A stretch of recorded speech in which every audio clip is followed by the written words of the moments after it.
So I was just informing that we will be live streaming on YouTube as well. Oh goodness. Just like last year. Okay.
Eu não estou a entender. Está-me a ouvir, ó Margarida?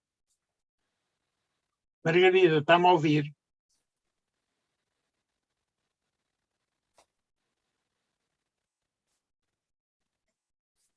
Está-me a ouvir, Margarida? Eu não estou a ouvir, não percebo. Sim, exatamente, estou a ouvi-lo, sim, desculpe.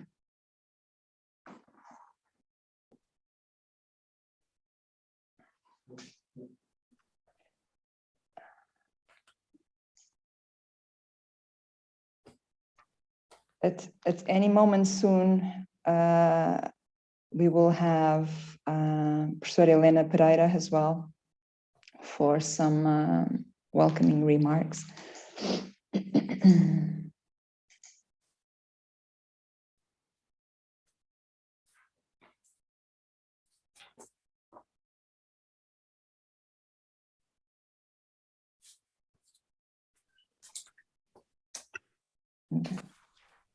Morning. Morning. Morning, Julian. Good morning, Helen. Good morning, everybody. Good morning. Morning, Helen. Good morning, Sylvia.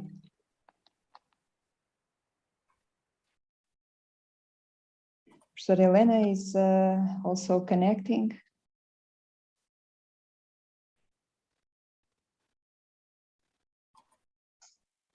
Não está a dar nada.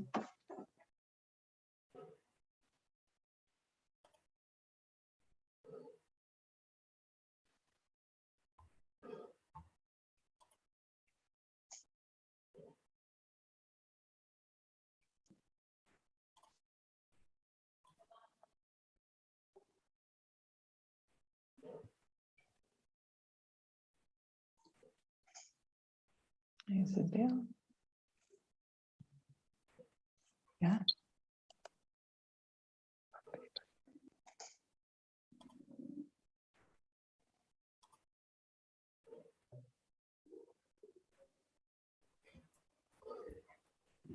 Good morning. Good morning. Morning. Happy New Year. Happy New Year. Yes. all. Happy New Year. I hope you are all fine with this pandemic situation. Well, doing our best. Yeah. Morning. Good morning to everyone. Good morning. Good morning. Morning, Helena. Professor Elena. Good morning. So I wonder whether we wait a little bit. Will Minister Manuel Heitor join us in the morning or not? No. No. No, Okay. no. He's Okay. abroad. He's in, I don't know, Germany or Italy or something. Okay. So Egbert, good morning. Morning. Morning, Egbert. Yeah. Hi all. Morning, Egbert. Yeah.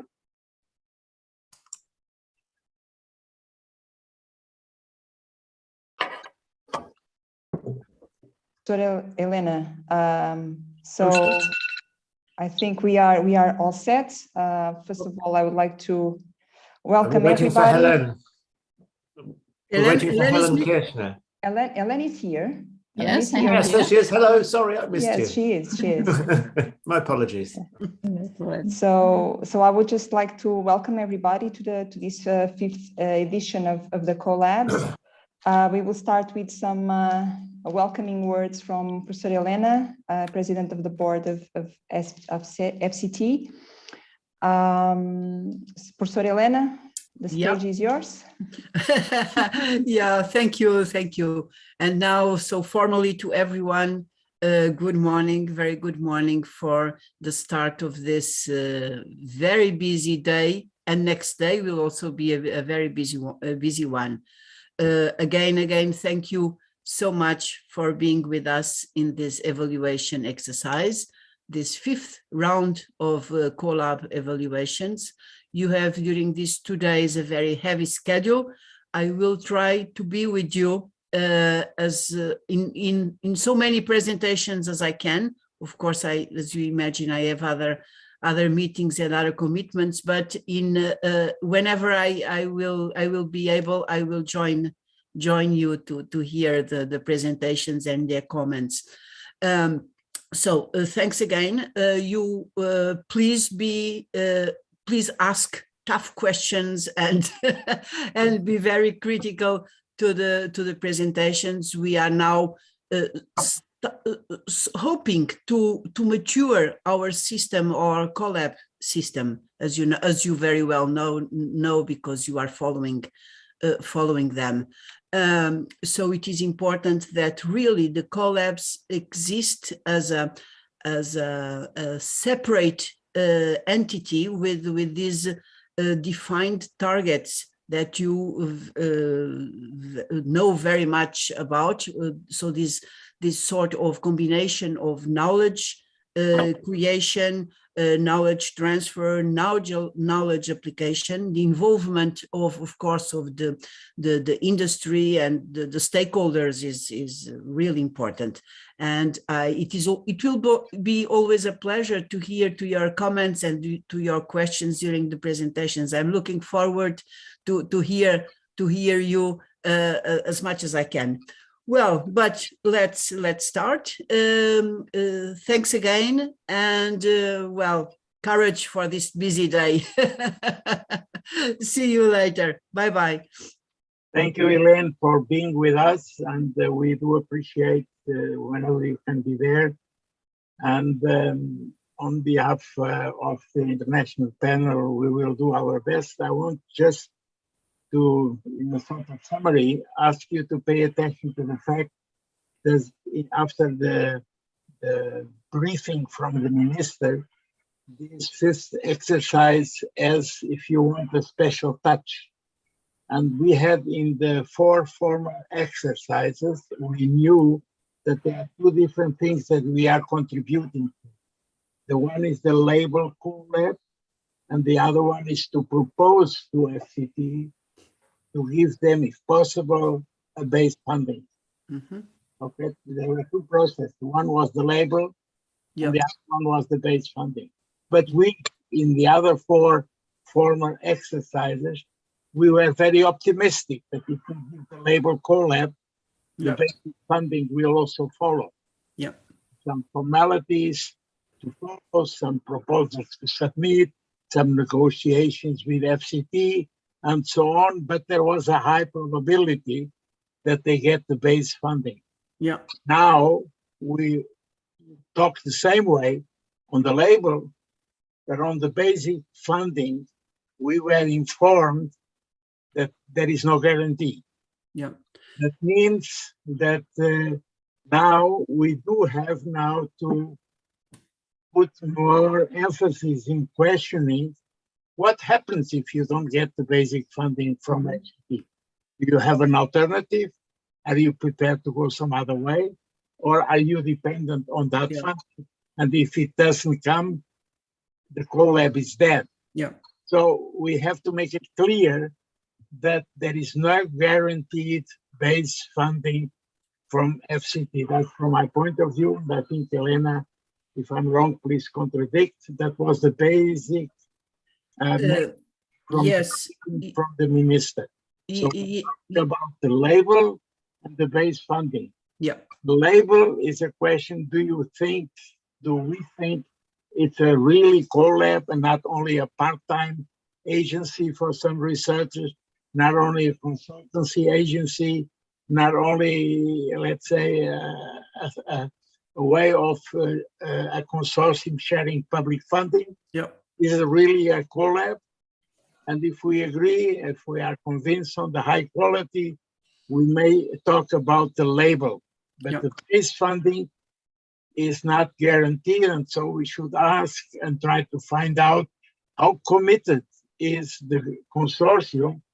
And if things go the way that FCT cannot give the basic funding, what are they planning then? Yeah. Should make that clear in our evaluation process. Mm-hmm. And when you put questions to the CoLabs, please ask them what happens if you don't get this funding from FCT. Do you have an alternative? Do you have a plan B? Are you discussing that issue, or are you completely relying on the FCT-based funding? José Luís, sorry to interrupt you. You are totally right that we should separate the label from the seed funding. And of course, the message that our minister told us is clear, but maybe there is let's say a more optimistic view that we are expecting that the new framework program for the cohesion funds from Europe to Portugal, so what we are called the program of PT Portugal 2030, will include a funding line for CoLabs. But this is still in the future, so we don't know. So at present there is no funding program for CoLabs. So maybe in 1 year, in 2 years, yes, there will be. So we have to make it clear. Yeah. The way they are submitting their budgeting and finance planning, they are relying on the FCT funding. Yes. So we have at least to make clear there is a question mark there. Otherwise, they would say afterwards, why didn't you ask me to pay attention to the fact that the base funding is not guaranteed? Yeah, and one thing which is of course a very important thing, and you have paid attention to that every time, is to really see and analyze if the proposal, the CoLab proposal, is really in the spirit of a CoLab with a commitment of all the three parties, let's say, or the three sectors involved, or if it is a sort of a project proposal, or a way of existing research structures getting more funding. But we as international panel have to pass the message that there is at the moment no guarantee for the base funding, and therefore I would propose that we ask, do you have alternatives? How do you consider that question? How would you react if things delay 2-3 years and things get more and more difficult? Because of course, when we talk about this European funding, when you go around Europe, you get more and more the feeling that so many people are already relying on getting a piece of this cake. Yep. The cake may not be big enough. Yeah.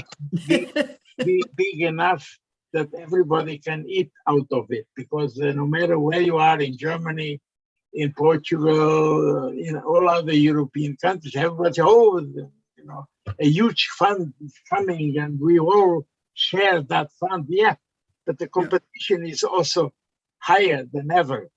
Yeah. So there is a question mark, and I think we protect ourselves as international panel. We protect FCT and we prepare the proposals when we tell them, do you have alternatives? Did you think about a worst case situation? What are your plans? I'm just asking us after the briefing from the minister to pay attention to the fact that the base funding is not guaranteed. Yeah, that's absolutely correct, José Luís. Yes, Yeah, please take that in consideration. Yes. May I? There was May I a just- process there, but there was a high probability. Yeah. Okay, so may I just briefly add something? We have very eager CoLab ready to present. Okay. So I wonder whether just very in one sentence, each member of the jury just introduce themselves. In one very short sentence. We have still 3 minutes before we start. Okay, so I start. My name is José Encarnação. I was born in Portugal, but I have been all my professional life in Germany. I'm the chairman of the International Evaluation Panel. Wolfgang? Or no, Wolfgang. Wolfgang, Yes, one sentence. I just wanted to comment. For some reason, your Okay, my camera name is off. Wolfgang Balster.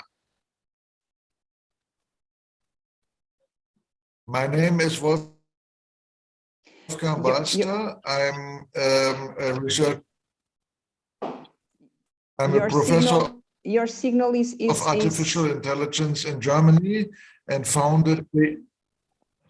What is? Okay, let's take the next one. So, Okay, Egbert. With Jan Sol, I'm working at TNO in the Netherlands and running in the Netherlands the Industry 4.0 program called Smart Industry. Hélène. I am Hélène Kirchner. I am working as a senior researcher at INRIA in France. Nick. Hi, I'm Nick Feck from the UK. I'm now an independent consultant, but I was involved in setting up the Catapult program of innovation centres in the UK. My background is in satellite Earth observation. Julien. Good morning. My name is Julian Flores. I am the General Director of Beacon-Tech, and I am a professor of control engineering at the Navarra University. Okay, thank you so much for this very brief presentation. We will just allow the Rail CoLab to enter the virtual room now. I wish you all the proponents and everybody that is watching us through streaming a fruitful day and smooth presentations and good discussion among all of you.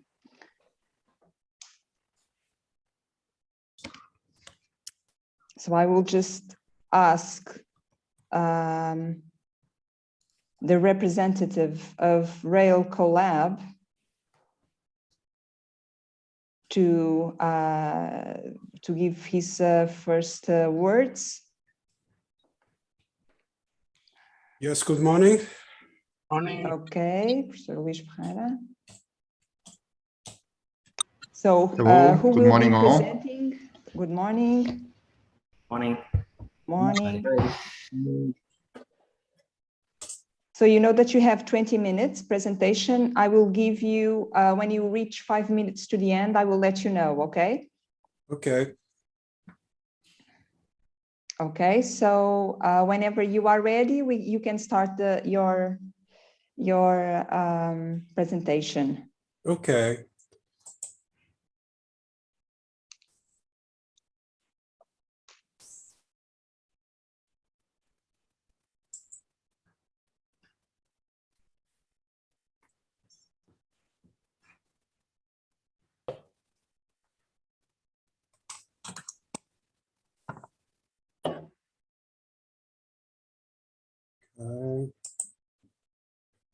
Okay. So good morning. Thank you for giving us the possibility to present Rail CoLab. Well, the aim of this CoLab is to encourage the active participation of the scientific and academic system in understanding and solving complex and large-scale problems which are generally not likely to be solved within a single disciplinary, scientific, technological, or institutional aspect. In this context, development and promotion of Rail CoLab has been stimulated within the scope of mobilizing research and innovation agendas and programs of international relevance and national impact duly coordinated between universities, RD&I units and associated laboratories, and the social, cultural, and economic rail eco sector, involving in particular companies, intermediary, and knowledge transfer institutions. So our agenda, we'll make an introduction, then we'll talk a little about the pillars of our proposal, the Rail CoLab outcomes, the structure, how we'll do it, and the impact we expect from this Rail CoLab. Well, the framework we live with well, we know everyone is aware of that railway as a major transportation mode is a logistical and economical global scenario. Also, this proposal is aligned with European policies and innovation strategic agendas defined by ERAC, that is European Rail Research Advisory Council, towards carbon neutrality, sustainability, and digitalization. Also, there is a move around Europe that was last year supported by the EU Year of the Rail, where the current rail mottos has unprecedented support, and the time is now to improve innovative railway transport. And you all have known the Connecting Europe Express that went all through Europe and the problems that this express had and how much it told us what we have to do in the future. In Portugal, what is happening in the railway sector? Well, this sector is growing after many years of disinvestment. After 2015, we have seen the development of several actions, among them the Portuguese rail cluster that was formed, now with more than 90 companies making part of it, a creation of the Railway Competence Center, development of National Railway Infrastructure Plan is the first one that we have for more than 100 years, the development RID mobilizing program, Railways 4.0, and the proposal for mobilizing gender under the Resilience and Recovery Plan for Portugal, involving plans of construction of rolling stock, passenger and freight, development infrastructure, and energy system. In the near future, we have the largest rolling stock tender, more than 100 passenger trains are being bought for now in Portugal, but in near future, we expect to have to buy more than 400, and we need a lot of freight cars to correspond to the needs of the country.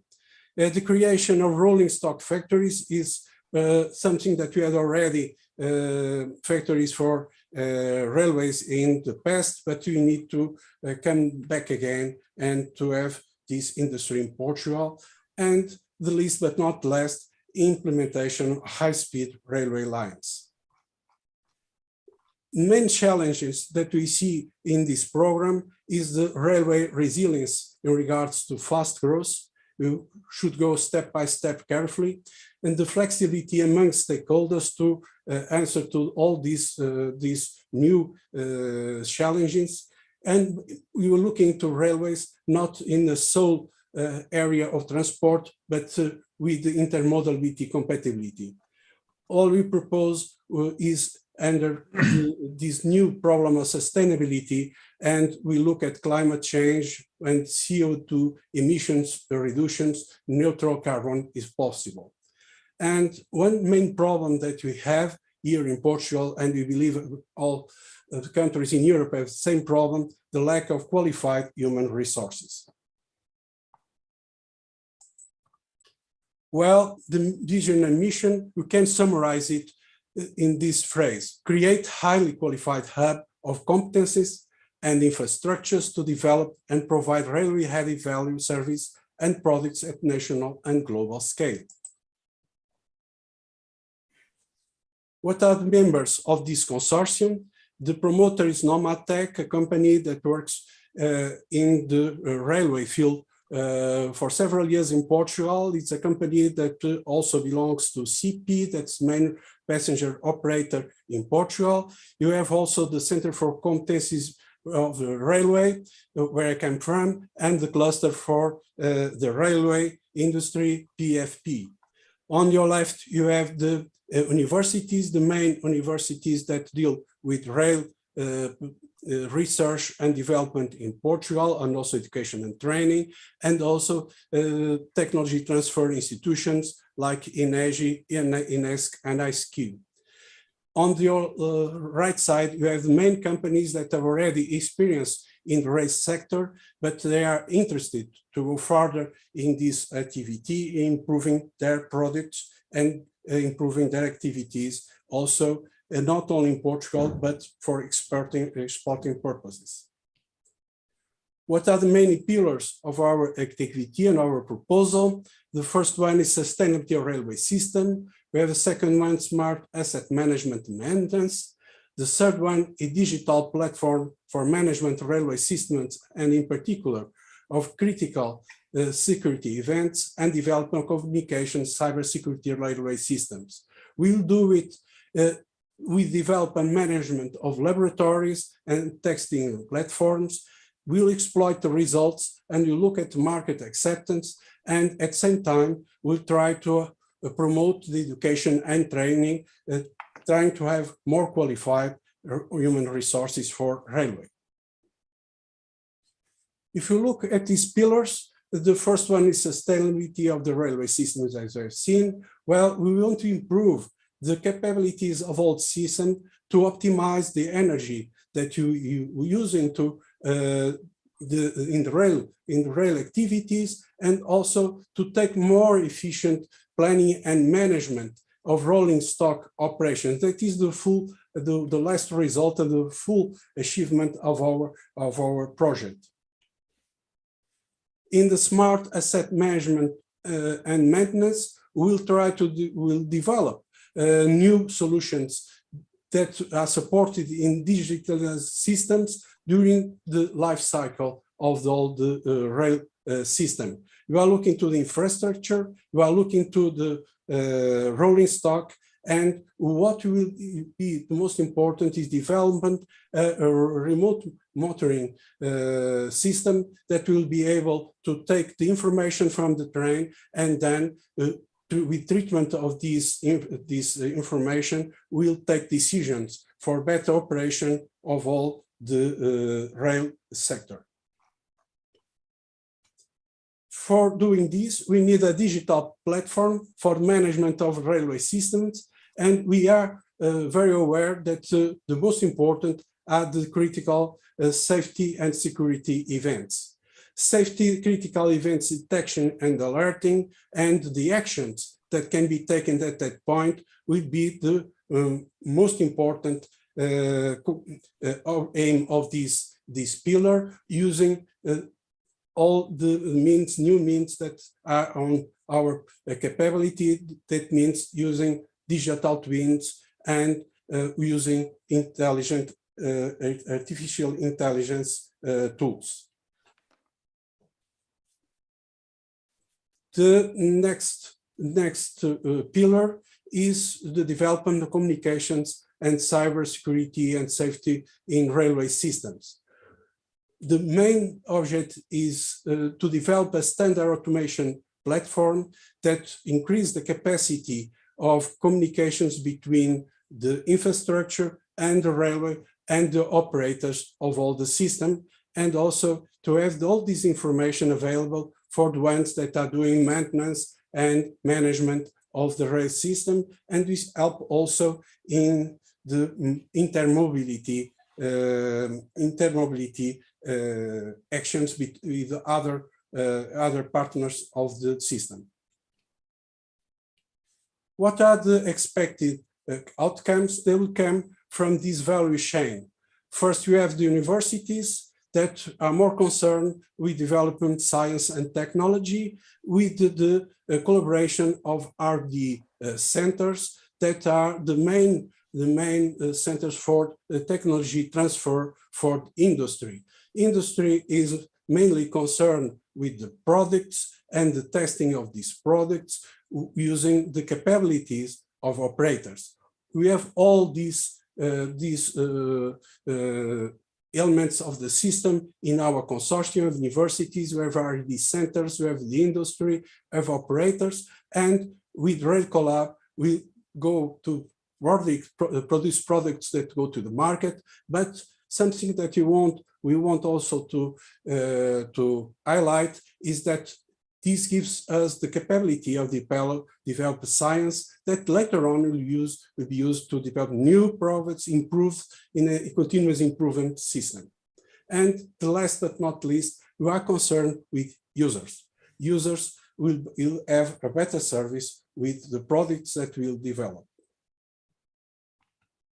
So summarizing the outcomes, we are looking for new materials and design for both passenger and freight cars and locomotives and multiple units and new infrastructure solutions. We are looking for innovative methods of inspection and maintenance with new condition-based solutions, railway gateways, monitoring boxes, sensors, and here we are looking to the life cycle of the whole system. We'll do it with digital tools and enhanced algorithms and techniques for a predictive and reliable maintenance. We are looking also for multimodal strategies and products to allow interpretation between rail and other transportation methods. And we'll do it trying to have highly qualified, human resources, and you have them through education, training service, as well as product development support for railway. And these are the main outcomes. Maybe we'll have others challenge to deal with afterwards.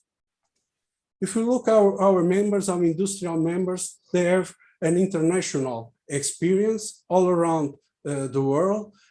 These companies are already in the market. They know very well the market and their needs, and they transmit to the other consortium members what are the areas that we should develop, and we should have the knowledge to be later on developing products for the market. And they will be able to market them later on in Portugal, testing them in Portugal, and then going for the global market. What is the structure that will support our action? Well, the first year will be for the setup. The second to fifth year, we expect to have growth and expansion. And in the fifth year, we will have a maturity for this consortium. We'll do it through 6 working packages that you already can see here, and these expected ones for this type of consortium. Well, we have also set up of a governance and management system. We have assembly of shareholders, we have a scientific committee, well, we have a managing director. Sorry. This managing director will be adding a team of a research and scientific and research manager, the research manager for short, innovation manager, and also education training manager and an administration manager that will have a team to support the other activities. We have mentioned here several research groups. These research groups will work on the pillars, the scientific and technology pillars that we've seen before. It can be 7, can be 6, can be 8. But what you want is this research group will not be acting like silos. They will be communicating in different areas in where they need this communication to be done, and taking also knowledge from different groups. 5 minutes. And the result will be service and products that to the market. We have a financial plan that will mean that 1/3 will be by core public funding in the beginning of this rail CoLab, 1/3 through public national European competitive funding, 1/3 from income-related activities. And we have here the financial plan shown through where the money will go. Above all, will go from human resources, and this the cost structure. You can see human resources in the most important part. And also on the right side, we'll see that we expect to have a balanced operation on the 4th year, and income where will come from. These are team members of our group that are already engaged in the project, and what to expect with the impact of this Rail CoLab. We expect to create more than 100 direct jobs in the CoLab. At the national level, we expect to have more than 500 jobs in national economy, and particularly we shall have highly qualified people.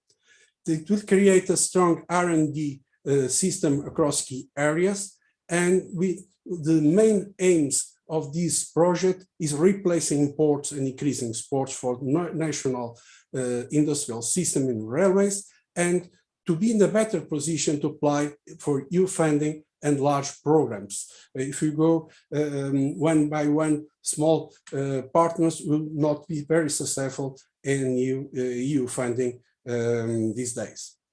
And the impact that can be summarized of this Rail CoLab can be summarized in this phrase: a strong railways association grounded on common know-how and years of experience, enabling collaboration of Portuguese stakeholders to modernize the railway industry and to enlarge their international market. Thank you very much for your attention, and now we are open to your questions. Thank you so much. Professor Encarnação, you need to unmute yourself. Yeah, now you can listen to me. Okay, thank you very much, Professor Luis Ferreira, for your kind presentation. I think from your side, Julian Flores and Wolfgang Walzer have priority in putting questions, since they are the rapporteurs and supporters for this. My question, should I ask a question? Yeah, Egbert and I, yeah. Okay, so my first, hello? Hello. Yes, I think we got a, can you hear me? Yes. Yes. Okay. Well, thank you very much for your presentation. I would like, as the rapporteur of this CoLab. Well, I have to say that I have liked very much your proposal. Also, more your presentation in this case, because I have seen that the financial plan that you have presented in the proposal is different from the financial plan you have presented here in the presentation. So there is a mismatch here. And this is something that, well, is something that I would like to clarify with you. That's one first point. But on top of that, I would like to share you some issues that are my main concern and I don't see clear. And I would like to share with you and see how we can clarify in this proposal. The first one is related with the research and innovation agenda. I see you are including here most of the topics that the European Rail Research Advisory Council is mentioning. I mean, in research area number 1, you are introducing topic 5, in research area number 2, topic 7, in research number 3, topic 4 and 9, topic 4 and 6. So most of the topics. So my main concern here is, where do you think you are going to be singular? Because you are in Portugal, yes, but the railway system is European. And in this European framework, where do you think you may be singular in these particular topics of research? Okay, answering for your first question, the mismatching between the financial plan that you presented here and the one that is in our proposal. We found later, after submitting the proposal, that was a mistake in the proposal, and the real one is this that we have presented here, and this is the correct one. We're sorry for that, but now we know where is the mistake, and now we corrected it. Okay, I feel more happy with this new one you have presented, because the other one was realistic somehow. Yes. But I don't know if FCT will have to rearrange your proposal and you will have to represent or something like that. I don't know if this is the case, but this is an issue. Yes, we'll see after with the FCT how to correct this situation.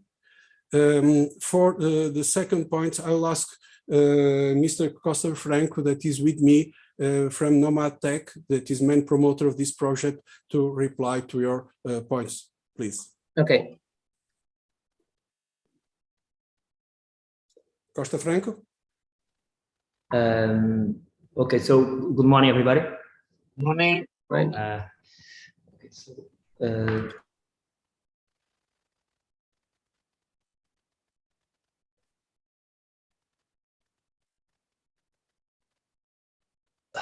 sorry, I was on mute.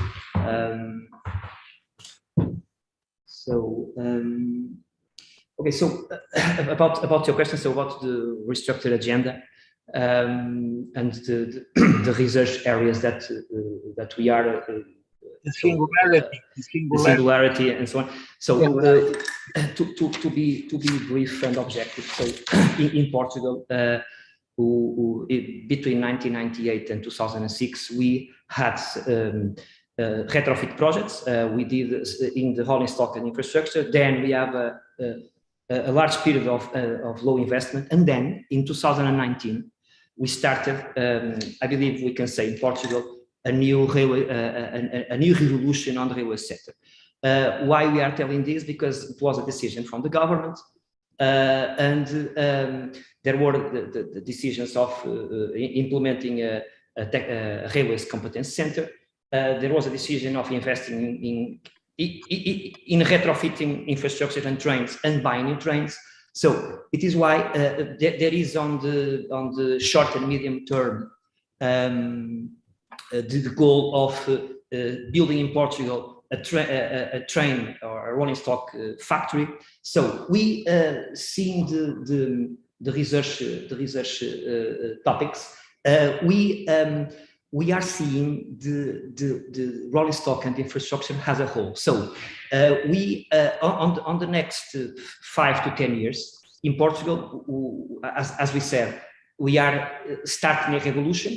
We are going to change the picture in Portugal. We are already changing, because I think I don't know if you are aware, in the last 3 years, we recovered more than 70 vehicles, so that were stopped. So we recovered them, so it is the first stage. And then we are going to be prepared to manufacture, to be prepared to be possible in Portugal to build a train or to act as an integrator. So starting on that, we are seeing the train on the sustainability and of the asset itself. So with the new manufacturing tools and resources. So here we are seeing the train manufacturing. But as you know, more than 60% of life cycle costs of a train is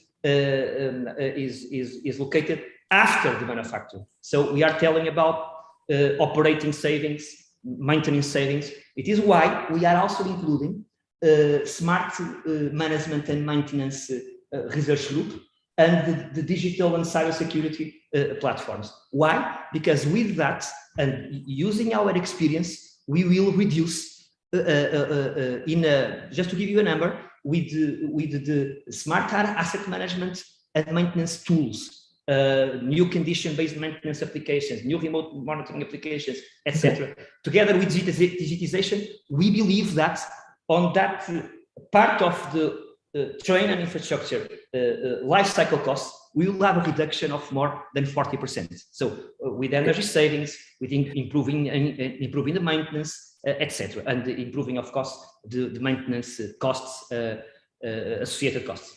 One more question related with this, please. Thank you very much. You are going to do this research. You are planning to have 61 people in the first 5 years. But where is going to be done the research? I don't see where the headquarters and where are those. I haven't seen in all the proposal where the headquarters are. I see you are mentioning laboratories and testing platforms. How are you going to do that, or how are you planning to do that? And even on top of that, I don't see any in your presentation, in this case, in the financial plan, any cost of this lab and of these testing platforms included. So can you clarify that, please? Okay. Yes, that's a good question. And we are That's a good question, because I believe here we have also unique tools. Why? Because it is previewed this CoLab to be located where we are now, in this situation where we are now. It is a railways competence center located in Porto, located near the university cluster of Porto, located near an harbor, located near an airport, located nearby a workshop. So it is where the Portuguese competence center is being built. So the installations already exist. They are being renewed. The installations have already inside it labs that are going to be renewed. Okay. And let me just say one sentence. And this CoLab will be located on this Portuguese Railways Competence Center that is nearby one of the biggest railways workshops in Portugal. And inside this center, there are railway tracks to do tests. There are railway test benches. So there is the right environment. Sorry. May I just, sorry, Julian, Professor Balsta also has... Oh, sorry, I didn't say that. Sorry. Yes. Okay, sorry. Yeah, and afterwards, Egbert also. So we have a few more minutes, so please use it well. Go ahead, Wolfgang. Yeah, thank you very much. Sorry. I think it's a very interesting and important topic, of course, railway systems. I have three short questions. The first question is, you mentioned high-speed train. This is a big discussion worldwide, higher speed of the trains to make it more attractive. On the other hand, you say sustainability, eco trains and so on. The trains should become lighter. I see here a kind of inconsistency in the goals, because if you make the trains lighter, you cannot go high speed. It's the law of physics. The trains become heavier, need more energy if you go very high speed. It's very simple. So I think this is not completely in line. If you want to reach both goals, it's not possible. Second question is the difference between the rails, the tracks, and the train operations. In many countries, this is a big discussion, because you have also private operators, private trains, to make it cheaper, to have some competition, not only government-based. This is also a big trouble, because then you have two different assets, the trains, and you have another company running, maintaining the rails and the tracks and so on.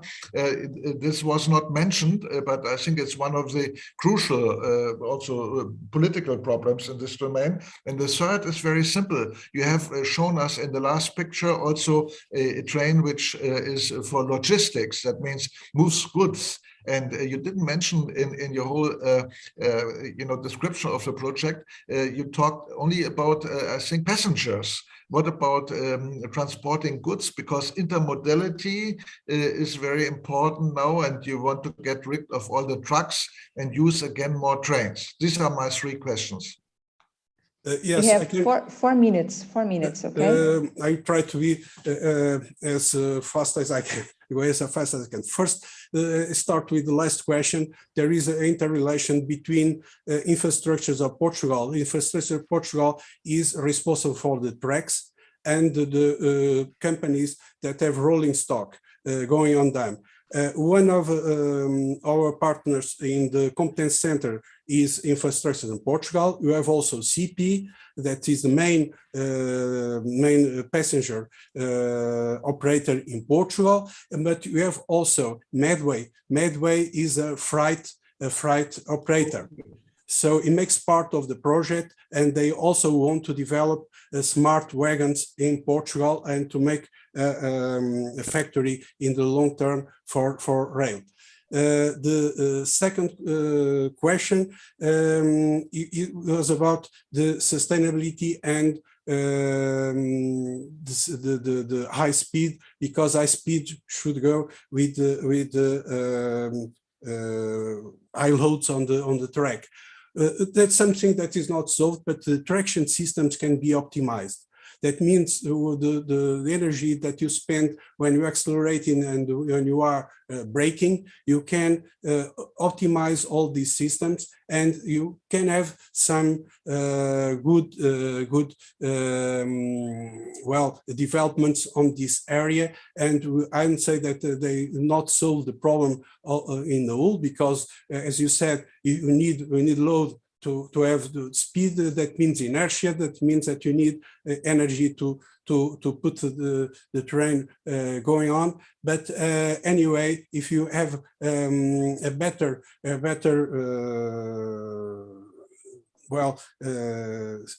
system that can give you more power with less effort, it's what we try to do and control the systems by themselves, the traction systems. Also, and the first question was, sorry? The first question was the high speed, actually. That was the high speed, I think, and you answered all because you gave an answer for 2 questions in one. Yes. It's okay, thank you. Okay. Good. So thank you very much for your presentation, for the discussion. And I think we should move to the next presentation. Just one second.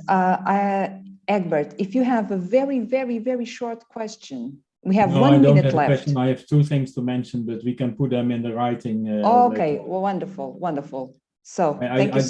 The remark for the presenters is, I think you have to look much more on what is happening internationally and not focus on what is happening in Portugal. But we are looking to that.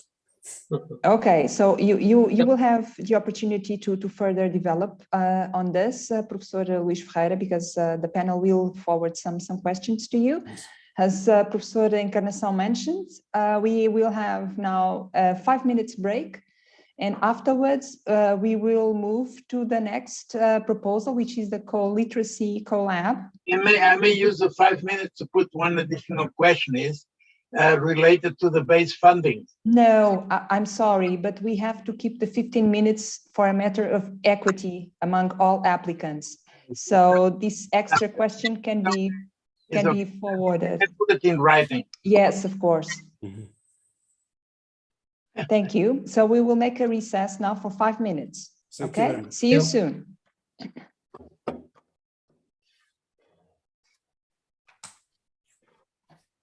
Julian, you're the first rapporteur, isn't it? Yeah.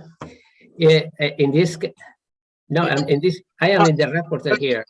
The first rapporteur is Julian, and Wolfgang Walster is the second. Yeah, and what surprised me is that I'm sorry to interrupt. Please remind that you are being broadcasted on YouTube. So I don't know what is the content of the conversation, but you have to be very, I know, we understand what you mean. Okay. Yeah. Okay. Thank you so much. Yeah, I was just reminding you have this table. The so-called rapporteur is Julian, and the so-called supporter is Wolfgang. But we'll have we are all involved in our meetings, in the plenaries, but as a sort of task distribution, you remember our table. Yeah, and I want to apologize, Wolfgang, because I didn't see he was also going to ask. I was seeing only my screen, and he wasn't seeing. No problem. So I was just going through and through. Sorry. But when will we have this private discussion? We will have the discussion this afternoon when we have our meeting, which will be closed shop. Okay. And we will discuss then also the time schedule when we will have the evaluation reports that will be discussed plenary. Because I have some additional input for Julian. And Great. Yeah. Thank you very much. Yes, I've seen some. It's a short while, 10 minutes, to ask so many questions. Right.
Okay, so we are now just admitting the members for the co-literacy CoLab.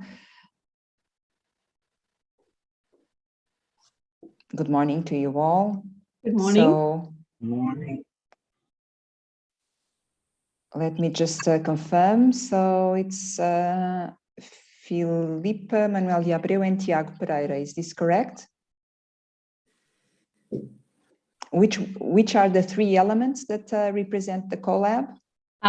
Two elements, me and Manuel Pintabreu. O professor, infelizmente, o professor Manuel Pintabreu está com problema de saúde, não pode falar, portanto ele está presente, mas, e depois as outras estão todas em YouTube. All right, so the element which is Tiago Pereira does not belong to the co-literacy CoLab? No. No, all right, okay. Now what, okay. Sorry. No problem. So 9:40, we are just right on time. Whenever you are ready, you can start presenting. So we will have now models for education and development, sustainable developments in literacy. Okay, good morning all. Thank you for giving us the opportunity to present our proposal to create a co-literacy lab. So I'll be doing the presentation, and so Manuel Pintabreu is also here, but unfortunately he cannot speak. He has a health problem, so he's not allowed to talk, but anyway, he's here present. So let's start. Okay, co-literacy lab. What if we could set up a co-literacy lab or a CoLab to address a specific target within the urgent calls for the 2030s Agenda for Sustainable Development adopted by all United Nations member states? So the 17 Sustainable Development Goals recognize that ending poverty and other deprivations must go hand in hand with strategies that improve health and education, reduce inequality. I'm sorry, your screen is not being shared. Oh, sorry. Wait a second. We love your picture, but that's not what we are. Share content. I'm sorry. Start broadcast. So we will start now. Let's see. I apologize. I have two screens. Can you see? So you're sharing the screen. Can you see now? Now we can. Yes, Okay. yes, yes. Okay, let's begin. So the 17 Sustainable Development Goals recognize that ending poverty and other deprivations must go hand in hand with strategies that improve health and education, reduce inequality, and spur economic growth, all while tackling climate change and working to preserve our oceans and forests. In particular, Goal 4, which is quality education, aims to ensure inclusive and equitable quality education and promote life learning opportunities for all. The goal takes a lifelong learning perspective that is conceived as a process that begins at birth and continues through all stages of life. So incorporates multiple and flexible learning pathways with entry and re-entry points at all stages, and ultimately leads to strengthening the links between formal and non-formal structures, including formal accreditation of knowledge, skills, and competences acquired through non-formal and informal educations. Needless to say that education cross-transverses many of the Sustainable Development Goals and therefore is fundamental to human development and sustainability. So roadmaps, frameworks for action, strategies, and reports have been developed to support the achievement of goals and targets. So each country is unique, and therefore the challenges faced in Portugal are surely not the same as those found in Scandinavia or developing countries. Notwithstanding, one important aspect raised in these documents is the slow progress addressing specific challenges which call for a robust outreach of education and engagement strategy. For all this work, the European Union is also set up to support member states in their efforts to boost policy cooperation by empowering learners and educators, support education and training institutions, and to integrate sustainability into teaching and learning across all aspects of their operations, as well as embed education for environmental sustainability throughout the education and training system as a whole. So this leads us to literacy. So literacy is a core component of the right to education and a fundamental and a foundation to lifelong education. And many of people have not achieved the basic literacy skills. So the concept of literacy, originally construed as a set of reading, writing, and counting skills, has broadened to encompass the ability to identify, to understand, to interpret, to create, and to communicate in a fast-changing world. So literacy empowers people. It facilitates to access the labor market, it reduces the inequality, spurs economic growth, and promotes sustainable consumption and production while tackling climate change. It plays a vital role in transforming learners into socially engaged citizens, therefore contributing to improve their livelihoods. And the nexus between literacy and sustainable development is underlined. Apologize, here I have the pointer. Is underlined by target 4.7, one of the 10 targets within the Sustainable Development Goal of quality education, and aims, quote, by 2030 to ensure all learners acquire the knowledge and the skills needed to promote sustainable development, including, amongst others, through education for sustainable development, ESD, and sustainable lifestyles, human rights, gender equality, promotion of culture of peace and nonviolence, global citizenship, appreciation of cultural diversity, and of culture's contribution to sustainable development. So all of these are issues, and they are transformational. These issues are central to transformational SDG ambitions, but they're very difficult to act on. So how can we measure the achievement of these targets? There are indicators such as the extent to which global citizenship and education for sustainable development is issued are mainstream in national education policies or the curricula, the teacher education or student assessment, or what percentage of students show adequate understanding of these issues, for instance.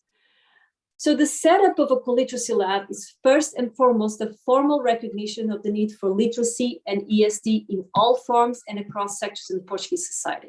And that is why the co-literacy lab aims to mobilize diverse stakeholders that otherwise would not easily find a common ground into a strategy of literacy and sustainable development. The value proposition allocates along the following priority areas: education, smart school, and governance. And an expected outcome would be to promote skill development, employability, and generate knowledgeable, conscious, and responsible citizens of all ages. So we aim to contribute to the construction of a multicultural, resilient community by integrating ESD, Education for Sustainable Development, into policies and learning environments to foster collaboration between all players involved in literacy, research, and innovation, and to mobilize people towards positive and national, positive local and also national or international level actions.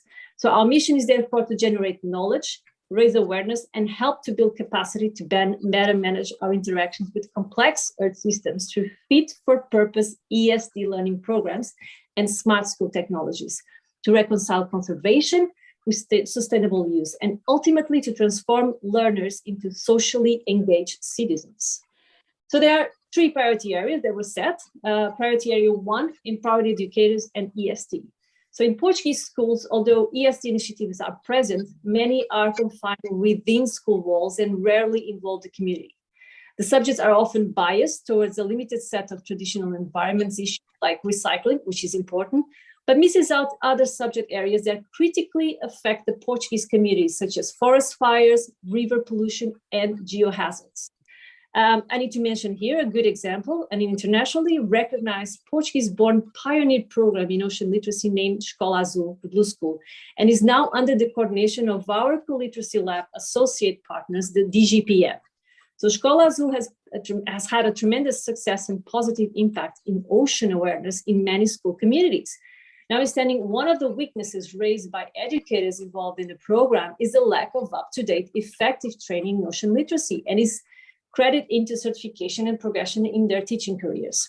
So who can translate ESD rhetoric into policy, curricula, and practice? How do we engage learners socially and emotionally in action-oriented learning programs?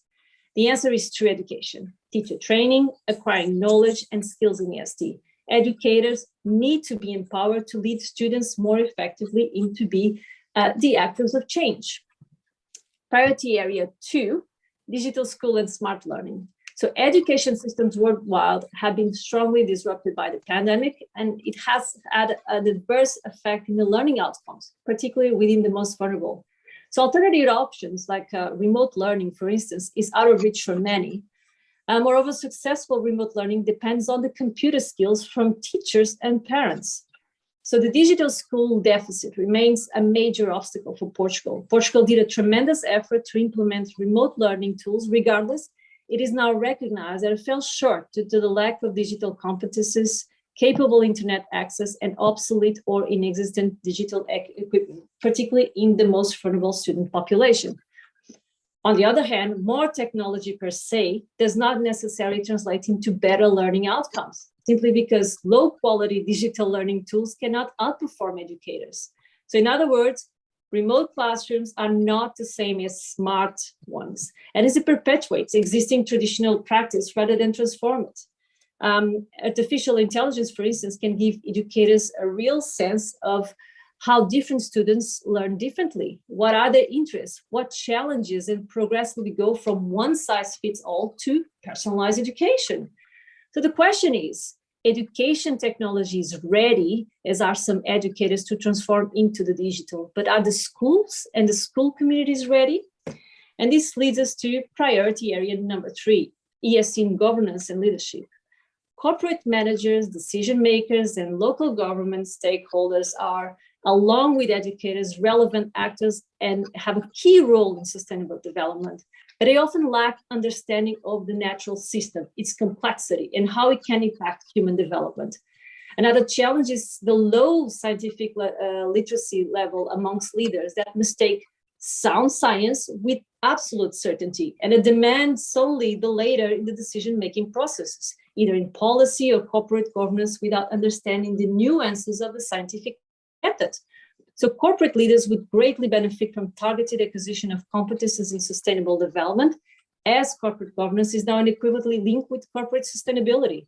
So informed decisions in corporate governance cannot be made while lacking literacy fundamentals. And we set a set of more specific goals for the Co-Literacy Lab, and we present them here. So first of all, to research and develop transdisciplinary and innovative literacy learning programs based on the latest scientific and pedagogical data in way of formal, non-formal, and informal lifelong education. Implement, test, and validate literacy programs, first in-house as a proof of concept in the Learning Lab, and then branch out through local, regional, and global delivery, and in partnership with key local players. to introduce and develop smart education technologies, promote personalization of learning, and improve student engagement in and with digital learning technologies, and test artificial intelligence and digital technology as amplifiers and accelerators of quality education. To create more robust assessment systems, to evaluate cognitive, socioeconomic, and behavioral learning outcomes by coupling existing and proven diagnostic assessment tools that identify student challenges with new development, with the development of learning analytics. Explore a digital credentialing system for application in lifelong education. But all of this requires, naturally, the hire of highly qualified individuals, essential to development and implementation of innovative literacy programs and smart tools, and to commit to high-level, ongoing scientific and pedagogical training. We propose a diverse but strategic group of associates. So the CoLiteracy Lab benefits from privileged access within the consortium to an advanced and running infrastructure. There is a custom built for 21st century education. We have an outstanding public research institute in education that will bring science of education into the CoLiteracy Lab. And we have a growing body of highly qualified researchers and players in the field of natural sciences, sustainability, and ecosystems-based solutions. Strategically and technologically savvy industry partners, as well as collaboration protocols put in place with local governance bodies with responsibilities in the public school system, all optimally positioned to address the challenges and the task at hand. And this setting builds a strong foundation for the commencement of activities. So here in the external partners, I just want to underline there's two more possible external partners. I cannot announce them in detail who they are because there was a constraints with the calendar, but it's another municipality in the Madeira region and a government group also connected to ocean literacy programs. We set up a set of work packages that were defined, each with milestones and a list of activities and expected deliverables, all aiming to address priority areas. So we have an adaptive, so a management work package, a communication work package with communication within and outside of the group, and then work package 3 and work package 4, this one connected with education and the science of sustainable development and the accelerators of quality education, IT, and all of that matters. So in work package 5, knowledge transfer ultimately brings together all the working packages and all trying to address the 3 key priority areas. So we have different associates, our work pack leaders, but naturally all of them will be involved in the activities that we propose to do. 5 minutes. 5 minutes, thank you. Almost done. Here's an extensive but not complete list of the expected deliverables for each work package. I can underline some of it. So outdoors sport-based learning initiatives and sustainability to raise scientific and industrial awareness of ESD, establish a CoLiteracy brand, corporate awareness, setting up a learning lab, etc., etc. We also have established a deployment strategy supported by a solid management structure that produces a conceptual plan and research and innovative strategy, a solid budget, and establishes an effective communication dissemination strategy within and outside the consortium. We also start up by recruiting highly qualified individuals in diverse areas of education and sustainable development. I don't understand. Oh. So we also start. With this set, we can initiate subsequent stages of science and education for sustainable development, education research, accelerators of quality education, and knowledge transfer. This is our proposed government structure for the CoLiteracy Lab. So all shareholders are proportionally present in the General Assembly that elects the representative members in the board of directors. The chairman will lead this and oversees the CoLiteracy Lab activities and provides strategic guidance and appoints a chief executive office. An advisory council that is composed of all the CoLiteracy Lab partners, including stakeholders that are not shareholders and renowned experts, will give advice regarding the way forward the CoLiteracy Lab success. The roles and output activities of the CEO, the Chief Financial Office, the Chief Communication Office, and the Chief Research Office will be management, strategic planning, resource management, marketing, and high-level representation of the Co-Literacy Lab. The Chief Research Office also has a larger structure to manage. So it will be 3 divisions as said: education, science, and technology. And each with a responsible senior researcher that will bridge and facilitate communication between the managing structure and the researchers. So ESD is recognized as an integral element of the Sustainable Development Goals and on quality education, and a key enabler of all other SDGs in all 3 dimensions, that is economic, social, and environmental. So overall, the Co-Literacy Lab aims to address complex, large-scale problems of international relevance with effective social impact and economic added value in Portugal, these being ESD, quality education, smart school, and digital credentialing. Due to its intersectoral nature, develops a synergy and multi-interdisciplinary activities between the scientific and education communities in Portugal, supported by technology. But there are some challenges. Introducing literacy to the youth is paramount, but there needs to be opportunities for other groups to engage. A single issue focus can lead to oversimplification of what is naturally a complex system. And then there's digital divide, previously mentioned. And lastly, there's a disconnect between the society and the science and policy.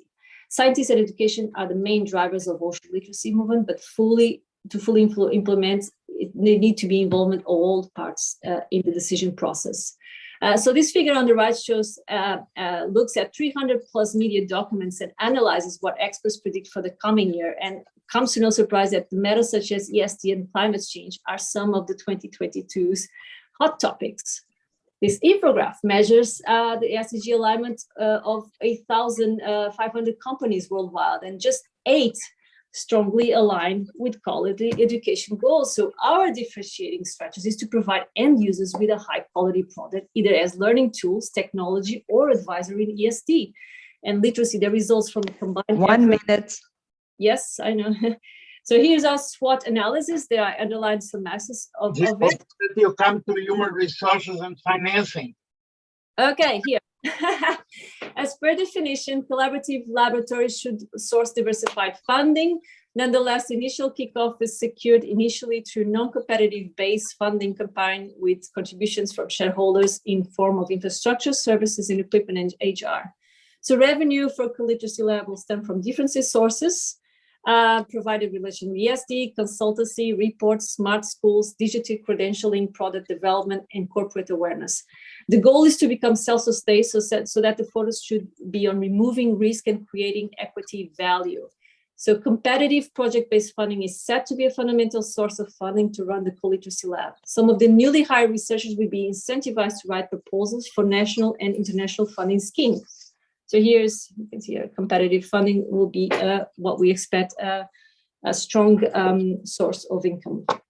We have reached now the 20 minutes. And I finished. Okay. Yes. So the questions have to start with Ellen. Nick, you can start questioning. Yes. So thank you for this presentation. I think you are addressing a very broad and ambitious social goal, and because in some way you want to change education of the whole society, and this probably need times. So my concerns, I have actually 4 questions. The first one addresses strategy and agenda. So you are somehow addressing at different level the problems: school, university, long life learning, professional training. Well, where do you want to begin? Because you cannot do everything at the same time. So could you put some priorities in this strategy and development of agenda? Question 2. Now you go through business model very quickly, so I didn't get actually quite clearly. So you know that the CoLab has to generate revenues and to be sustainable after a few months. So I didn't understood where and how do you plan to make money? Who are the clients exactly? Do you have expected revenues already? Do you have some concrete somehow beginnings on this beginning thoughts on this business model? Related to that, do you have what could be the alternatives if you don't get the base funding that you are expecting? And for instance, how the shareholders who are involved in the CoLab can somehow support the CoLab if there is some problems to launch it, because you know that funding may be not available at the right beginning. What can you do? And the fourth question is about the positioning of your CoLab with respect to other CoLab in Portugal, especially with respect to the CoLabor CoLab that you might know probably. Okay, thank you. So let me see. So priorities, where to start? When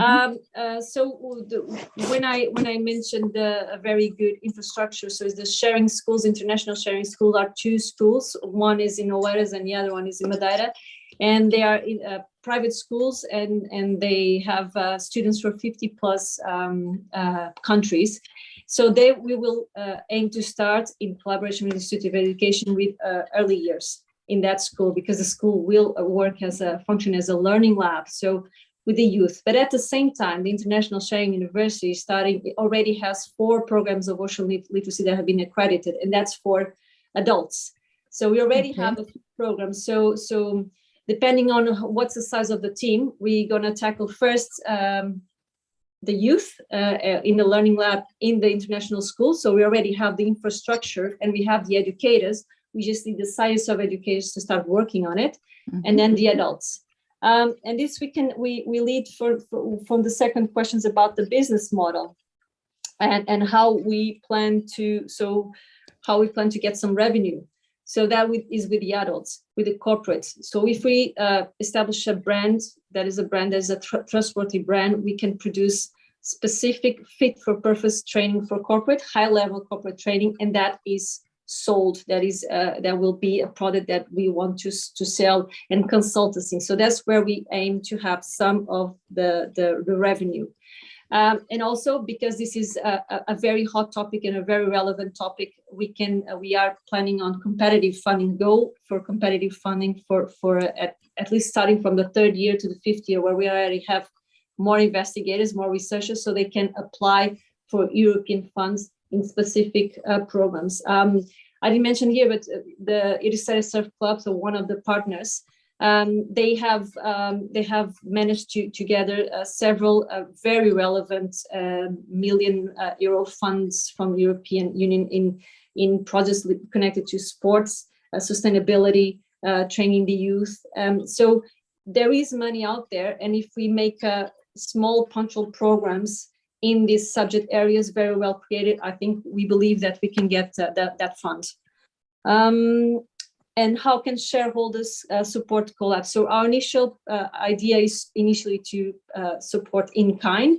So International Sharing Schools and Sharing Foundation will provide the infrastructure, all the running costs initially, and then of course, so the work of some of the researchers that are already part of the International Sharing University, and all the associate partners, they give in kind the dedication of the researchers. So that's one part of the contribution. But then again, as soon as we start having these programs for adults, and we can start selling that program and advisory and consultancy, then of course we start getting some more revenue. Regarding the last question of other CoLabs in PT, I think we see this ourselves as different, because we want to. My background is natural sciences, and it is for me it's very difficult. I am not an expert in education. That's why we bring the Institute of Education. For me, it's very difficult to address some groups with my concerns for natural science. So I see a specific problem that I don't know how to reach that people. I don't know how to reach the youth.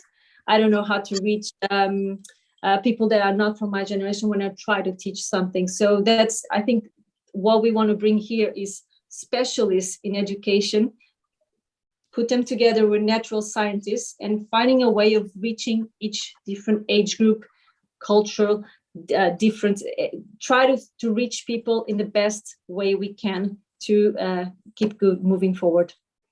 Nick, do you have any further questions? Yes, thank you. Thank you, Philippa. I found your presentation very helpful indeed. It was much easier to follow than your written proposal, and your thank you. It's been very helpful. So I agree. I think it's a very worthwhile project, and I can see how a CoLab could be constructed to make this work. So I have a couple of questions. One is to do with the geography. So I'm not familiar with the exact geography. Are we talking here, first of all, are you approaching the whole of Portugal? Is that your goal eventually? And are the sorts of issues you're talking about here predominantly in urban schools, sort of poverty in urban schools, or in the rural areas? And are you also looking at Portuguese overseas territories and even the rest of the world? So that's my first question, the geography. The second question is to do with the finances, and I understand the principles of your model, and I think that's quite correct, what you're trying to achieve. Looking at the finance table, so I think you sent us a revised finance table. Yeah. Look at. Just one thing about that, I think you will need to revise it again. At the moment, it looks like you're spending about 4.5 million euros, but you're receiving 18 million euros, which looks like you're making a marvelous profit of 14 million euros. No, I'm sure you're not. I imagine that's to do with the competitive funding projects that are going on. But I think you'll need to restructure that just to make that a bit clearer. I'll stop there for the moment. Thank you. Okay, regarding the geography, so for now we have two main groups. So it's the Oeiras in mainland Portugal and the school in Madeira. Completely different realities in all aspects. The learning lab will be set in a private school, so already having a niche of students that are, special. They have, more access to a lot of technology and more informed parents. But anyway, this is why we have the partnerships with the municipalities. So we have a partnership with the municipality of Oeiras, where this school is, Mafra, and we are in the process of signing up a protocol with the municipality in Madeira Island. And this will give us access to public schools from different, to all sorts of settings. And so we test the learning lab in a controlled environment, which is a private school that is open to test and has all the facilities to test.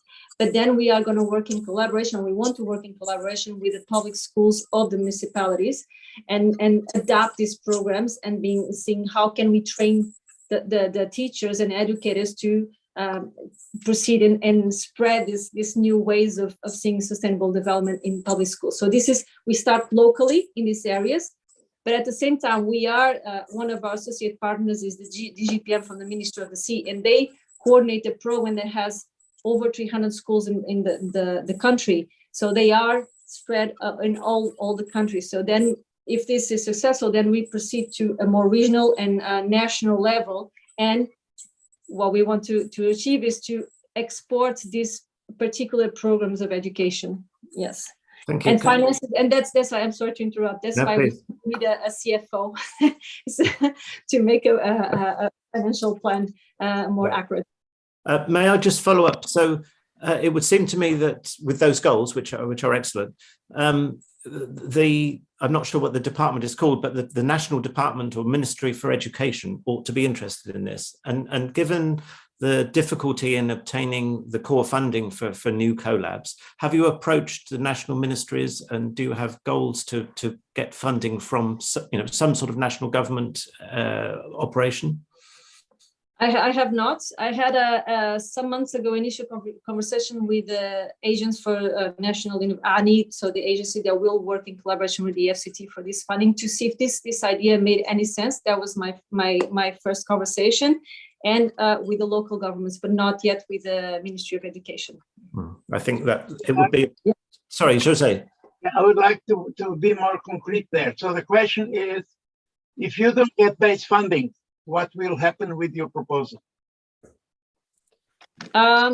So we are still, so the International Sharing University, which is now in a process of getting accreditation for being a learning institution, we are already making programs and trying to get our way through other means. So we already have, as I said before, the 4 literacy programs that have been accredited. So we will start with the revenue bits of trying to make corporate programs, specific high-level corporate programs, but we will not, if we don't get the base funding, it will be harder to start this collaboration with the Institute of Education in the Learning Lab for the school. So we will start with the adult program and then try to branch out later on. Okay, the other We question, have, sorry, just Encarnação. Your case. Where are you getting this money from competitive funding? The competitive funding. So as soon as we get the more researchers working with us, we will apply to different programs. So there are, for instance, Erasmus Plus initiatives. They are in European. Yeah, sorry. No. I was listening.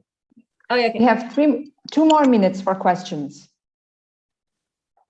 Okay, so when we say competitive funding is for particular projects within the program. So projects of related to the science for sustainable development, for instance, programs of citizen science and so on. So apply for this kind of competitive funding. So not one bulk project, but different ideas and different small projects being supported by competitive funding.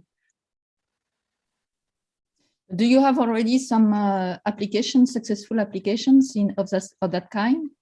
Well, not yet. Lab. Okay. So the co-literacy lab doesn't exist yet, but our partners, yes. So it is set up several institutes for education have several related with this kind of activities. Yes, they have. So somehow, as soon as you have people, you can know where to submit. Yes, right? yes, because they have excellent and successful track record getting this kind of funding, competitive funding. Yes. Is it European? Oh, sorry. No, you go, Elaine. No, I was just wondering concretely, which is it European funding, for instance, or is it some national funds? Could you cite a few codes? So different things. So you have at the municipal level, you have the municipalities, they have money allocated for education and outreach activities. So you have small pockets of funding from there. That's for small activities, but there is, and we had made protocols with the municipality, not the CoLab because it doesn't exist, but the entities. And then you have European funding for education and small activities in education. Again, very targeted actions, but that they fit perfectly in what we want to do. So that's another thing. Then you have the sports activities connected, so outdoors activities and connected to mobility and activity of all ages. So that's also another pocket we can go. So there are different and opportunities to get this competitive funding. Thank you so much, Filipa, for the thorough replies. I'm just, it's just to let you know that we have reached the 15 minutes of questions. So any further comment can be included afterwards in the correspondence with the proponents. In this way, I would like to thank all the members from the co-literacy lab, and we will just make a small break again, 5 minutes, and so that we can move forward in our morning.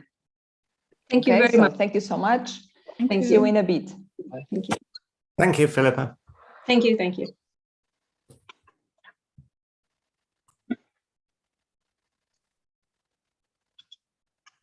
So, Jose, did you have additional questions? No, the questions were around the funding because they have a substantial contribution from. May I just give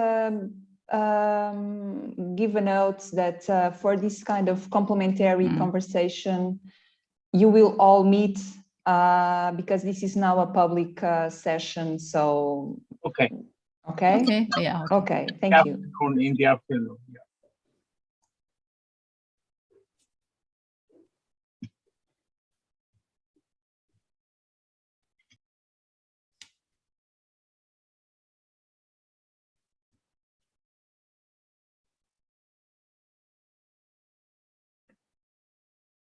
So for the next collab, it's again Nick and me, but if others have questions, please do not hesitate.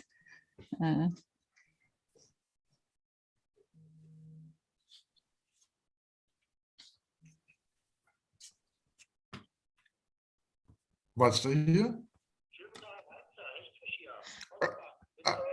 Oops. Ach, sind Sie gar nicht mehr dort tätig in der...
Okay, so we are just Good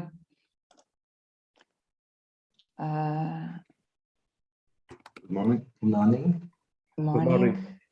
I think all there is just one all elements from Incent are already here. Yes, I guess. Okay, so Tiago, Miguel, and Tiago Lagarteira. All right, so welcome you all. As soon as you are ready, you can start your presentation for Incent. Technology transfer, innovation, CoLab. I think all there is just one all elements from Incent are already here. yes, I guess. Okay, so Tiago, Miguel, and Tiago Lagarteira. All right, so welcome you all. As soon as you are ready, you can start your presentation for Incent. Technology transfer, innovation, CoLab. Okay. Good morning, dear co-evaluation committee partners and members of the public. I am Professor Tiago Pereira, coordinator of Bachelor Degree in Management Information Systems and Technology, and I have the honor to present our CoLab proposal. With me, I have Director of School of Technology from the Higher Studies Institute of Art, Professor Miguel Magalhães, and also Engineer Tiago Lagardeira from Pixel Voltaic and researcher at the field.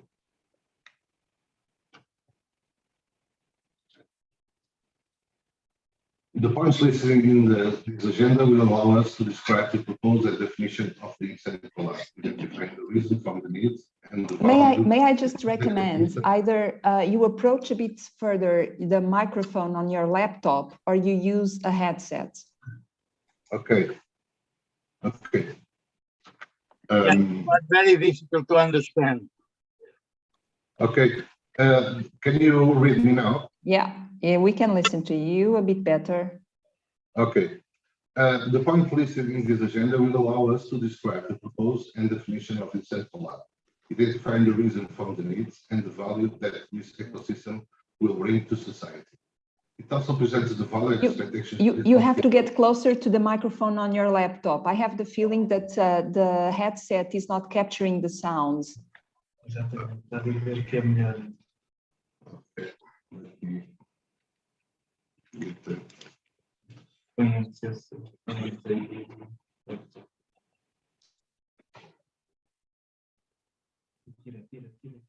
So now,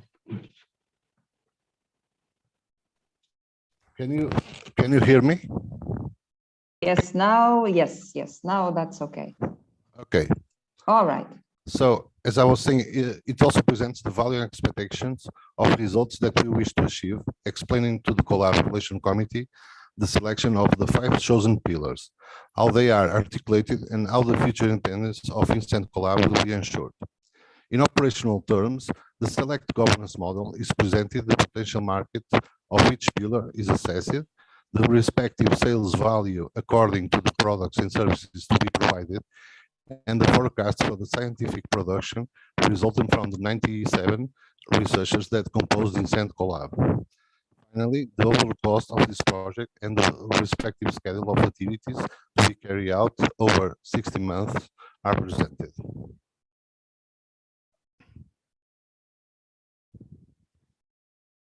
The motivational drive for the creation of the Instant CoLab is the creation of high qualified employment through the production of applied scientific research, innovative products and services, which will stimulate the encouragement and collaboration of the academic and business environment, thus allowing to achieve a great value to the national intellectual capital. The starting point was the identification of a set of social needs that were aligned with the concept of sustainability in social, environment, economic, and governance areas. Thus, a set of insights were chosen with affect 99.5% of the Portuguese business companies, micro companies, and SMEs, and the population in general. The insights are the issue of data protection in the face of a cyber attack, the shift to renewable energies and the problem of storing them, and the difficulty in putting into practice an LCA tool that allows micro companies and SMEs to reduce their ecological footprint.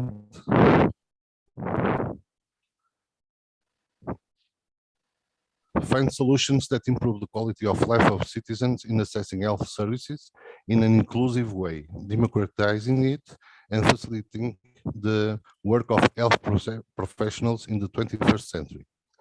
Providing an hybrid and agile technology as a mean and not a threat to the subtraction of employment in order to achieve a better quality of life of our citizens, without forgetting affection and emotion, where a smile and a hug will make certainly part of the equation. These variables are not accounted for at technological level. However, they can make the difference in the life of a human being, alleviating worrying levels of mental health among young people and general population. In this context, we have identified 5 pillars value. In pillar 1, cybersecurity, where we will identify difficulties that micro and SMEs face to protect their data, ways to mitigate the cyber attack, that they are subject to at any time, and create an insurance premium simulation ontology for cyber attacks. In Pillar 2, we identified 3 levels of sustainability: energy production, energy storage, and energy consumption. In Pillar 3, we identified that micro and SMEs do not have the resources to facilitate compliance with proposed environment policies because they demonstrate lack of knowledge and difficulty in carrying out a diagnosis of life cycle of products. In Pillar 4, we identified that access to health services can be facilitated using technology without ever having the physical presence of the health professional, focusing on predictive medicine and the treatment of disease through the digitalization of health and well-being. At the same time, point out technological solutions that allow solving the problem of temporal approval of a clinical trial. In Pillar 5, the gamification and digitalization of the Riscos e Desafios, in English, Challenges and Risks, program from the Ministry of Health will allow a greater scope of this excellent tool among digital natives, which will allow to mitigate the worrying rates of mental health of young people and population in general.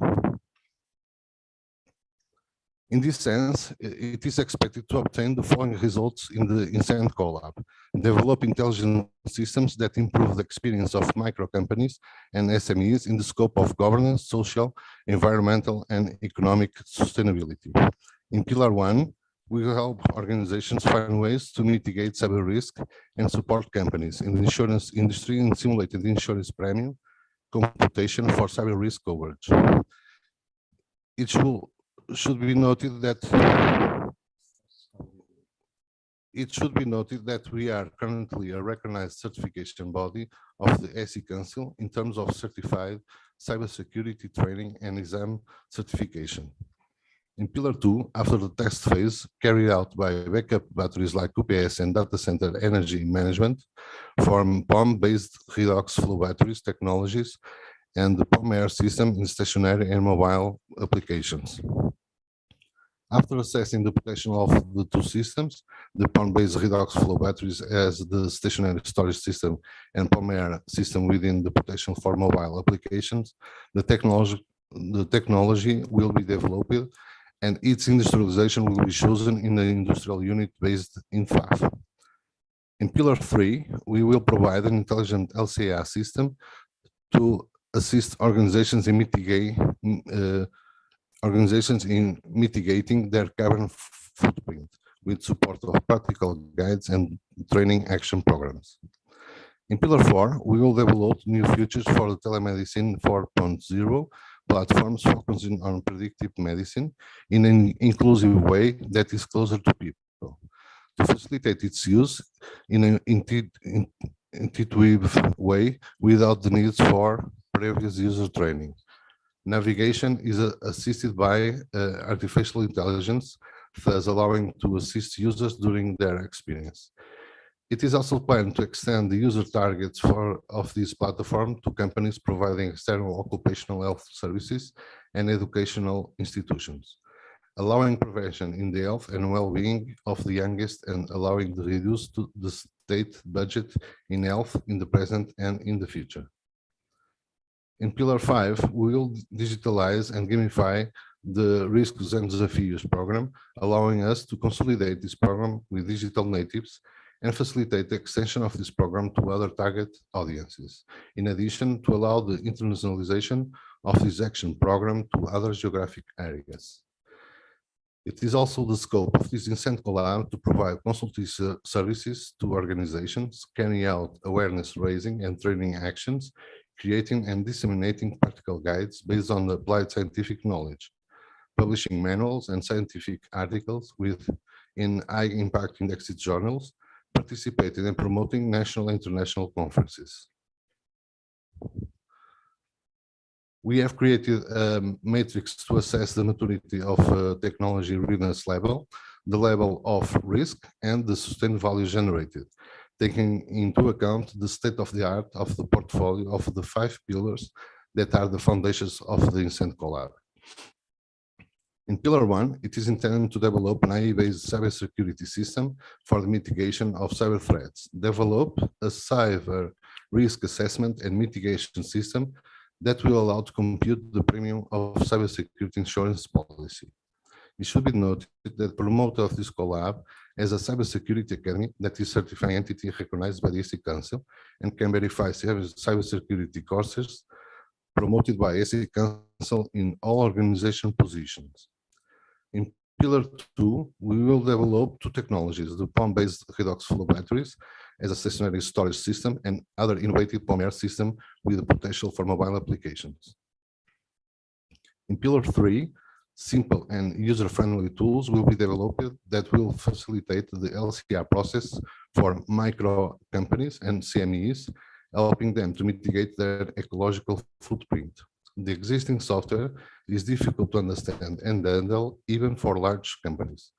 In Pillar 4, participating companies like Bitbox owns a telemedicine platform that aims to evolve towards people-centric and non-disease-centric predictive health, assisted by AI and IoT in partnership with the Academy. Also, it is intended that this application allow integration with other information systems. In addition, two models will be developed, which allow the reduction of time of approval of clinical trials and the prevention of mental health. In Pillar 5, there is an opportunity to improve the Riscos and Desafios program that has proven to be an important asset in the prevention of mental health in Portugal. The results obtained demonstrate this among young university students. It is a program created and developed by the coordinator researcher of this pillar, Professor Carla Rocha, and it is imperative at this time to move towards its gamification and digitalization, obtaining a significant improvement and adapting with two digital natives, and at the same time allowing to reach other targets, such as teachers, students, and the working environment in order to contribute to the improvement of the mental health of Portuguese population. The governance model chosen for Incent CoLab is the Flex hybrid model, developed by Professor Hélio Rodrigues Costa, which will integrate Incent CoLab, a methodology that is applied in organizations of all sizes and activities with positive results at the leadership, project management, and the creation of sustained value in organization. It is an hybrid, adaptable, and flexible model, making it possible to systematically align the management of each research nucleus in the face of the uncertainty of the execution of each macro activity or research activity task, developed by each researcher group or group of researchers. We will use a 12-week cycle, allowing the cohesion and alignment of each research initiative in a continuous improvement. The potential turnover for each pillar is calculated based on market size of each pillar and on the business strategy in terms of application and services provided for a given target, where a given sale price is defined. In the specific case of Pillar 4 and 5, services are expected with a potential turnover of 25 million. For Pillar 5, the estimated turnover will be 7 million. The Pillar 1 and 3, the expected turnover is about 1.5 million for each.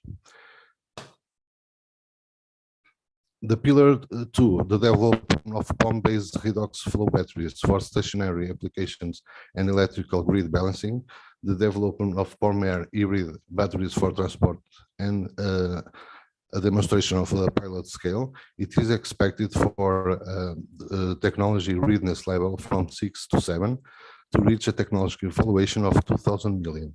But everything will depend on market expectations about the potential of this technology, being able to double or even triple the same amount.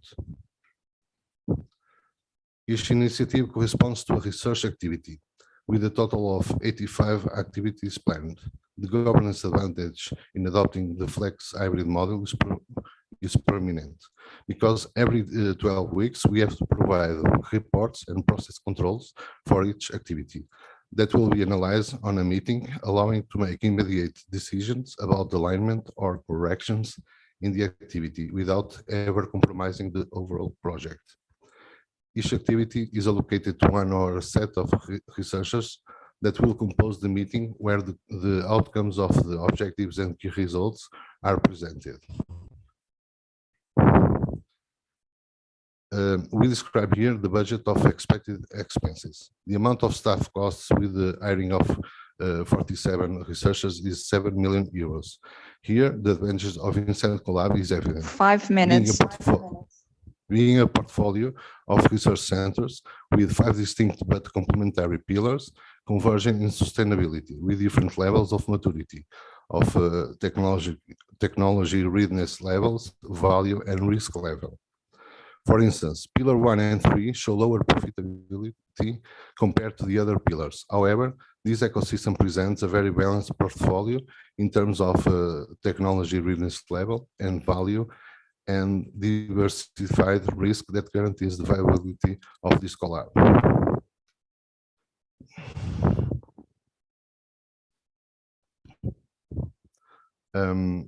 The financing options that we have identified are diverse, from the preparation of applications to national and European investment support programs, access to venture capital financing, or even financing from public and private entities, investors, or partner companies of this ecosystem. In this slide, we describe the funding members, the leadership and management committee, the supervisor board, the ethics and monitoring board. We should note that research groups have an average of H index of 12. There are research centers and academic entities that are integrated into Incent ecosystem, such as universities and polytechnic, as long as researchers to hire to promote creation of high qualified jobs, and additionally, even already employed people on the partners could be qualified with doctoral programs. Municipalities, SME associations, cooperatives, transnational companies, multinationals, SMEs, and spin-offs that certainly will ensure the sustainability of the Incent CoLab. The monitoring activities will be provided by the advisor committee. The city of Faf is in the limit of northeast region called Minho, NUTS 2, and it provides an interface between the northeast called Trás-os-Montes, NUTS 3, and with less than an hour to Oporto and Vigo, Spain, supported by freeways and covered by technology 5G and 100% of optical fiber. Thank you very much. I believe we comply the time. We are now open to questions. Thank you very much.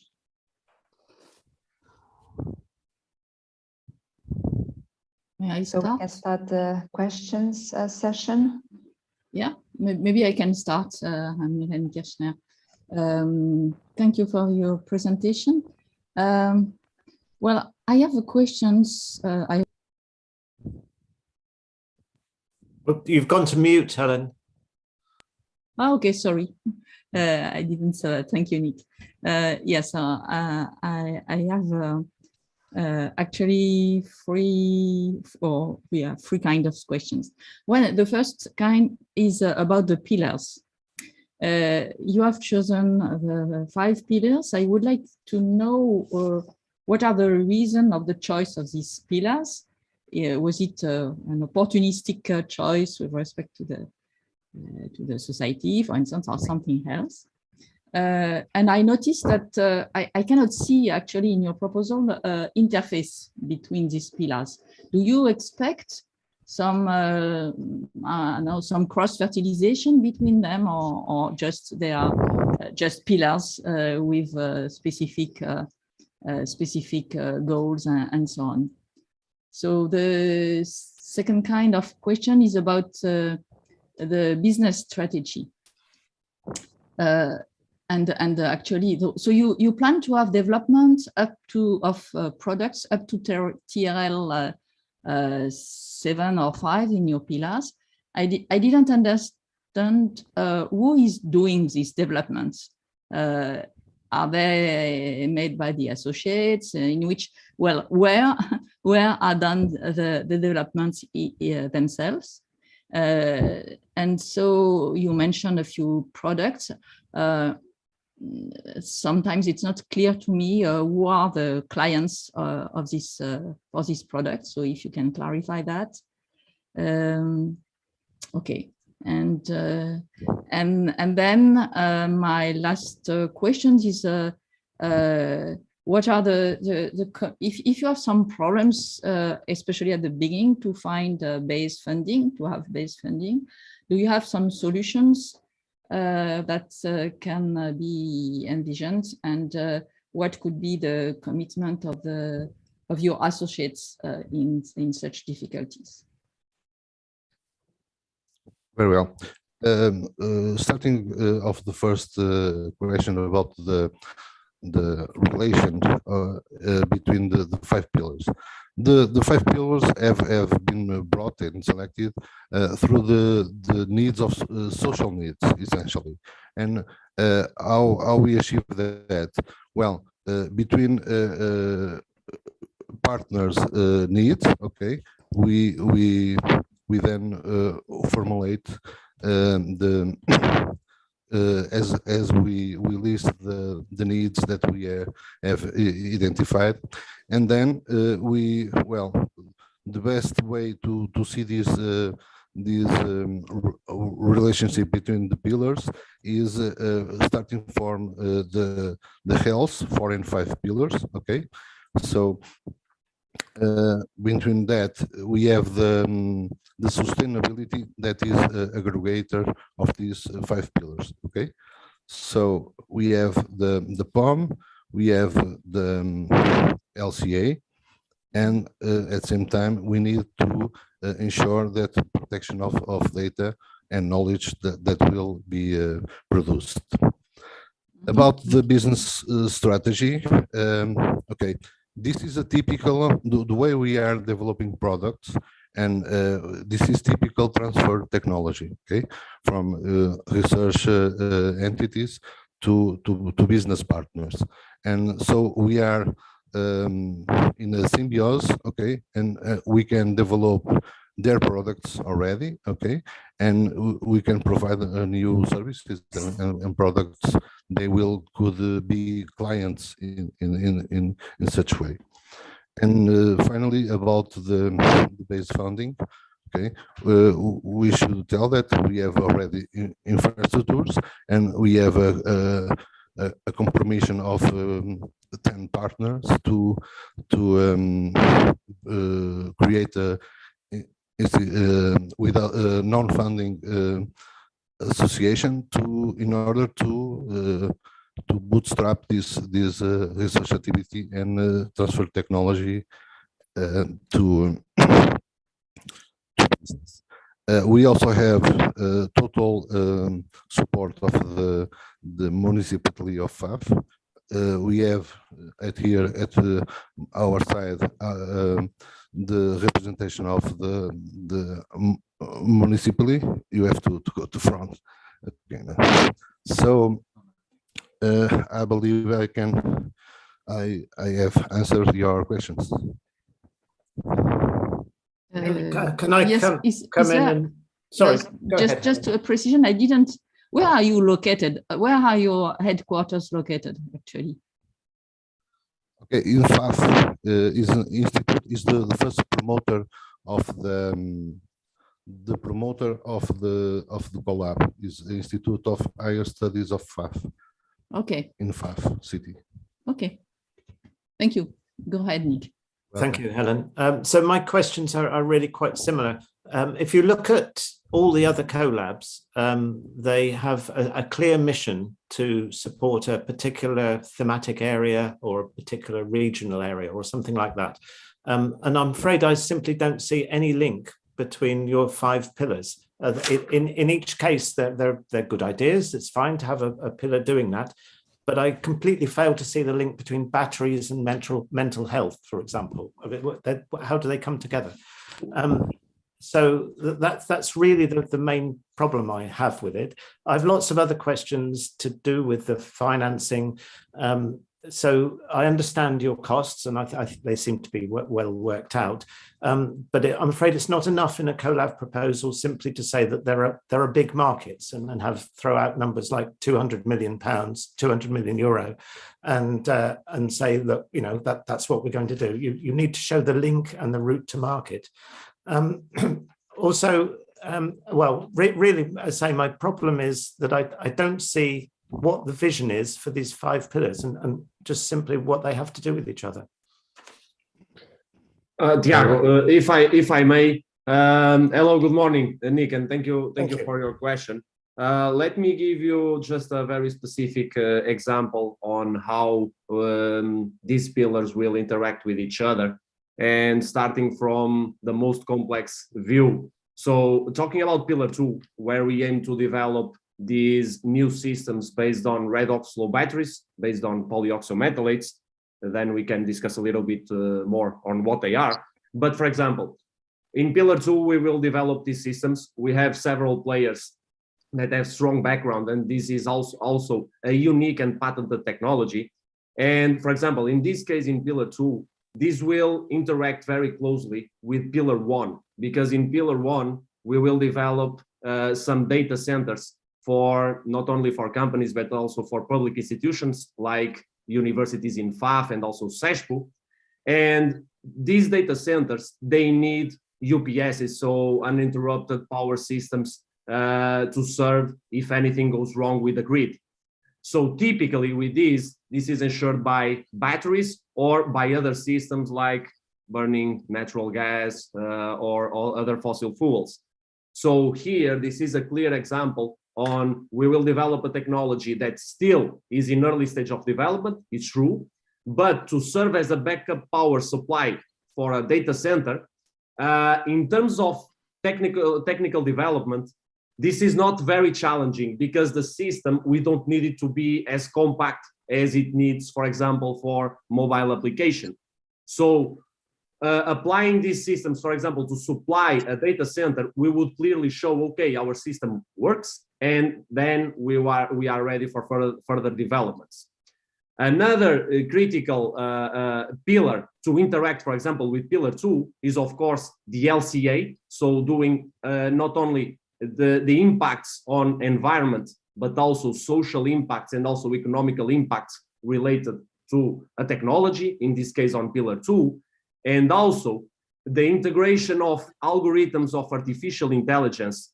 They are very, very important for these battery systems to serve as grid balancing. For example, I know, or I think you know, that renewable energies, they are intermittent and also fluctuate, and simply we need to compensate the electricity grid if they are their most source is renewable energies. So in this case, algorithms that steadily balance the grid, if they comprise artificial intelligence, we will make these systems more efficient and also performing better.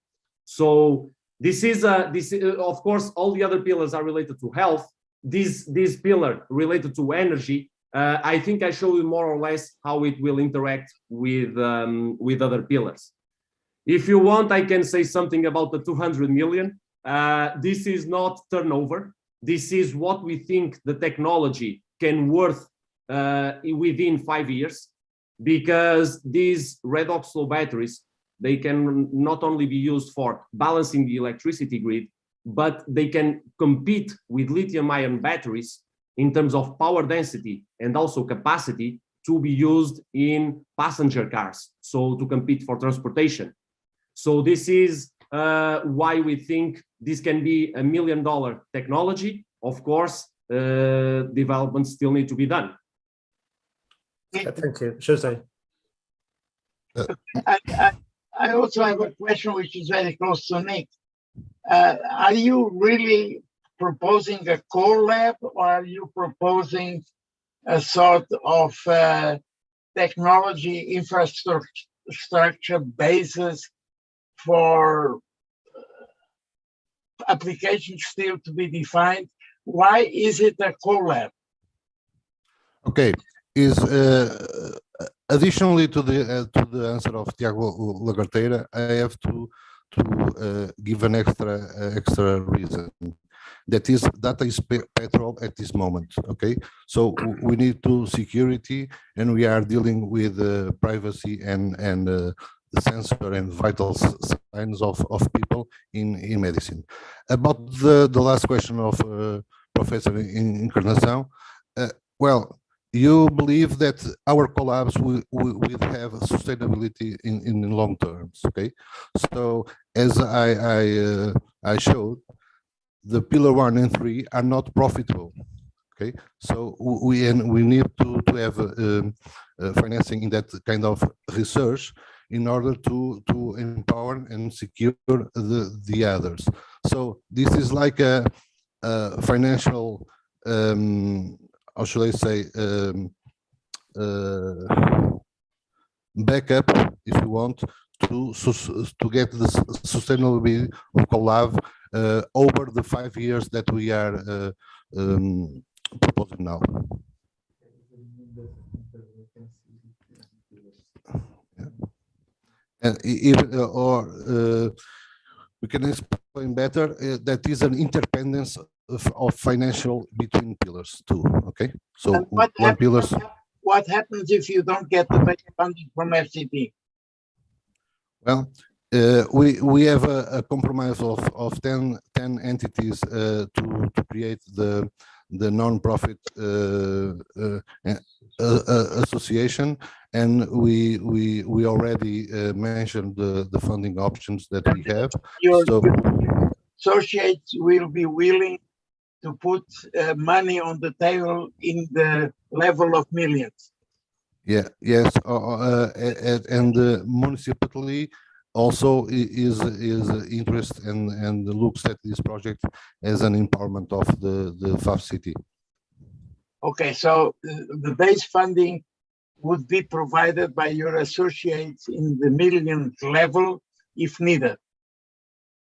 Yes, the bootstrap of the funding is already made by the founder members, and yes, we have another partners that will be our sustainability in a symbiosis way. We deliver products and services, and they finance us too. And we see FCT as an accelerator of this process, okay, of this project. So we have not the question is not the bootstrap financing, but the accelerator of this action and could start the wheel running. And don't forget that there are two main objectives: creation of high qualified jobs, production of applied scientific knowledge, and this transfer knowledge between academy and business and in this industry and enterprises. And with the prices that we have chosen, okay, defined, we are looking at the CMEs and micro companies, because in Portugal, 99% of the enterprises, or even 90, for instance, are SMEs. Okay, so well, I just need to give the note that we have reached the 15 minutes question and answers. So I think that could be for now, and then the panel will forward questions to you, and you may complement with what you wanted to further include in your reply. Okay, right now. Thank you for your okay, thank you so much for keeping up with the time. The sound challenge was resolved. We will have now a 15 minutes break before the next presentation. So this is the time for having a sip of coffee or something else. and we will move forward then at 11:10. Okay, so see you in a while. See you. Thank you. Thank you. Bye. Thank you. Bye.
Temos de fazer o share, não é? Se calhar primeiro falar com. Mas eu tenho mais um lugar.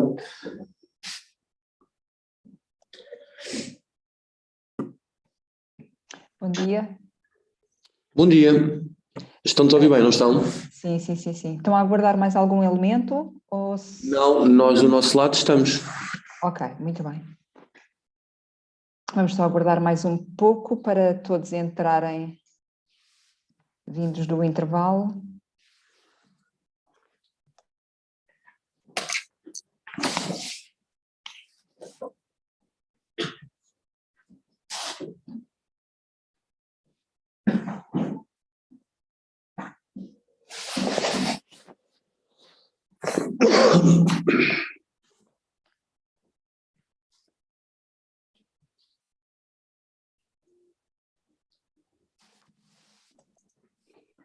Okay, so we are already on time, 11:10.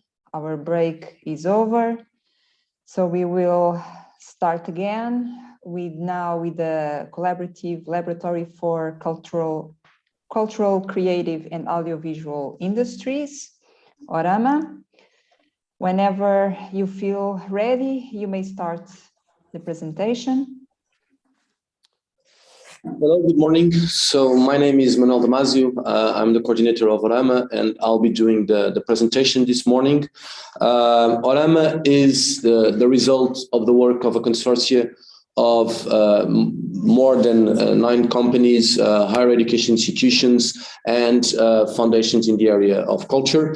ORAMA brings together a number of partners that actually have a lot of experience working together.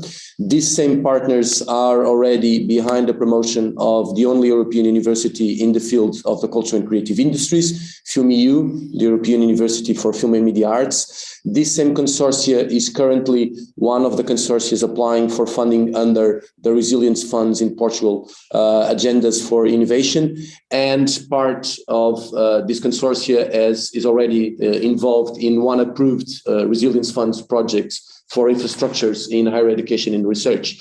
And besides that, this consortia has a long track record of working together, not only in developing research activities, but also educational and innovation activities, both in Portugal and in Europe. The consortia is based mostly in Lisbon and in the north of Portugal, in Oporto, but includes an interesting mixture of entities that act across the value chain. And for us, this is crucial in the design of the consortia and in setting up this collaborative lab, because it reflects an understanding of the value chain for film and audiovisual production, but also an understanding of the transformations and challenges this sector is facing. And that was the starting point for ORAMA, and that's what drives us in this project. So we want to tackle a number of very complex and challenging difficulties or opportunities this sector faces, not only in Portugal, but across Europe. And we want to upgrade the sector as a whole, but also to increase its impact in society, namely, obviously, in Portugal. Our vision is to boost the innovation capacity of several entities across the knowledge triangle in the film and audiovisual sector in Portugal.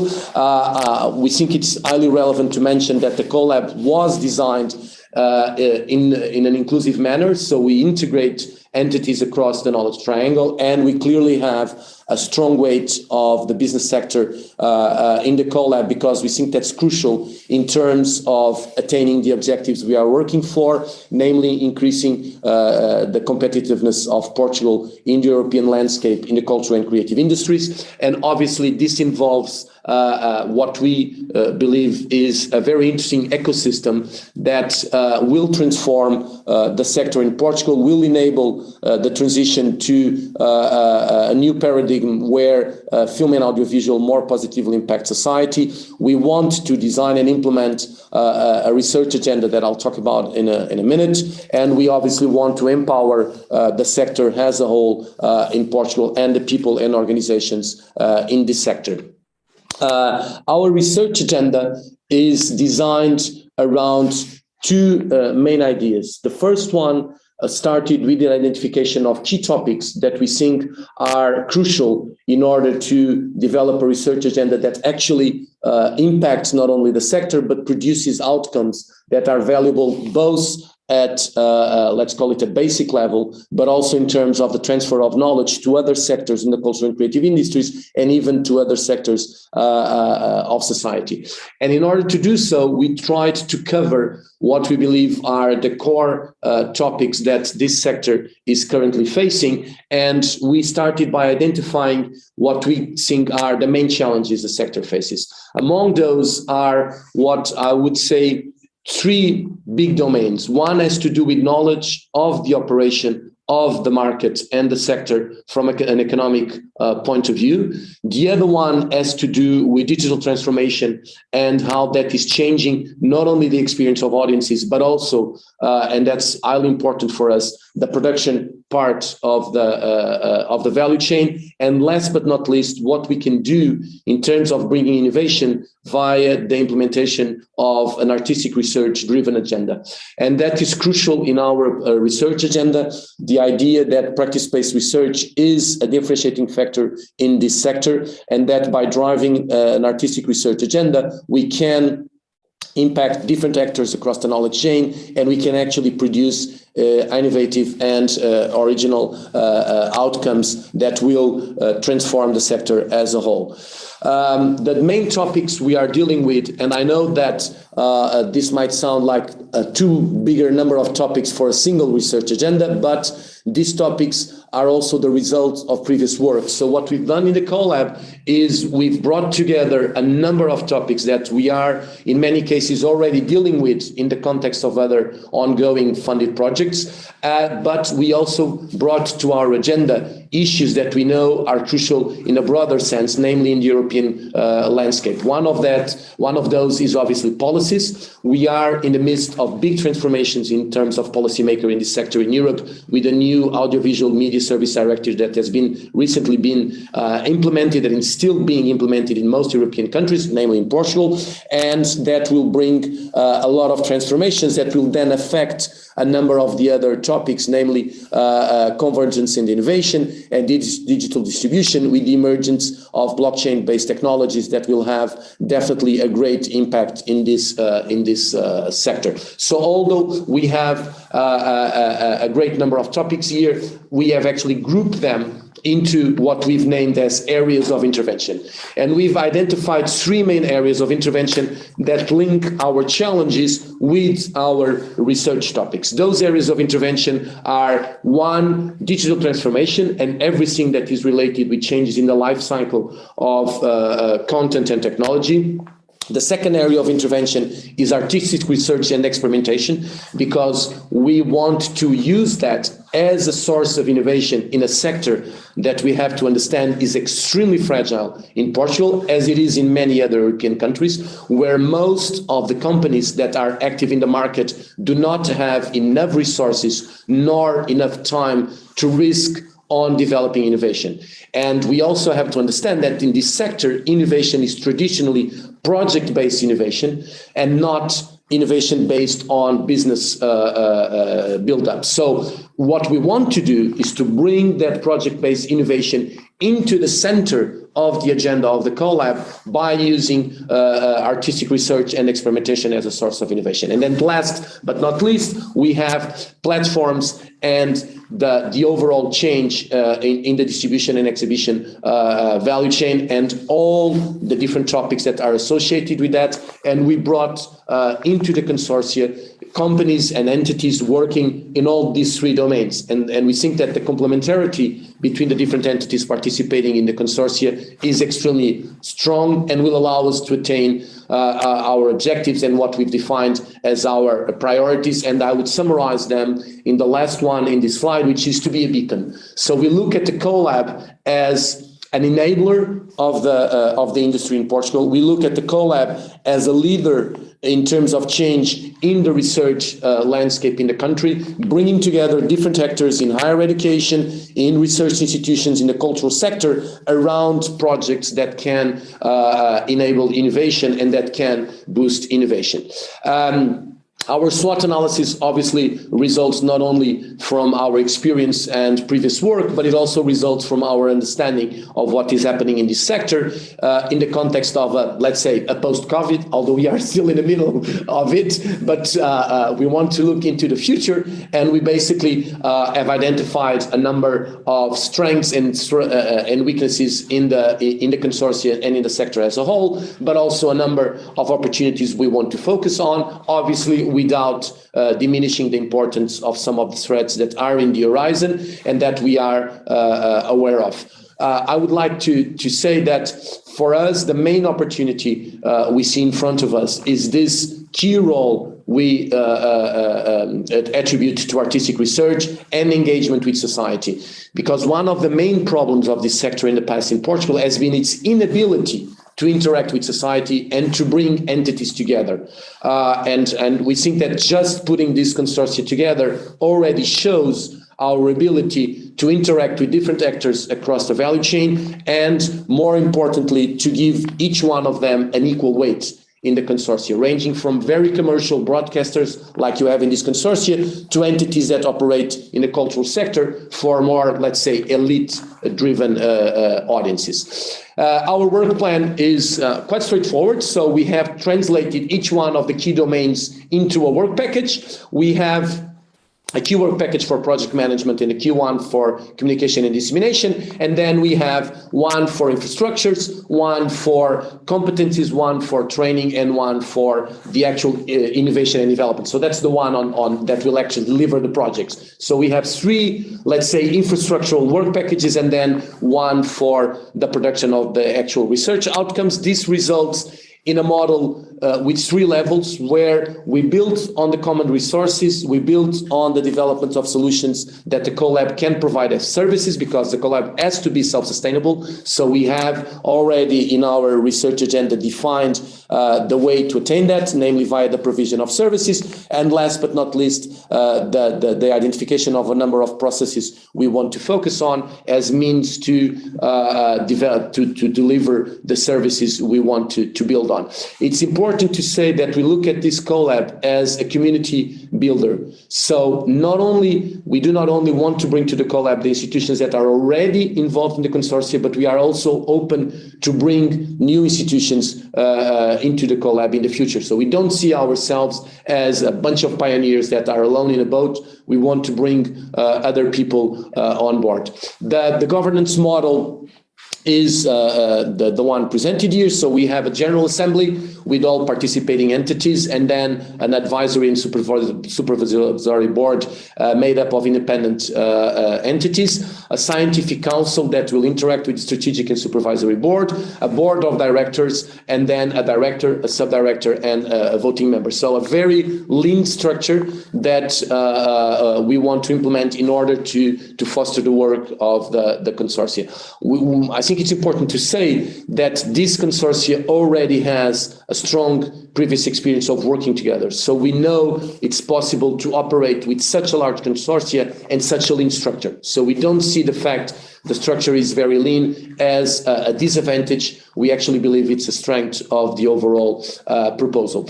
In terms of our human resources policy, the CoLab will have three main centers that correspond to the three core investments foreseen in terms of infrastructures. I think it's important to say that part of the funding for those infrastructures is already acquired.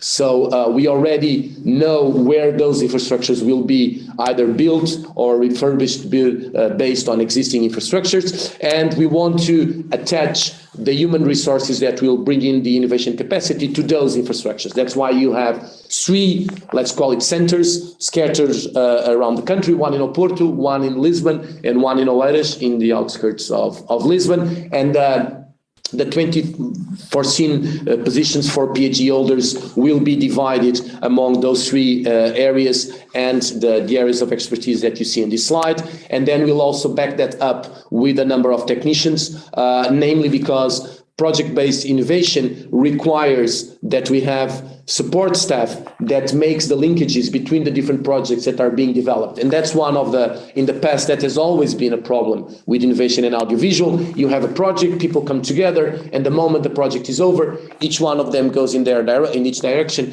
and the knowledge is not kept. And that's one of the things that we want to build upon. I think it's important to say that the institutions in this consortium altogether have been in the last 5 years responsible for more than 80% of the audiovisual and film production in Portugal. So we are not talking of institutions and companies in their infancy. We are talking of entities with a very large experience, and that already provide jobs and employment opportunities to a lot of people in this industry in Portugal. And basically the CoLab is a way of reinforcing that ability by bringing in a research and innovation agenda, which is something that has never happened in the past in this sector in Portugal. This is our budget and our forecast for revenues and funding. I think it's important to say that the membership fees there are only for the initiators. So we will have, if we get the label and when we start opening the structure of the CoLab, we are also considering the possibility of having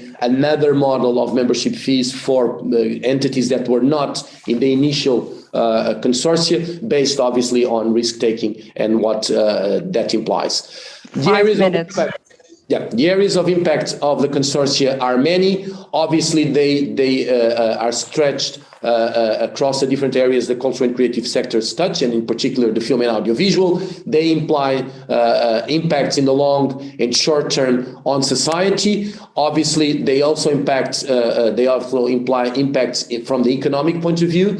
I think it's important to say that the consortia includes specific projects dealing with digital assets management and digital content distribution, namely in terms of supporting solutions for the transaction of NFTs in the national context and the development of anti-piracy solutions, which is core for the sustainability of this industry, which is one of our main objectives in terms of research. And obviously, we are considering that in the long term also from the technological point of view. In the long, and to summarize, we believe that this impacts in society, in economy, and in technology will result in strong institutional impacts. And those are the ones that with the CoLab we are trying to attain. And those include the development of a research agenda for the film and audiovisual sector in Portugal that is collectively taken over by different entities across the knowledge triangle in the sector in Portugal.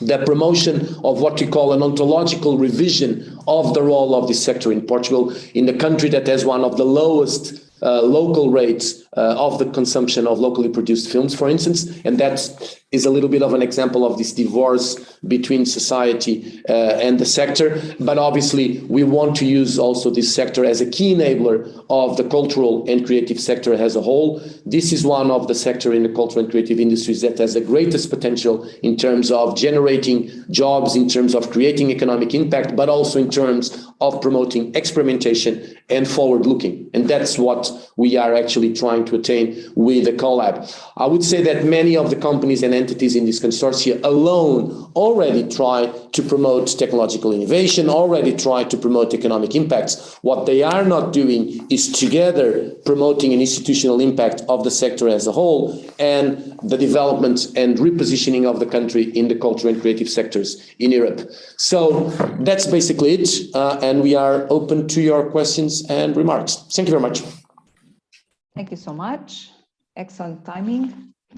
Shall I start? So Nick Veck here from the panel. Many thanks, Manuel, for an excellent presentation. I think it's you've made a very well-argued case for a CoLab with an excellent understanding of the innovation and the market need and everything there. So my questions mainly is about the financing.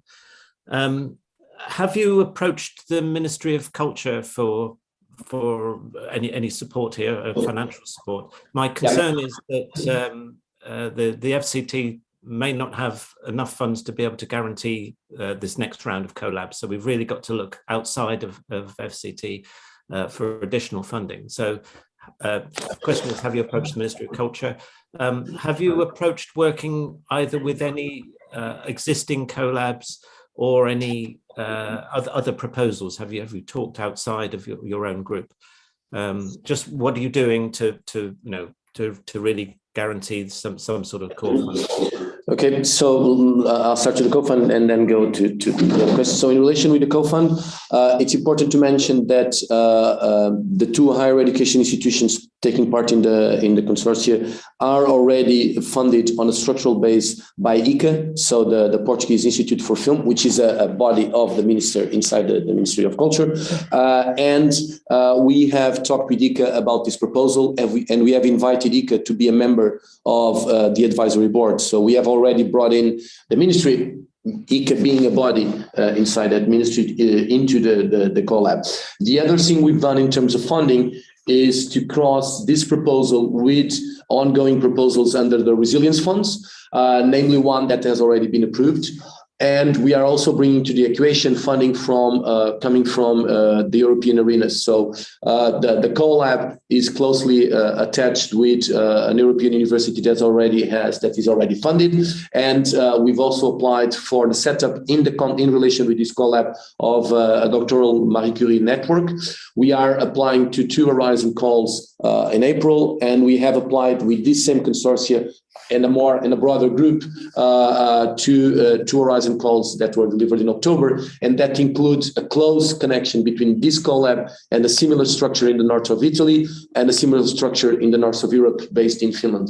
So we see this CoLab not as a national thing that's going to save the country and change the world, because it's not. We want to also use this to foster our European agenda. So we don't want to only look inwards. I think it's important to mention that, for instance, one of the production companies involved in this consortia was considered in 2020 the best European co-production company. So these companies are already used to work on an European level, and we want to use the CoLab also to support them in those endeavors. And that takes us to your second question, and we haven't talked. So far, we have not talked with any of the I should not say this, but until the moment I got the call for this presentation, I did not even knew who were the other competitors, and we haven't talked with any of them. I'm not going to say that I see a lot of connections, because I would be lying. I haven't looked at what the other CoLabs are proposing. I would just like to stress that we believe we already have a lot of connections that can foster the CoLab independently of what the other CoLabs are focusing on. And I'm not saying that those connections do not exist. I just have not looked at them. Thank you. Very clear. Wolfgang. Yes, thank you very much for the presentation. I have 3 questions. The first question is, you focus on film, but you didn't mention, film, where is it used? Film now is produced mostly for TV. And I was surprised that it seems that there is no TV station involved, because they have the biggest budget. Normally in Germany, most of the filmers are supported by the TV channels. First, related to this is also advertisement. I mean, most of the film industry lives today from advertising, YouTube films and so on. You concentrate only on artistic films, which is a very small niche. I enjoy it personally, but I think it's not the general audience which looks these high top quality films. And connected to this is also the question which Nick already asked. We have actually a competing proposal, but that proposal is much more general. It doesn't include only film, but other cultural assets like museums and so on. So a push in culture with high tech is definitely important for Portugal. But if you consider who will be the consumers, as I said, either TV watchers, these are the locals from Portugal, or tourists. And the tourist aspect is not so good when you concentrate only on film, because I think audiovisual, theme parks and so on, where people have a kind of edutainment with modern graphical, interfaces and so on, is more important, because we have kind of a cultural tourism as a goal. So that was my second question. And the last is, NOS is involved, but what do they really offer you? Because in the other proposal, we have also NOS, yeah? So they're, bidding for two things. And the question is, what does NOS actually invest in this? So 3 questions.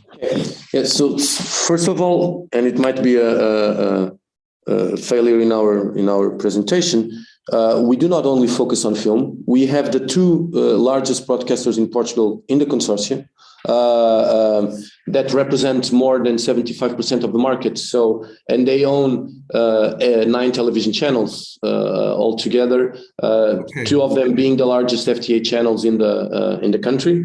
So I do not agree with your question that we do only focus on film. Well, not at all. And it's important to say that one of those conglomerates is also the largest seller and buyer of advertising in Portugal.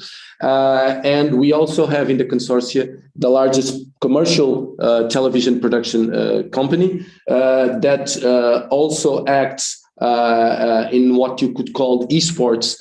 And I would say that focusing entertainment nowadays, and I completely agree that audiovisual is much more than just producing, let's say, for traditional platforms. But focusing on the cultural sector, I would say that we are looking at the basis of the production and delivery of content. And that includes, for instance, the focus on virtual production that can support, for instance, the examples you've given of the audiovisual theme parks. And we have in our consortium institution that a company that only does that. It's actually one of the few companies in Portugal that has any expertise in developing that type of sector, that type of technology. And last but not least, as for the focus on a specific sector within CCI as per opposition on a more general focus, it's a complex discussion. In my opinion, it's completely impossible. And you see that in the way that the European Union defined the sector in the context of the new key call. It's completely impossible to have a general approach to the cultural and creative industries as a whole. I'm highly skeptical about that.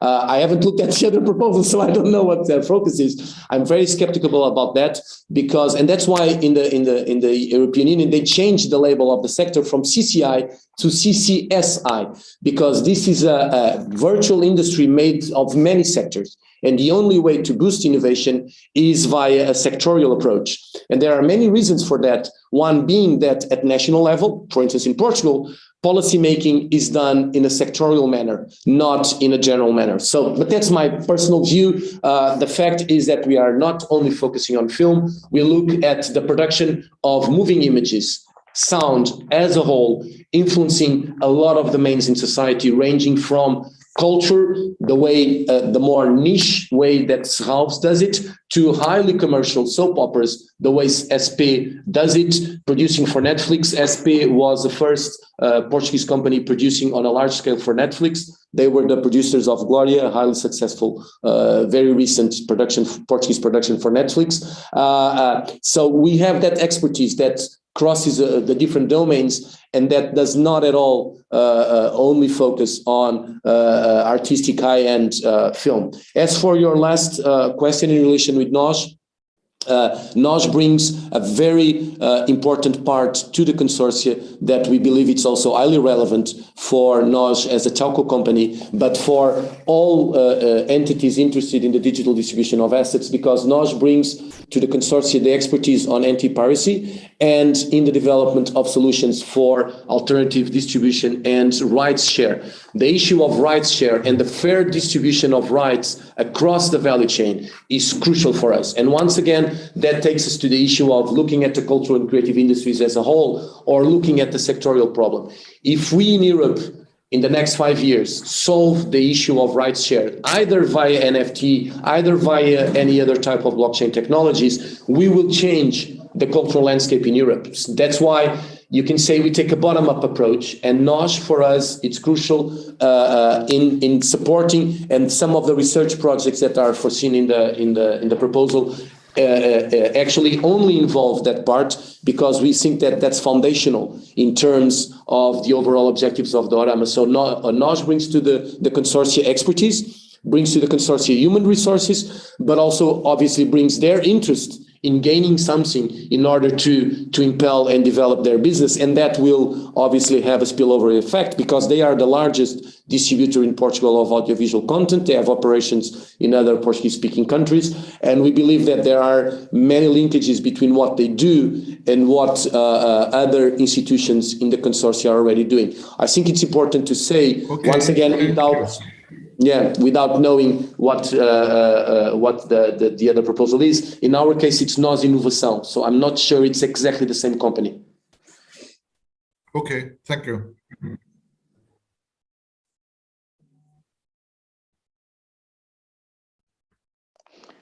You're on mute, Jose. I have just one question. What happens if you get the CoLab label, but not the FCT-based funding? Sorry, could you just repeat, because I wasn't... What happens to your consortium if we would decide to award you the CoLab as a label, but it would be difficult to give you the FCT-based funding? Well, if I understood correctly, so the consortia exists independently of the funding. So the consortia as a structure that acts together in order to acquire funding, develop innovation, that will still exist. What would not exist without the FCT funding would be the formal structure that would allow for the institutional impacts that have been mentioned. Because the way the CoLab was designed, we have brought together projects that are already either funded or in the last stages of being funded.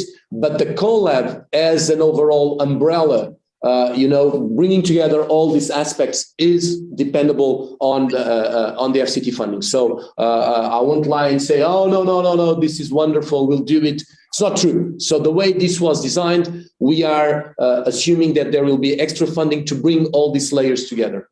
And if there is a delay there of 1 year, 6 months, 1.5 years due to funding problems, finding funding from a point of view?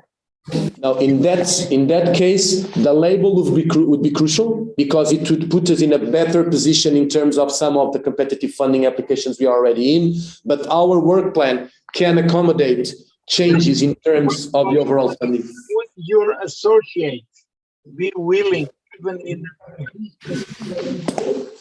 money on the table, to help you out? I'm very sorry, because the sound is...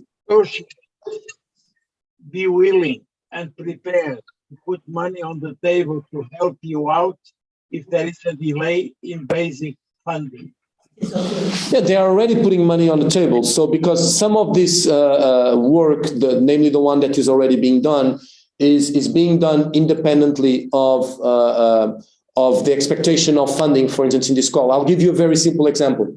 So, for instance, one of the core infrastructures that is foreseen here is a very strong infrastructure for virtual production. That infrastructure is already being built and equipped independently of this funding. So, as I said, we look at the funding as an opportunity to bring together works and investments that are now quite loose. So I would say that the associates, for instance, if there was a time, let's say a gap of 6 months, I'm making it up, between the label and the funding, they would be willing to bring that money to the table, yes. That was the question. Yeah, I'm very sorry, but the sound is quite bad, so I couldn't understand. I have one more, if we have the time. A short question is about video games, which was also not prominently figured as a big market, dominated, however, by some countries, especially, of course, Canada. But what about Portugal? Video gaming? Yeah, video games are obviously a tremendous industry, namely because video games are nowadays played on everything, ranging from our TVs to our mobile phones. We have one video game company in the consortium, and the enlargement focus we intend to have is precisely on the animation and video game sectors.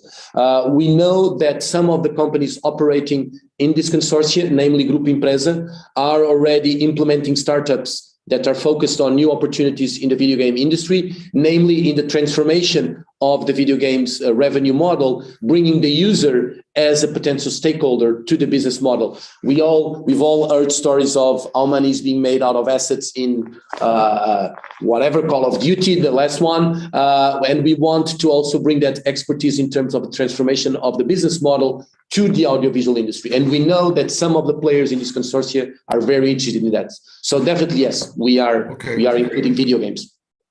Thank you. We are at 1 minute. Is there time for one more question? Yeah, very quick. Perhaps you could comment briefly on the opportunity for export. Well, first of all, you haven't added a number for that contact. First of all, we know that some of these companies already have expertise in exporting content. I've given you the example of Glorio with Netflix. One of the things we know is that these companies, and that's common to the overall sector in Portugal, and I'm also talking of higher education, have a problem of lobbying. So the lack of funding, the lack of critical mass, the lack of human resources prevents us from being more active in terms of representativeness at an European level. One of the core assets for us of the CoLab label is the possibility of having a single brand and saying, with this brand, we are able to deliver this and this and this. And that's crucial in terms of enabling exports. Thank you so much. That was a very fruitful discussion. We have exactly reached the 15 minutes. So I want to thank every element of Orama for this session. And we will now move on to the next 5-minute break. This is a very intense 2 days. So we move from presentation to presentation with 5 minutes breaks. So see you soon. Thank you so much. Thank you very much. Thank you for your questions. Bye-bye. Bye-bye. Thank you. Bye-bye.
Bom dia.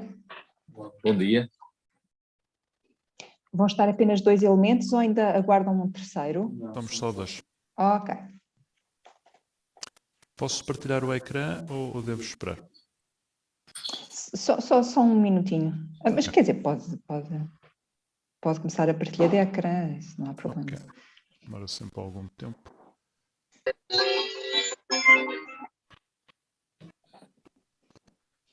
Não.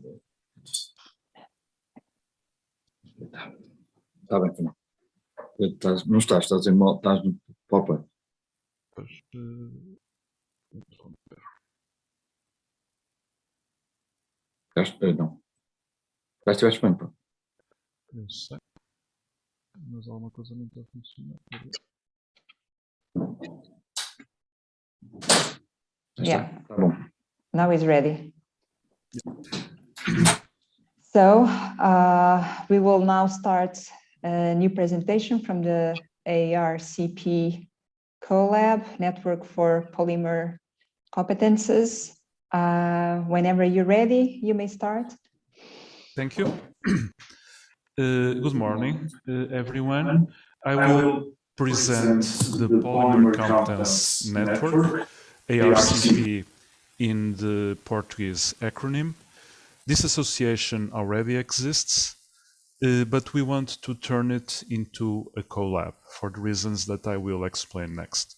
The presentation will be done by myself. I'm a professor at the Faculty of Engineering of University of Porto. I'm also the president of the board of directors of this association. My colleague Jorge Martins is a professor at Polytechnic Institute of Viseu, also a member of the board of directors. He may help me in answering some of your questions. As I mentioned, this association already exists. It was created in 2007. It was funded by the Competence Networks. It was funded by the Competence Networks program. We are located here in this building, and we are in the campus of the Faculty of Engineering of University of Porto.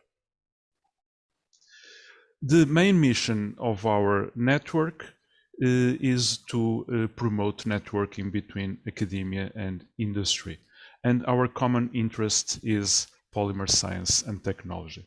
So we want to share knowledge, resources, and promote joint projects. Our members, we have academic members, 3 are universities, 2 are polytechnic institutes, and we have 8 industrial members. Some of them are top players in their areas of activity.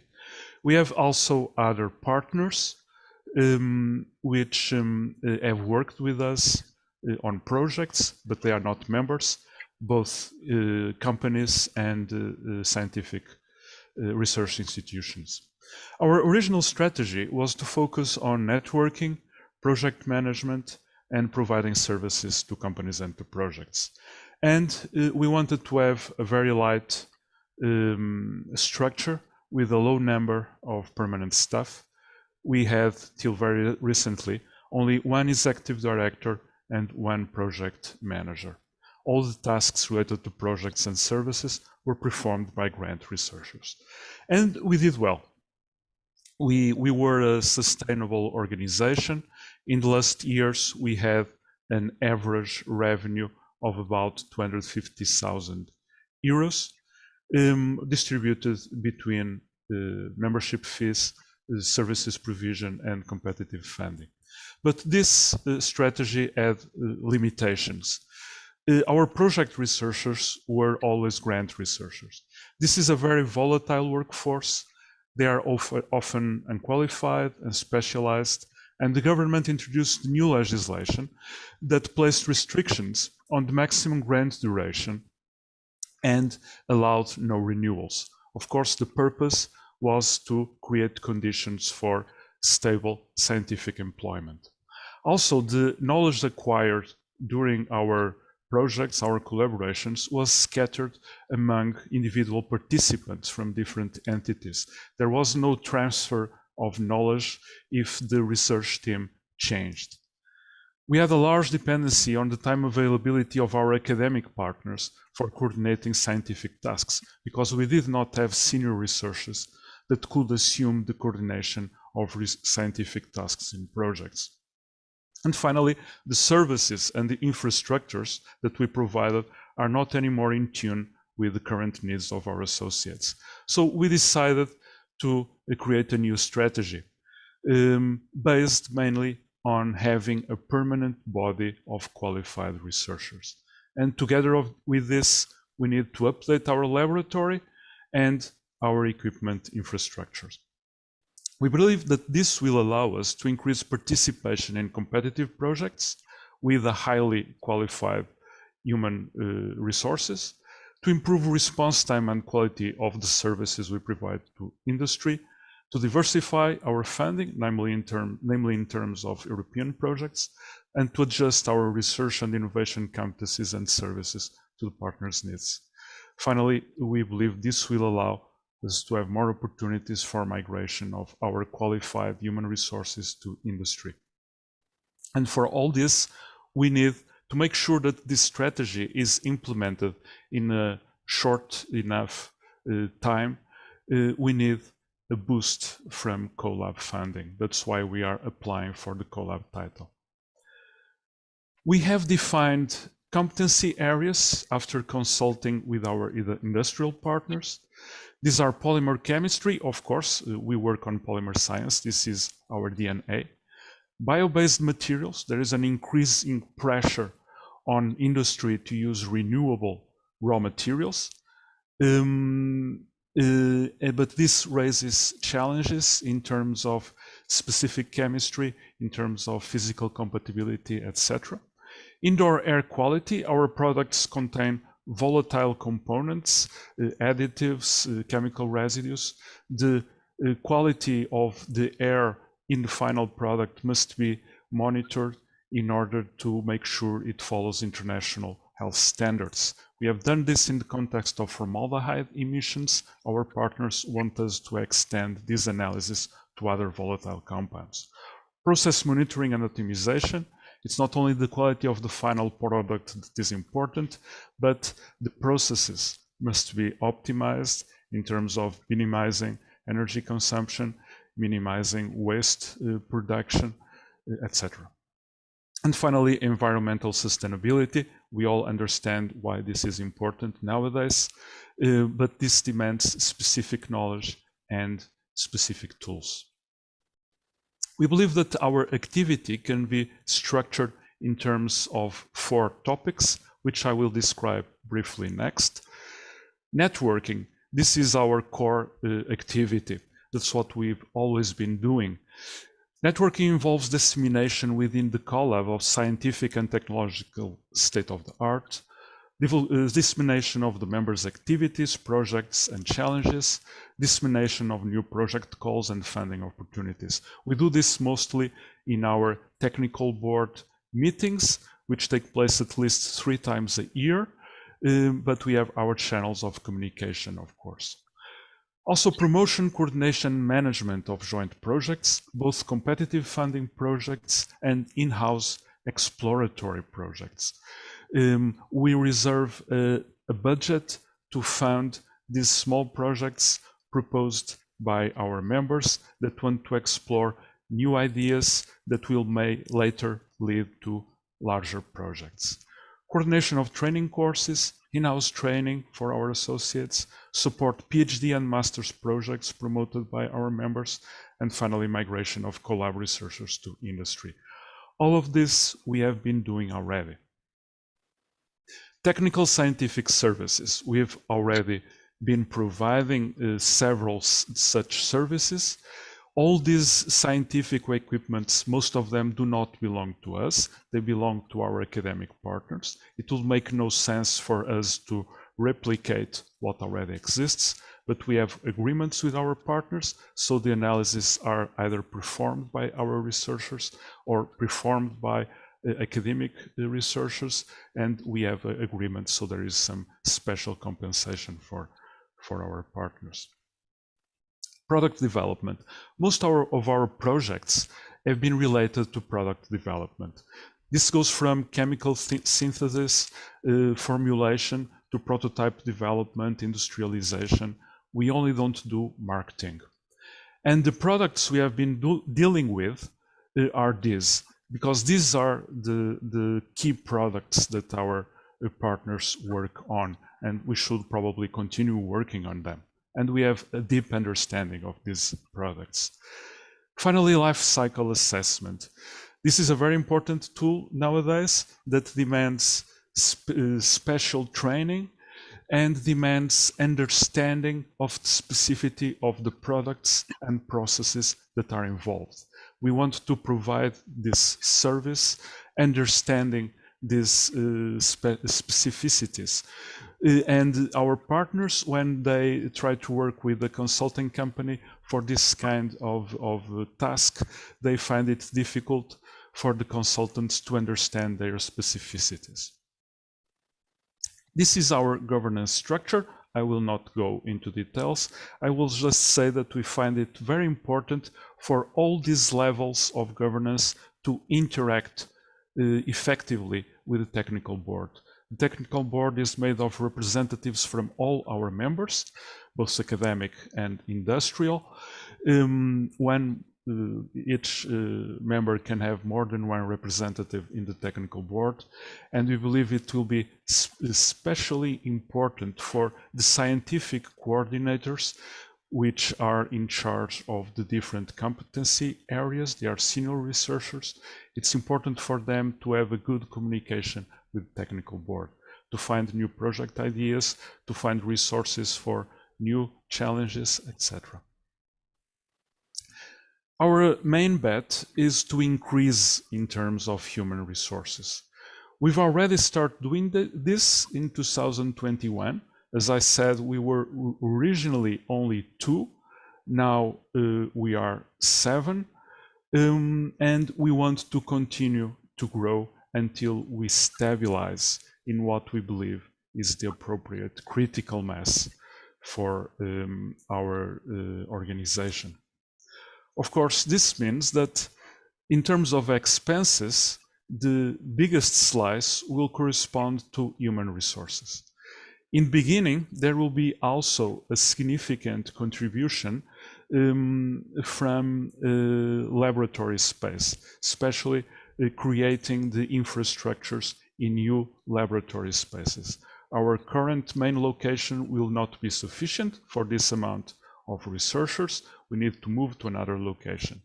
Also, for instance, we're not speaking only about one single location. For instance, our laboratory for indoor air quality, we will have a new location, which will be located in the Polytechnic Institute of Viseu. That is where the academic partners that are experts in this area are located.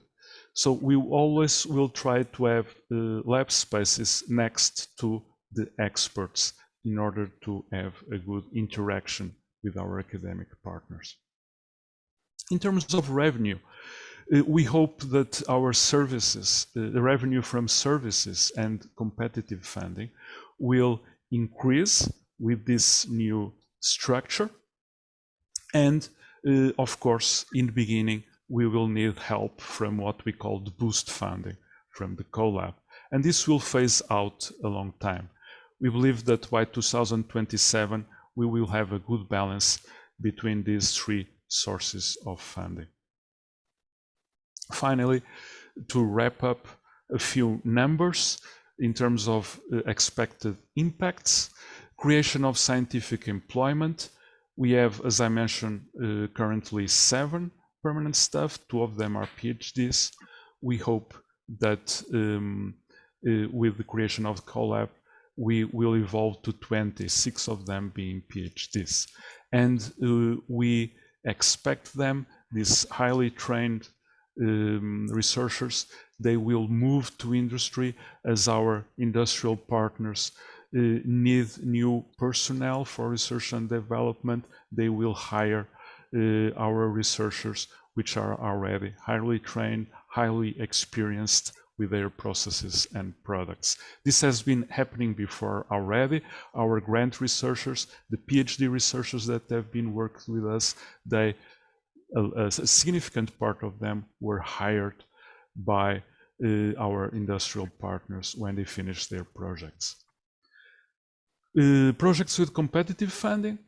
Currently, we have an average of 4 projects per year. This is our maximum capacity.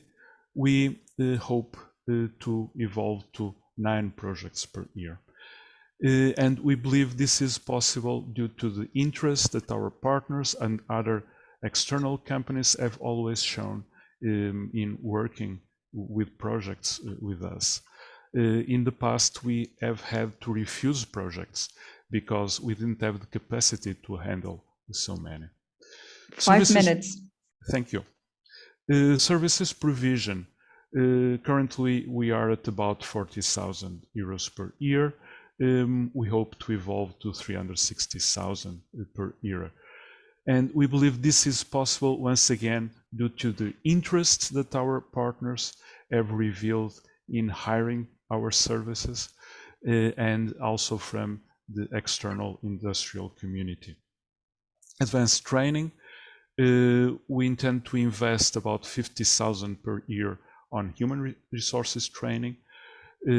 This includes specific courses, technical courses, going to conferences, going to visit other foreign institutions.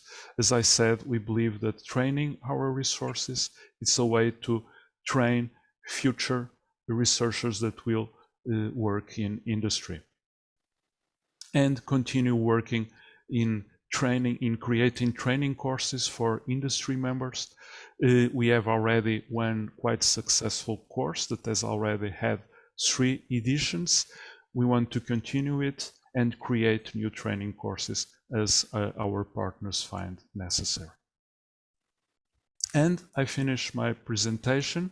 Thank you for your attention, and I will be happy to answer any of your questions.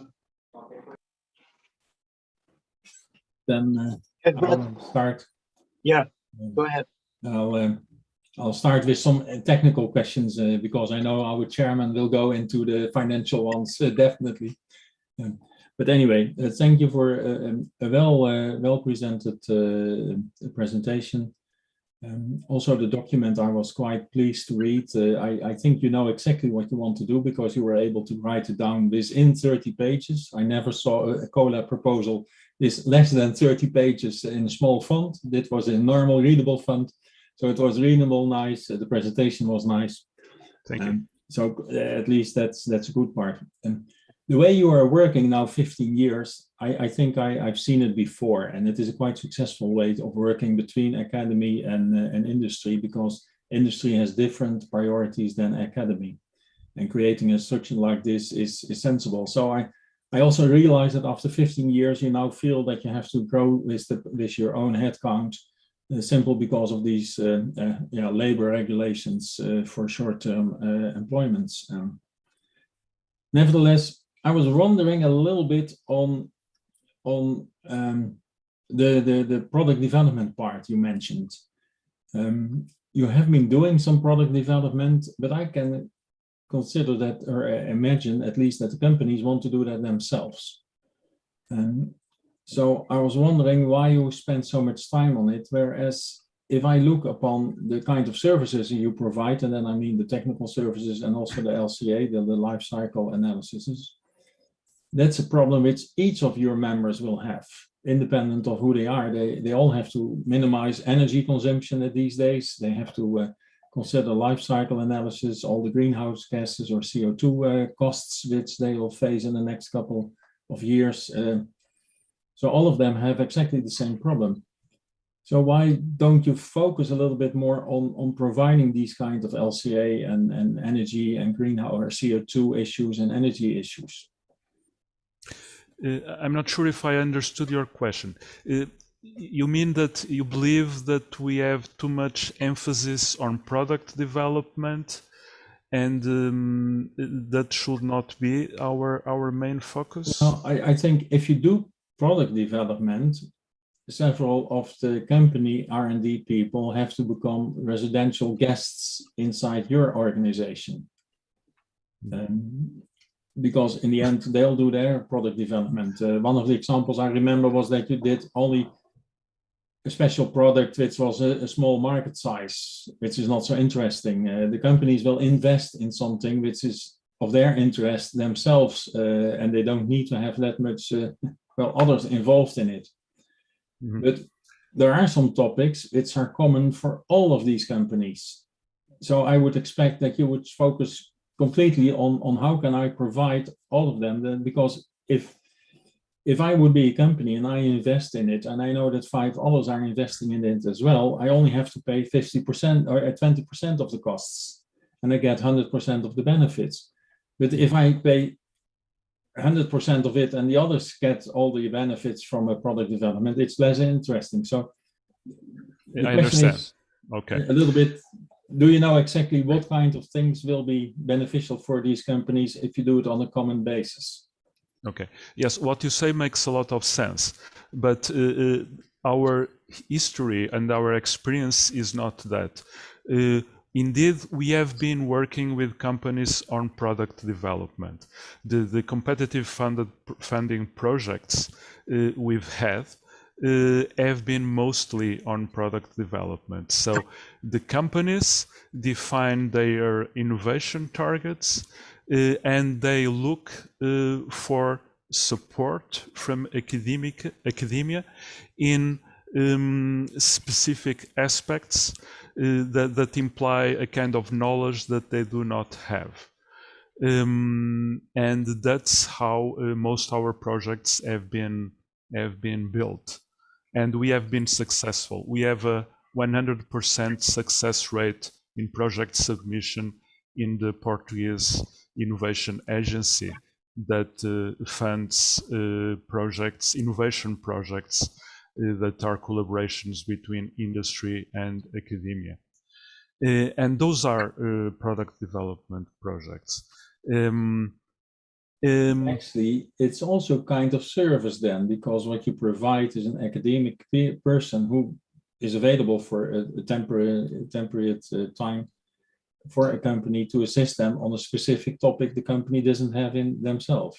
Yes, it is a kind of service. Yes, you can establish it as a consultancy service somehow, but the framework how we have been doing this is in the context of collaboration projects between academia. But it could be 100% industry. Funded by the company. That is difficult in Portuguese companies to have the capacity to fund 100% such projects. That's not our reality indeed. Of course, what you mention is there are common interests as related to life cycle analysis that are common to all our partners, and we could provide that common service. Yes, but that is what we want to start doing. We want to introduce that kind of approach. We consulted our partners trying to define common interests so we could have specialists working with us on an area that would be common to most of our partners. And life cycle assessment was one of those topics we found.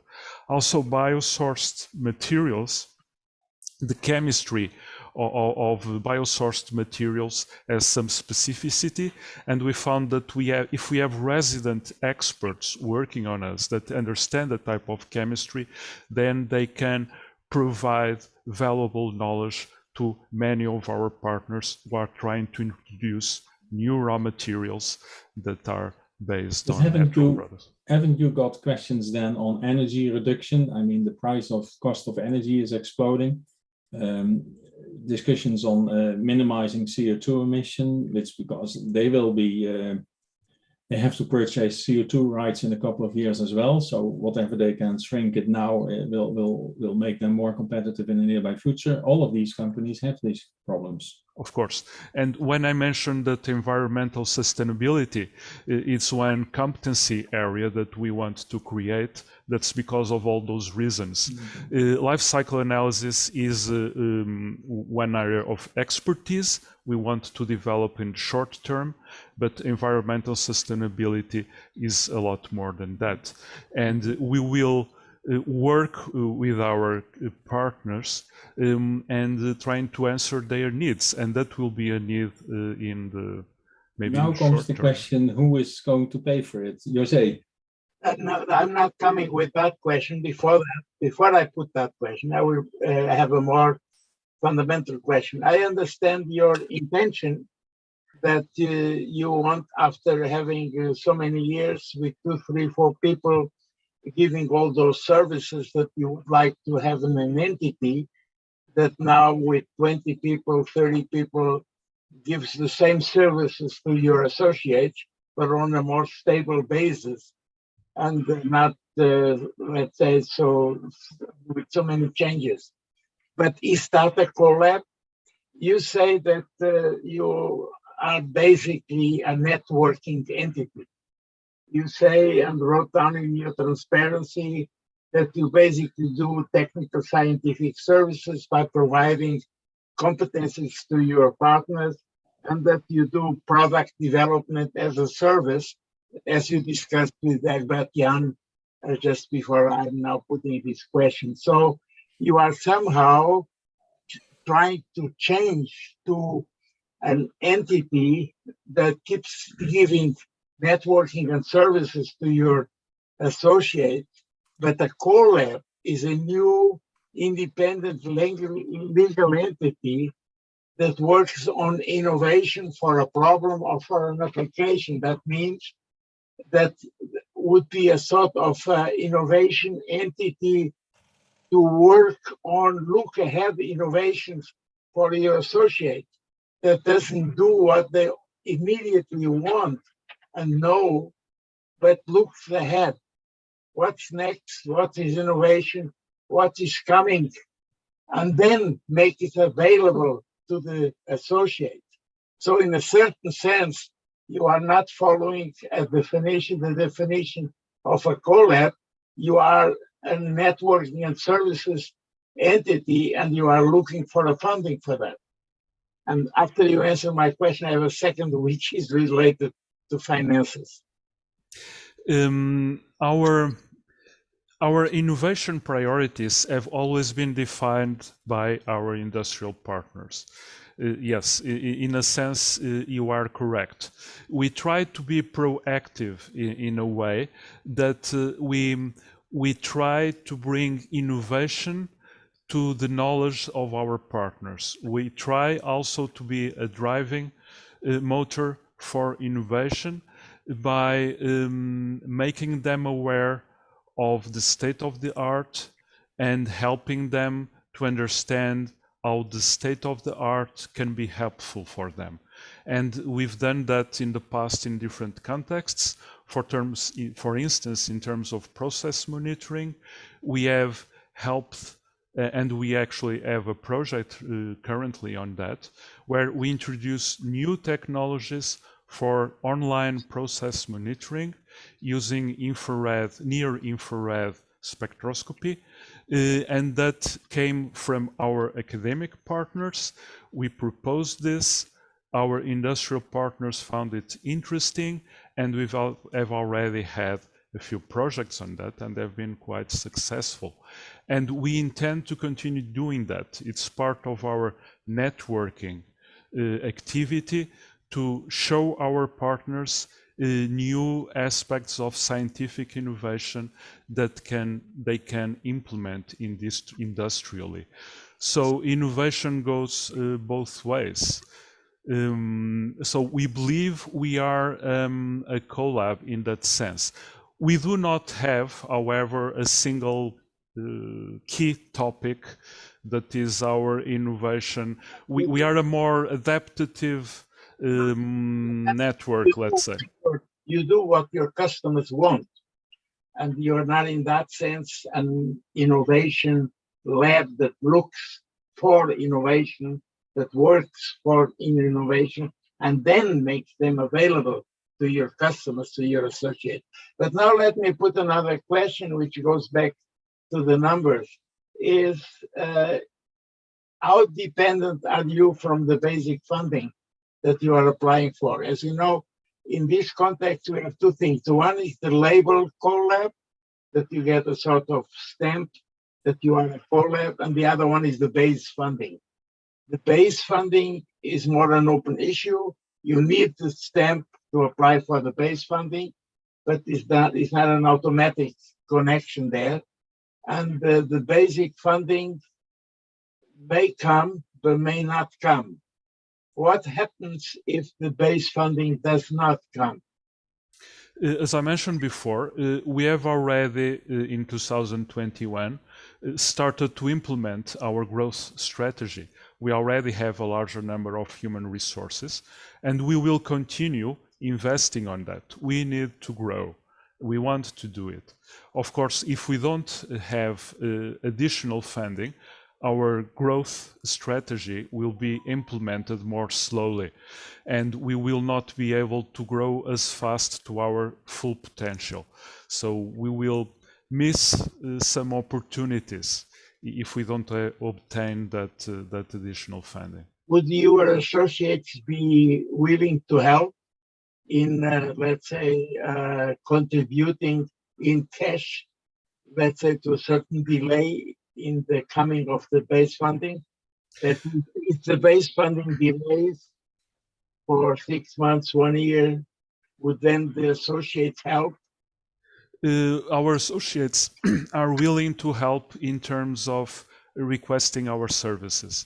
So as we grow, the demand for services will also grow, and that will allow us to have a stable, sustainable growth, thanks to the request for services from our associates. Not as an investment, as a service. Yes. I don't know if you want to add something. So I'm done. Egbert, if you have further questions, I'm done.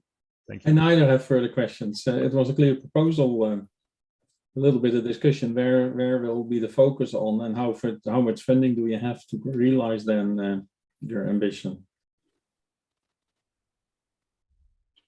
Okay, so as far as I'm concerned, yeah, it's already okay. Well, I might ask, when I was reading the document, you are not including the molding industry, aren't you? The thermoplastic molding industry. Thermoplastic world, yes. That is intentional. We do not work on thermoplastic processing. There is an university close to us, the University of Minho, that has its own interface institute. They are the experts on thermoplastic processing. So since the beginning, we made that decision. It makes no sense for us to replicate what our neighbors already are doing. We've had one project where we were partners with them. It was related to thermoplastic molding. So we look at them as potential partners. We don't want to replicate their area of expertise. It would make no sense. And the thermo harders, the fiber-based stuff, is there a company involved in that one? Because I see now the combination of the two growing more and more. I didn't understand what you mentioned, Tribo? Thermo harders, the composites. The composites. Combining composites with thermal molding. We do that in a sense, yes. We work with the thermal hardeners as binders for composites, for lignocellulosic composites, wood and cork composites. And those are produced by a kind of molding, so we work on that. Okay, and we have the DTX CoLab already working. It was one of the first, and they also have a department for polymer, and they specialize also on polymer electronics. You didn't mention embedding of intelligent, components into the polymer. We have not been working on that. One of our partners has worked on that area a bit, but with another external partner. That is not so far. It has not been within our goals. We have just 1 more minute for the questions. Do you think that you'll expand the network in the nearby future with other companies, though? Yes, we are continuously looking for new partners. We want to have industrial partners that do not compete with each other. They are complementary, and we are continuously looking for new partners. And it's something that by increasing our human resources, our senior researchers, we hope them to be proactive in trying to find new partners to be members of our association. Thank you very much. We just reached the 15 minutes for questions and answers with the panel. Thank you so much for the ARCP representatives for this talk. We will move soon to CoLab for census after our 5 minutes break. So see you all in a bit.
Hello. Hi. Hi. It will be only one presenting or more than one? We will have Manuela Pintado and Joana Fangueiro in the second part of the presentation. Okay. We'll have to wait just 2 more minutes for everybody to gather again in this virtual room.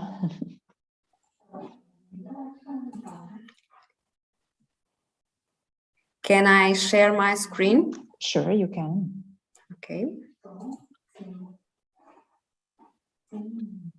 Okay, so we will have the Collaborative Laboratory for Research and Innovation in Cosmetics. Yes, I need a few moments, please. Yes, of course. Okay.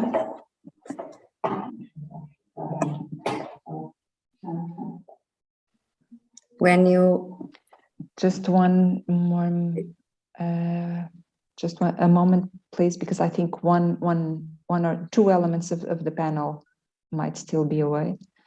Oh, wait. Okay.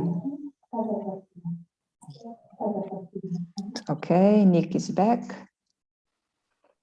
And Ellen will be soon arriving as well.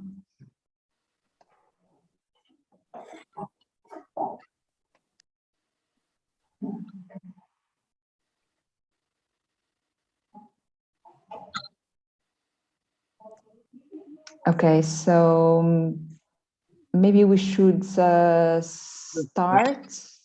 Professora Encarnação, or shall we wait one more minute for Hélène? I'm not sure if she's online. No, so we should start. Okay, okay. So we start? Okay. Thank you all. Good morning. I'm Marta Henriques from Polytechnic Institute of Coimbra. It is an honor for me to be here on behalf of CoLab for Sciences members to present the Collaborative Laboratory for Research and Innovation in Cosmetics. So with me in the second part of this presentation will be Professor Manuela Pintado from Catholic University and Joana Fangueiro from the company Norte Empresa Cosmetics and Perfumes. The global beauty and personal care market value is predicted to exceed 270 billion euros in 2025, with much of that value related to the development of innovative and or redesigned ingredients, products, and technologies. Europe is the global flagship producer of cosmetics, accounting with almost 1/3 of the global production. Cosmetics includes a wide range of products, such as skincare, toiletries, hair care products, fragrances, perfumes, and also decorative cosmetics. With globalization, their use has been increasingly considered to be an essential part of the wellness. Cosmetic market trends are strongly related and affected by the consumer's perceptions, increasingly oriented through the use of clean and natural products. The pandemic increased cosmetics e-commerce and has highlighted the need for safer products. Nowadays, the main constraints of the sector are related to the supply chain problems regarding to the cosmetic ingredients that are becoming increasingly scarce, the difficulties in the use of new sources of ingredients, and also the lack of regulation and clear definition of organic or natural products, the lack of transparency of cosmetic product ingredients labels, also the lack of technological development about clean technologies and also new cosmetics, the incorporation of research and development results, and also specialized human resources in small and medium enterprises. These enterprises represent higher than 95% of the companies in this sector. So the challenges are the projection of the sector to the society, to the institutions, and also to the stakeholders, the close collaboration and co-creation through the value chain, to manage the change imposed by globalization and the e-commerce, to have responsible development of products and practices, to train, recruit, and retain talent in this sector by innovation, digital transition, and also personalized solutions. CoLab for Sciences will try to answer all these challenges through the entire production sector, from the prospection of new ingredients from natural resources or added value byproducts, applying new clean technologies or biotechnological processes for the production of new cosmetics that will meet the needs of the consumers. Our proposal is aligned with national initiatives, the European Green Deal, and also 2030 Agenda of the United Nations, and is in line with the strategy of the national and European clusters and associations. We also try to develop databases for raw materials and digital tools and issues about certification. Our strategic vision is the national affirmation of the cosmetic sector to contribute to reduce the dependence of the raw materials, identifying new sources of ingredients, and also being a reference in research, technological development and innovation to productive business and social sectors.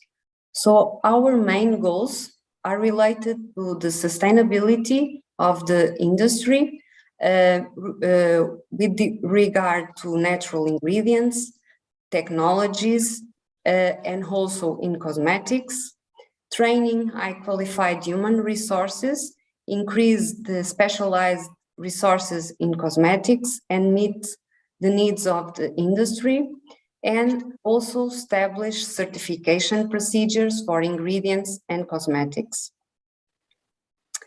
The consortium is composed by two higher education institutions, the Polytechnic Institute of Coimbra and the Catholic University Porto, and their research centers. We also have three companies, Norte Empresa, SGS, and Unicamp, that have international representation, and also interface center, IMITEC.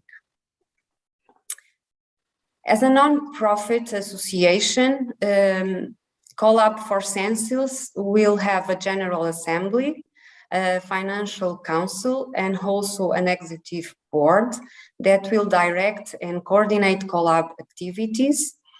The CEO will be adjuvated by the three coordinators of the functional units that have the responsibility to implement the research and innovation agenda, technology, business roadmap. We also foreseen a scientific board responsible for evaluating and guiding the research and innovation agenda that will include national and international personalities from innovation and non-governmental associations, clusters, and organizations. The proposed work plan is structured and organized in three functional units. The 4Lab and 4Factory units will be responsible for the research and innovation agenda, CoLab services, specialized consultancy, and advanced training. The 4 innovation unit will be responsible for funding opportunities, project management, and CoLab results dissemination. And the 4 ignition units will be responsible for marketing and communication issues, prospect and business development, and technology transfer. The research and innovation areas of the agenda will be the core business of the CoLab, boosted by the companies in the consortium and by the interface center that will guarantee the transfer of the technology. It will be based on high collaborative work between partners and also based on innovation platforms with cutting-edge tools, technologies, and complementary expertise of each partner. The resources will be guaranteed by the consortium related to facilities, labs, pilot plants, and equipment, and also the complementary expertise of each partner. The CoLab plan for the human resources will hiring 25 high qualified collaborators in the first 5 years. And for ensuring economic sustainability and implementation of the research and innovation agenda, the recruitment of the most qualified staff will occur mainly during the year of launch. The team will be to be hired will have a multidisciplinary background, and it was expected to create 28 direct high qualified jobs in the CoLab during the first 10 years, and also to contribute to 150 PhDs and MSCs jobs in the productive fabric. The research and innovation agenda will be organized in 4 platforms. The first one related to the discovery, mapping, and characterization of natural ingredients from endogenous resources, agricultural production, and also agro-industrial byproducts. The second platform will be develop analytical approaches, establishing the authenticity of the ingredients and determining their safety and its certification. The third platform will develop sustainable clean technologies for extraction and refinement of bio-based ingredients, the use of industrial biotechnological processes and technologies for the production of natural ingredients, and also the optimization of the existing technologies. The last platform will be related to the development of new cosmetic products that will fill the market gaps while contributing to the organization's commitment to green policies. Regarding to the SWOT analysis, I want to highlight a few points. We identify as strengths the complementary and multidisciplinary consortium with integrated and multi-scale knowledge, the advanced analytical equipment that the consortium has already to deeply analyze the natural ingredients, and the consolidated experience in certification and regulatory compliance by the companies in the consortium. As weaknesses, we identify that the small and medium enterprises in Portugal that are traditional family-oriented have high difficulties in internationalization and may have some big challenges. The lack of potential suppliers of raw material in this consortium, and also we identified that maybe the 2 lab facilities are in 2 different locations could be a weakness. As opportunities, we want to emphasize that there is a high potential for research and development growth in the entire sector of the cosmetics. The high capacity to recruit high qualified human resources and the growing demand of cosmetics with health and wellness benefits that will stimulate the development of new products, and the possibility of new business opportunities for cosmetics ingredients production. As threats, we point that the distrust in the use of byproducts from other industries, and as well as the long and complex certification processes usually related to cosmetics and perfumes. CoLab 4Senses business plan was designed to build a long-term financial sustainability. The research and innovation agenda will feed a wide range of products and services, which includes consultancy, cosmetic formulations, development, training, certification, and authenticity services, and also analysis for ingredients and products.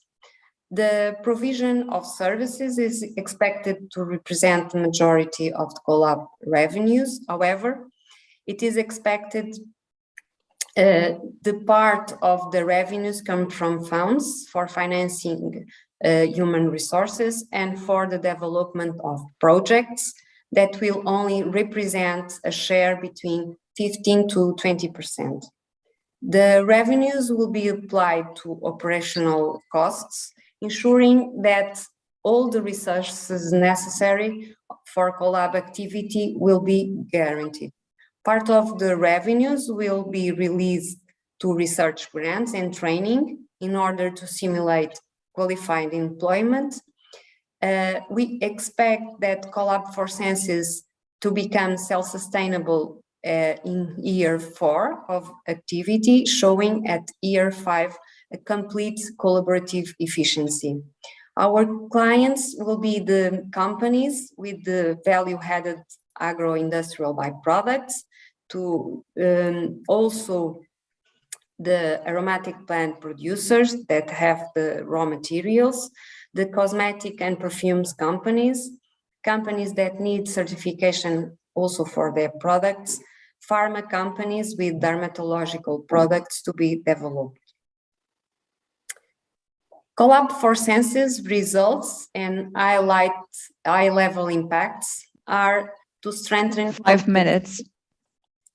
To strengthen competitiveness by increasing the efficiency on the Portuguese economy in relation to the cosmetics sector, the internationalization of SMEs in the cosmetic industry, to their access to markets and foster their engagement, to strengthen institutional collaboration between scientific, technological sector, interface centers and industry, and also a close collaboration with other CoLabs. We will try to mobilize entrepreneurial capacity by mobilizing effect in agriculture for the production of cosmetic ingredients, especially in the areas of low population density, and also adding value to natural resources, agro-food and agricultural crops byproducts by contributing to the concept of the circular economy. We try to contribute to scientific and qualified employment in the sector by developing new curricula, advanced training, and also increase the scientific and specialized jobs. We will create innovative solutions of new ingredients, clean technologies, new businesses, new infrastructures to analyze, certify, and authenticate natural ingredients, and also cosmetics and perfumes industry digitization. We will try to have solutions for a complex challenge by promoting the quality of life through cosmetics industry, its products, and also its services. And finally, to contribute to overcoming regulatory, cultural, and technological difficulties. Thank you very much. I'm here for your questions. Thank you so much. Okay. I would like to start putting the question. How would you react if I make the statement that you are not applying for a CoLab, but you are applying for funding for a startup, for a company that does product development for the associate partners? When you look at the work packages, and you see they are all related to product development. Of course, in that product development, you have also innovation, but basically it's product development, and based on what is needed and what the associates want. So you are a very innovative startup. You are doing very interesting and important work, but you are not a research and innovation unit. Yeah, let's say you are, in my understanding, and if not, I kindly ask you to give me good reasons for that. You're not a research and innovation entity that looks ahead for innovations in a certain area, but you are doing product development. Am I wrong? I would like to answer your question, because in cosmetic sector, we have two different realities. We have the big companies that have their own research teams. They develop their own products. They have the structure, the financial means to do that. And on the other hand, we have in Portugal, we have 85 small and medium companies that don't have dimension to do that for their own. So they need support in this task to find and to have a structure that help them to solve the problem for their research and innovation, because they don't have means and they don't have specialized human resources to do that. With this proposal, we try to answer to this need, because in Portugal, the cosmetic sector is very fragile, especially in the case of the small and medium enterprises. And we try with this proposal to get there, to have the tools to give them this answer. Okay, but you in your proposal and also in your presentation, you give quite an important relevance to the area of certification. And I'm sure you will not contradict that certification is not really a research and innovation issue. It's needed, it's important, it's of extreme relevance, especially when you do product development. So I'm not questioning the relevance of certification, but is something that is needed, that is important, but is not a research and innovation issue. No, this part will be, our associates will have a role on this part of certification. Of course, it is an important issue in this sector. It is a very important issue. However, our partners will help on this task. We have the means, the labs, the facilities to make the research and innovation agenda that is the core of the CoLab. I don't know if my colleagues, perhaps May I? I don't know if I can compliment Marta. Okay, so thank you so much for the questions.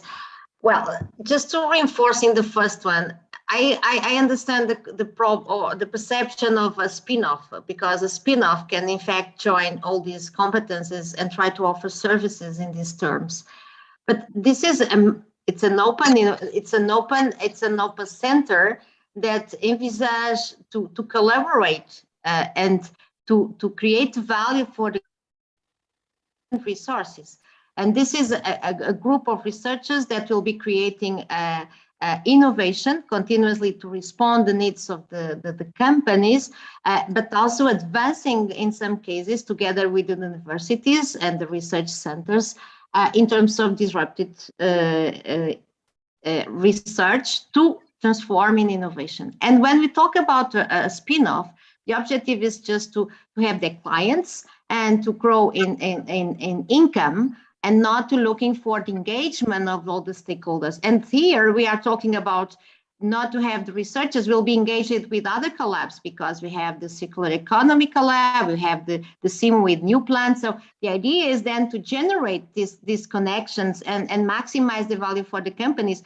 But in fact, there is no collab where cosmetic is the main target. And this needs specialization. This needs new people that can be trained and that can bring the knowledge, and that is crucial for the collab. And then we need to engage. A startup is not doing that. So this is not. This is an open innovation together with other partners and together with these specialized people in cosmetic. Is crucial. To respond to the second one, When you think about new ingredients for cosmetics, we are talking about ingredients that are non-certified.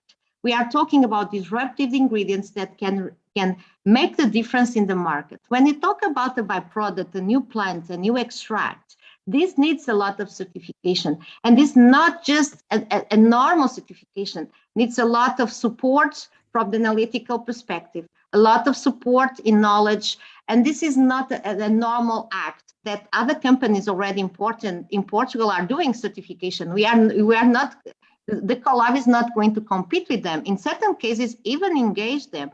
But the point here is this is innovation, and innovations it also imply in the certification, because most of the new ingredients, they need to have different steps in certification that are really driven by innovation. So that's, I think, is a difference. So sorry for my compliments to reinforce. Thank you. Let me now change the subject and go to the financial. As we have to talk about that, you know, there are two parts. One part is that you get the label, the stamp of being a CoLab. The second part is the base funding. So we have to talk about money. Your consortium is quite small. You have 3 companies and then 3 other non-industrial members in the consortium. And you don't talk in the proposal about the social capital. At least I didn't see it. Maybe it's there. If you start the CoLab as an association, you have to have some sort of social capital, and then also something like annual fees. And at least I didn't see any report on that. And now your base funding goes for 3 years, and after 5 years you want to be self-sustainable, if I understood correctly the numbers. But for me, it would also be important to have 2 questions there. The one is, what happens if the FCT-based funding delays or doesn't come? What does it mean then for the CoLab? Because maybe political delays, maybe problems with too much competition on the European funds. What happens if the base funding delays or doesn't come? Will your associates help you in overcoming for 6 months this problem, or the CoLab will be there? We expect not. We think about that issues. Although the consortium is a short one, we will try to engage other associates because we detect it as a weakness in the consortium. However, it is not so bad, because when the consortium is a small consortium, the synergies are stronger and easy to go further. Each partner could have an important role in the beginning of the CoLab by giving people, human resources, to perform the services from the universities, the PhDs and trainings. From the companies, they are committed to give human resources and the facilities, and also their equipment to improve the services and to contribute to starting to have some revenues from our activity in order to balance this delay from the funding. But are there any other questions from the panel? Julia? Yeah, Wolfgang and Julian. We have 5 to 6 minutes, more or less. You mentioned the certification of cosmetics, and are you aware that there is already a CoLab in Lisbon? They have the it's called Vector B2B, and they do a lot in research on cosmetic certification, especially the toxicology. And they earn a lot of money they have from this, because cosmetic companies from not only Portugal, Spain do subcontracting to them. And I think you should work together with them and mention them. This is already existing, since surprised not to find it in the proposal. Yeah, as Professor Manuela said, we want to collaborate with the other CoLabs, because some of the topics are parallel. We don't want to compete with other CoLabs. We will try to find differentiated approaches to complement the existing ones. Okay? So it is the point. In a critical situation, would you be willing to think about merging with another CoLab? I don't know. We don't think about that. Maybe if there are some synergies, I don't know. And if the associates believes that will be an option, maybe. So that may be an incentive to think about. I don't know if Manuela wants to, the microphone. Yes, well, I think you have been analyzing this during this period of collapse. The point of the big teams are also much more difficult to manage, no? And especially when we start increasing a lot of competencies and topics, I think is also more complex. And I think, in fact, in this area of cosmetics is not other specific CoLabs working on this field. So there is not specific overlapping. I would say that, and I agree with you, that in fact there is a lot of connections, possible connections with different CoLabs, but if I could select a specific one, would be difficult.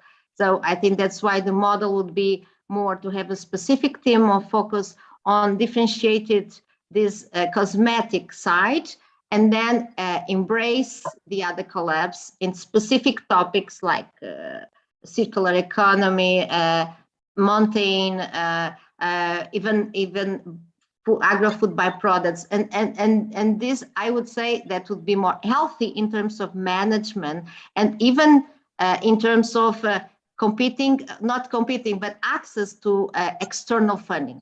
And that's our view, but I understand what you mean. And you are saying small is beautiful. Yeah, I would say that. At least we can, the capacity to control, the capacity, the control in the good view, and the capacity to extract value from people. Otherwise, sometimes when I have a big team, the point is we have several overlappings, and sometimes you cannot maximize the value of people. Yeah. And I think this could be the best. That's why. Thank you. Julian, you had a question? Oh, yes. It was linked with that. Small is beautiful, as you are saying. And in here, I think that we are talking about cosmetics, but we are considering a very wide range of products. Mm-hmm. And my question was, small is beautiful, in where you were going to focus, because it's so wide. We are talking about cosmetics, and it's and linked also with Vector B2B. And I mean, I consider that you are going to do something complementary. And my first question was linked with that. And my second question is linked with, I see you are running 4 working packages with more than 30, again, small is beautiful, 30 target fields. And I see 25 people in the 5th year. So I do see many coordinators, and I do not see any critical mass for doing research. So this is something that, what is the research being done? I mean, it's not clear for me. Is it going to be done in here in the CoLab? Or is it going to be done somewhere else and you are just coordinating things? No, it will be doing in the CoLab, because behind the people that are mentioned in the presentation will be the CoLab members, but the companies where the labs are installed will also contribute with people that will help to develop the solutions, to make the research, and to implement the platforms and the ideas and the projects. So the team we will have two CoLab facilities, one in Coimbra and another one in Lisbon. They have the advanced equipment already, and they will help to the CoLab team to implement their agenda. There is no only coordinators. We need coordinators because we have these different locations in our labs, and the coordinator should be close to the team in order to manage their activities. However, the team is quite broad. I think it will be the necessary team to put the CoLab running. Thank you. Thank you so much. We have just reached the 15 minutes. So this was our first morning. Thank you so much for all the representatives from the CoLab for Census. Thank you. Thank you. We will soon start our lunch break. In this way, we will be back 1 hour from now. Okay? At 3 o'clock. Thank you all. Okay, thank you so much. Thank you. Thank you so much. Bye-bye. Nice to meet you. Bye.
Oh, Silvia, está-me a ouvir? Eu enviei-lhe um e-mail.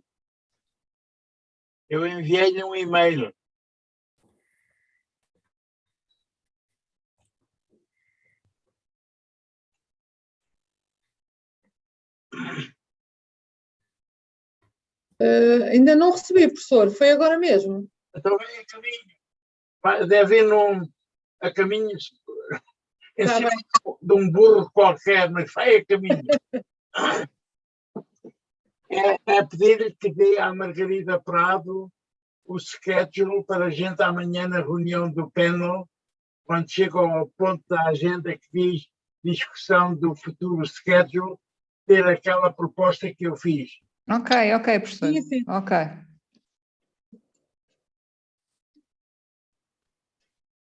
Mas deve estar a chegar. Ok. Se não, diga-me e eu torno a mandar. Está certo. Descansado.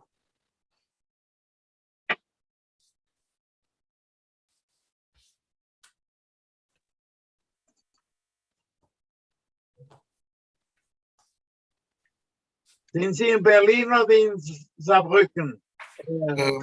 Ich bin in Berlin. Ah ja, wunderbar. Ach, ich möchte so gern wieder mal nach Berlin. Ich habe die Wohnung da und kann sie nicht besuchen. Blöd. Oh. Das ist, naja, aber es wird demnächst wieder sein. Und wenn, dann gehe ich trotzdem. Genau. Aber es ist aber blöd, wenn die Zeit so ist. Ich habe ein Haus in Portugal, eine Wohnung in Berlin und stehe hier in meinem Heim, als ob das Ende der Welt wäre.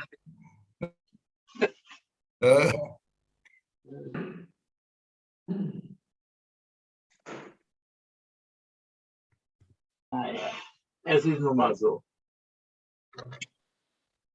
Boa tarde. Boa tarde. Ja. Boa tarde. Verursacht die Menge, die man nicht entscheiden kann. Ne? Wir müssen Zweitwohnungssteuer auch bezahlen überall. Ja. Ja, und man genießt es nicht. Ne? Das ist, aber naja, demnächst, ich meine, mehr als mich impfen kann ich auch nicht. Ne? Nee.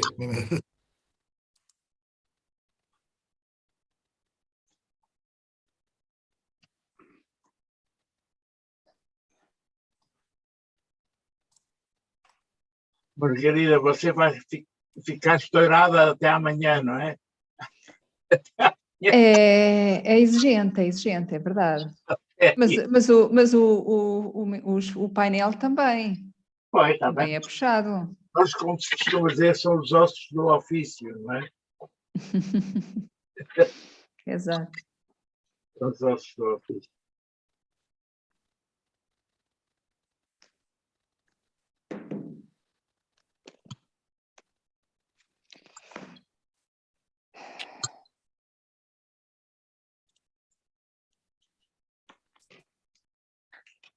Okay, so we already have in our meeting room the representative for the Big Science CoLab, Collaborative Laboratory for Innovation, Development and Value Creation from National Involvement in Big Science Projects.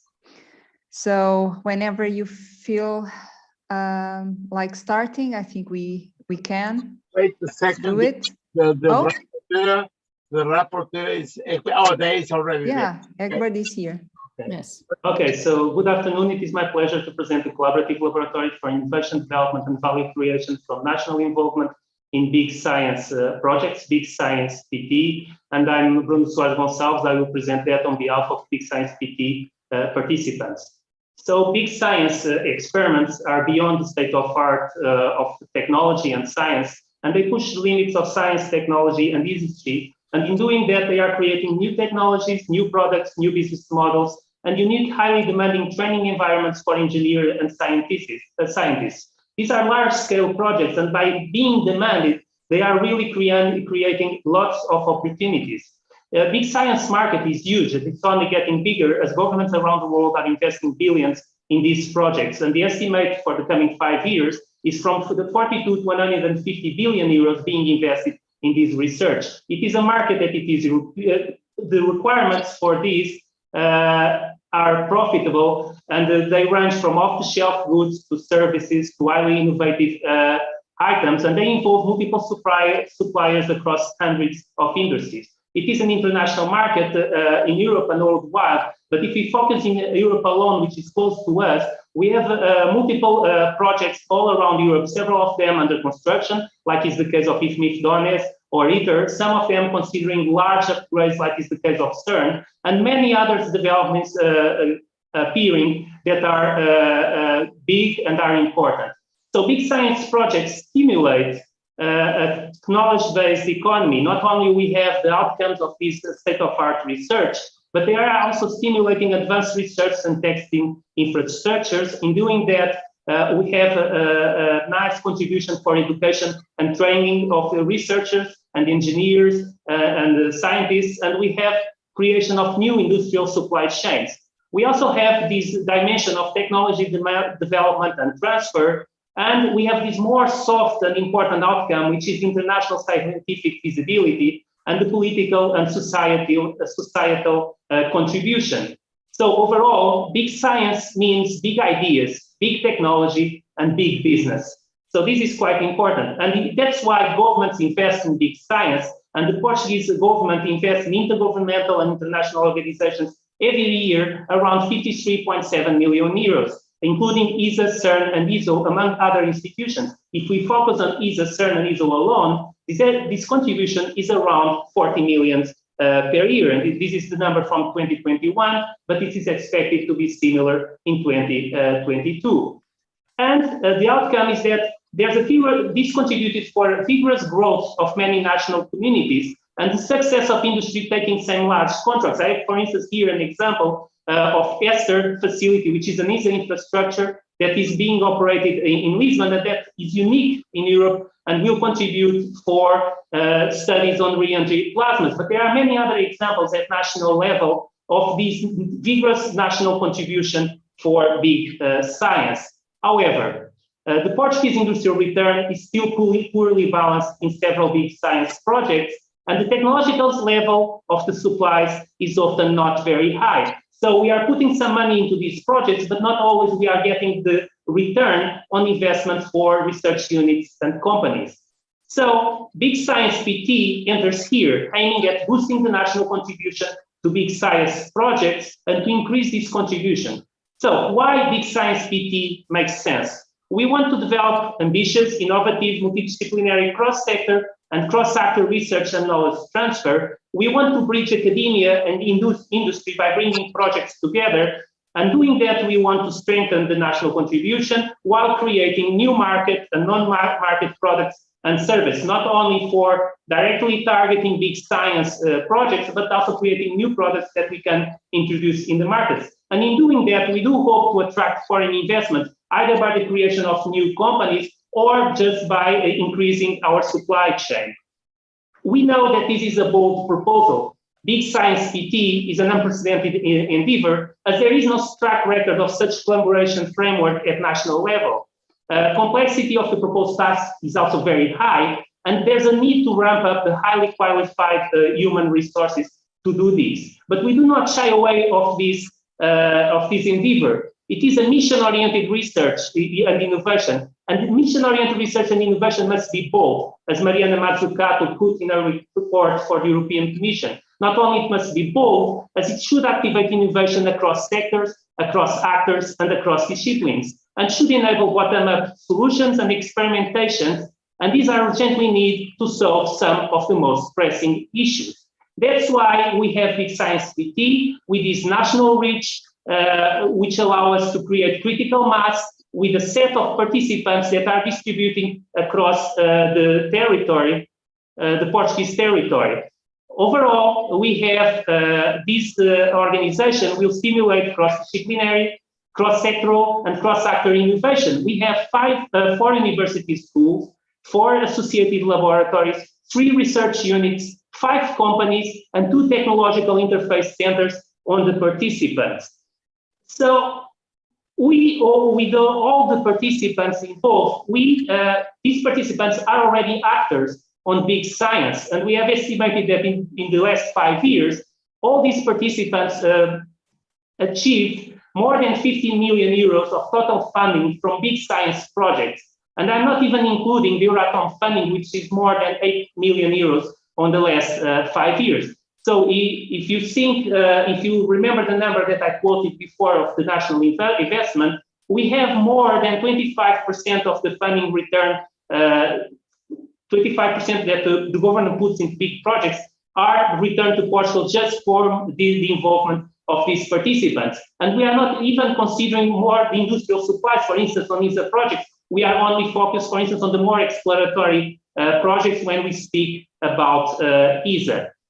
Big Science PT will cover the full development life cycle of big science projects, and each institution will fulfill a clear role. We have the research organizations, the research units, which can really identify what are the big science opportunities and have a clear role on the development, conceptual design, basic design of the ideas, of the products, of the solutions that are required for the big science projects.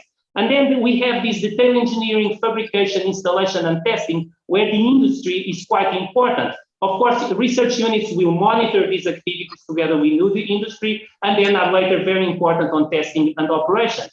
But if we are able to bring industry earlier into the conceptual design studies or prototyping when we are achieving basic design, industry will increase their competitivity for participating in the projects. And while doing that, industry is also quite important because they will do this technology transfer into other solutions into the society.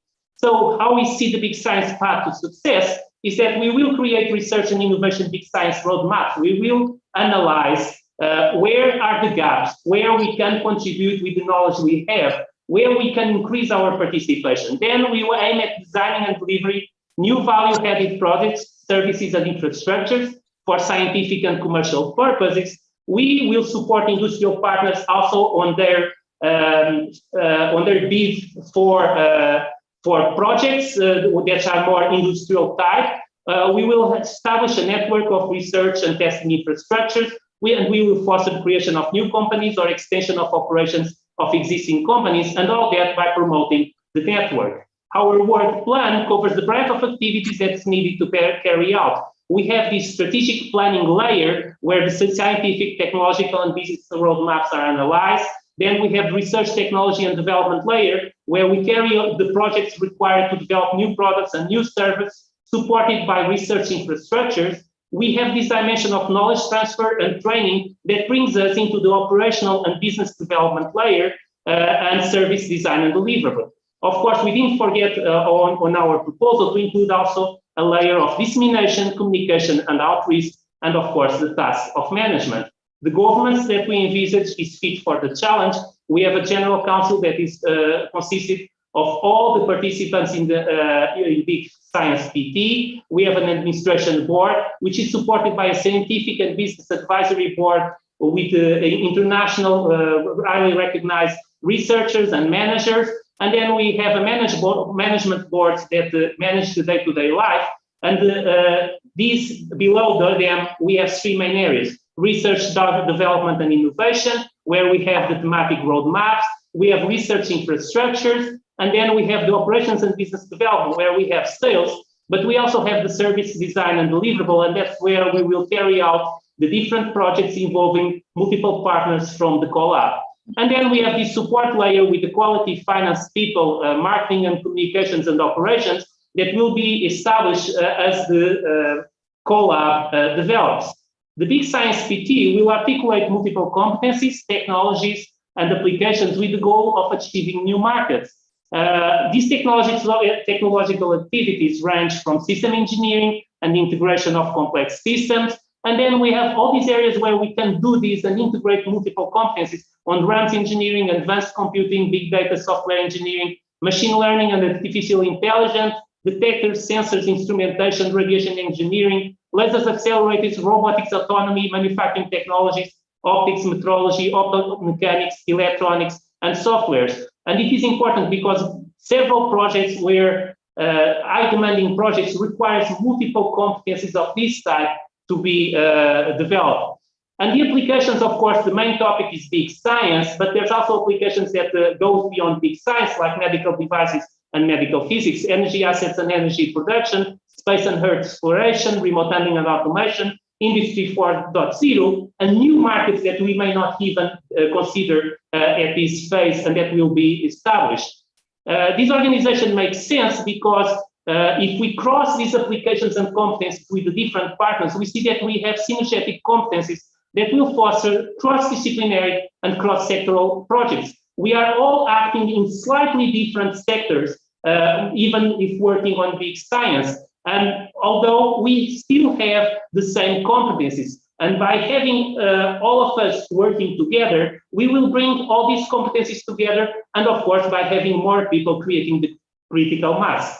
Big Science PT will also operate several complex experimental research infrastructures.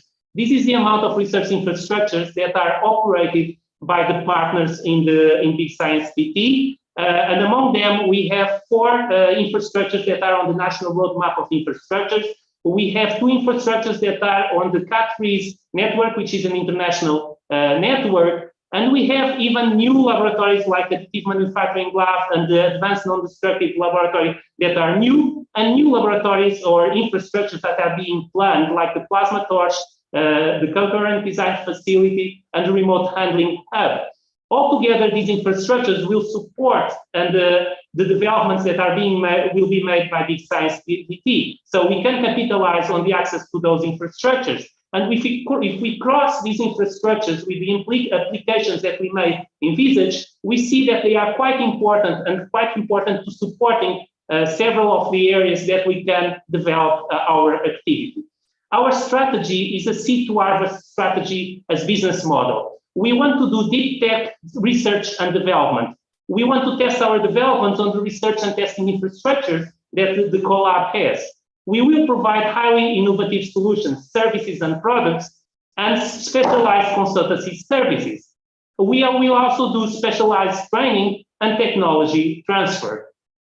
This is the framework of our activities that will enable multiple bottom-up solutions. We go from the low TRL, where we identify the technology gaps, the emerging technologies and breakthrough ideas, up to higher TRLs with technology and development innovation, and we will push upwards these developments into integrated products and services, with new products, new services, new infrastructures, and new applications. And while doing that, we are supplying the big science projects with the required level of development according to the needs. So I think that this is one approach that will enable us to cover quite a lot of areas in the market, to cover different technology readiness level of the technologies, and to push forward new ideas and new products.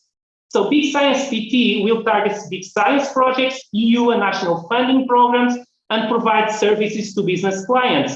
Our main funding will be, of course, the European Commission for project-based funding, big science projects like CERN, ITER, F4E, ESA, ESO, SCA, IFMIF, DONES, etc. And all this is project-based funding, but can also be service revenues. And then we have other funding sources for project-based funding that we will do. Of course, we need the base funding supplied by FCT and the Agency for Innovation. And also we expect that with our developments, we may have IPR revenues from industry and technology developers, that we will have marketed commercial customers with other needs, and we will have some revenues from there, and that some of the IPR can go into incubated startups promoted by the CoLab companies, and this will also supply some IPR revenues. So the Big Science PT aims for consistent growth from the rollout to the sustainability phase. We aim to start with about 700 kilo euros in the first year and to grow up to about costs and revenues that rounds the 5 million euros. And this, most of it is for people, for highly qualified people. With these targets and this consistent growth that we estimate, we aim to achieve one-third base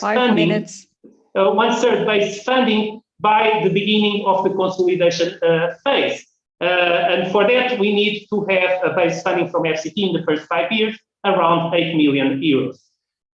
From the point of view of costs, 60% of our costs are allocated to qualified employment. We have management, which with the human resources, which also include the BIs for the more demanding projects. And then we have the development with human resources also to develop the products, the services according to the needs, and to help on the ongoing activities of the CoLab.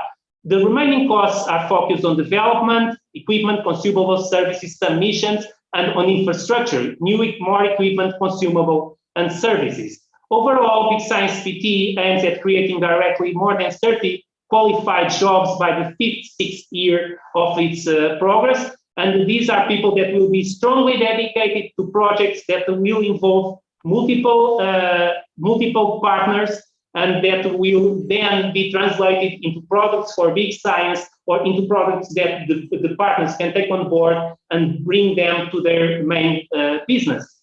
We also have this dimension of commitment to training and knowledge transfer, where we will have lifelong training on technologies that are not so standard and where the research units can provide lifelong training to people in the companies. We will promote this joint doctoral thesis between academia and industry, and master programs also co-supervised between industry and research units. And we have this dimension of technology transfer and acceleration. So Big Science PT expected impact is to bridge academy and industry to increase competitiveness. We want to exploit synergies across the different big science projects. We will drive value creation by developing innovative cross-disciplinary and cross-sectoral research and knowledge transfer. We want to create added values from those new services and products and its exportation. We want to stimulate growth of a technology-intensive industry, and we want to foster highly qualified employment. So Big Science PT means big ideas, big technologies, and big business made in Portugal. Thank you very much. Thank you so much. We can start now the questions. We actually have 3 minutes more. Thank you for the presentation. I agree completely that big science is important and that we need to do it. Nevertheless, when I was reading the report and still after your presentation, I'm still worried. And I do have some questions, but I don't formulate them as a clear question. Let me introduce it why. I'm in the Netherlands. I'm quite well aware about big science here in the Netherlands, and we have different institutes. And in particular, we do have this ELO network. Now, when I was reading your document, you are stating that you want to be a hub, to become a hub for large-scale technology transfer by boosting the cooperation between the different national stakeholders. The lessons we learned is that the problem is that for business, it's a one-of-a-kind kind of business. So industry is not that motivated. They're only motivated if they are close to an institute. And in the Netherlands, we have these institutes like the Space Institute, like Astron and ESRON. And on plasma, we have DIFFER, very specialized institutes, and they have their ELO network, and where those representatives of those institutes and the ELOs work together to find the particular industries for it. But what I hear now from you is that you have multiple sites. You want to combine them. If you do get the money, you want to combine them and create one activity of it for it. Then my first question is, if you have been successful in that one, where will you locate it? And don't you get a lot of competition by the different institutes who do have the direct connections to the big questions, to the big science projects? And all of a sudden you want to step in between them. So the question is, what is the added value like that? Whereas we in the Netherlands have much more that it is an institute who has a direct connection through the ELO network with this particular industry. And the industry only starts when that institute feels that they do have a position in submitting and scoring a contract for it. So this way of organizing it as a CoLab in Portugal feels a little bit as just an added complexity to it. So in Portugal, we also have industrial liaison officers. Myself, I was industrial liaison officer for ITER for several years, and I contact with multiple companies and with multiple research units. So I know a bit what is going on in Portugal, where people are involved. And what we recognize is that the involvement in several of these big science projects so far is almost vertical. You have one company that has, the companies are very specialized, for instance, on ESA, but then they are not getting projects on ITER, or they are not getting projects on CERN. There are not that many that go across the different big science projects. And the reason is because they sometimes find difficulty to enter into the market because they don't have products, they don't have a track record, they don't develop dedicated products, or when they have the technology, it's very niche market technologies. So, and the other important aspect that we have seen in several projects is that they are demanding references in certain areas. And sometimes the companies didn't have the opportunity to develop those references. So by bringing them together and trying to create these cross big science projects developments that enable them to have track record, to develop solutions that are common, they will find better markets on the big science and better opportunities on big science. We don't aim to compete with the main business of the companies. For instance, we don't want to compete with industrial supplies for ESA that some of these companies do. But we can start preparing new solutions and new products where they can collaborate. It's still not their main market, but that we have identified gaps and where we can contribute. And because we develop already them together, it makes sense to bring them together. Let me interrupt you. My question is, I see that big science project at industry are only scored through an institute that has the connections from the very beginning of the design of an ITER or whatever they want to do. It's not that industry is in the lead, it is really those institutes, those existing institutes. It's not true in some cases. I can tell you, for instance, on ITER, they don't need the research. In that particular case, should you not try what we did in the Netherlands, that plasma is in Eindhoven, this differ. They concentrated it.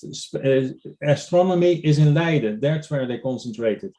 So instead of having a lot of small institutes or small university activities, they really started to concentrate the scientific work for certain scientific challenges. And from that, they realized the industrial cooperation visit, not through industry as such.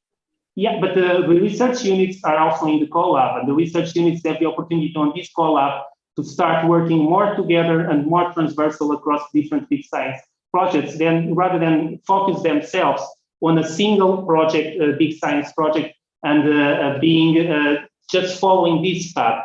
By working, you also have to see that Portugal, some of the research institutes are not that large, that they will create themselves a big market just by going to participate in these projects. It makes sense for us to work together, to have more people working and thinking about the problems, and this will create this critical mass required to go to bigger challenges, bigger products, and bigger markets. Yeah, the question is, do you do that by creating a CoLab which has to be at multiple places, or do you concentrate work for ITER at one place and work for space at another place, and then don't create a CoLab, but do it really in a combination with an institute and the ELO? We need to start somewhere. So that's why the CoLab has 30 people that will do the seed for this increasing collaboration. So the aim of the CoLab is to be located in one or two places only to start with, and then to grow from there. So the aim, this is really a seed CoLab that will really push us into this approach that you are proposing. Because if you think the approach of having people focus, for instance, in fusion, we already have, it's IPFN. People focus on particle physics, we already have, it's LEAP. And they are both on this proposal for the CoLab. We have big companies that are also interested because they are not able to grow from ESA to participate in CERN and on ITER. So I think that this is a very important CoLab that will bring these together as you propose to be the future. Space for Elaine also to put questions, but I would like to make a remark. You would say big science is big ideas, big business, everything is big.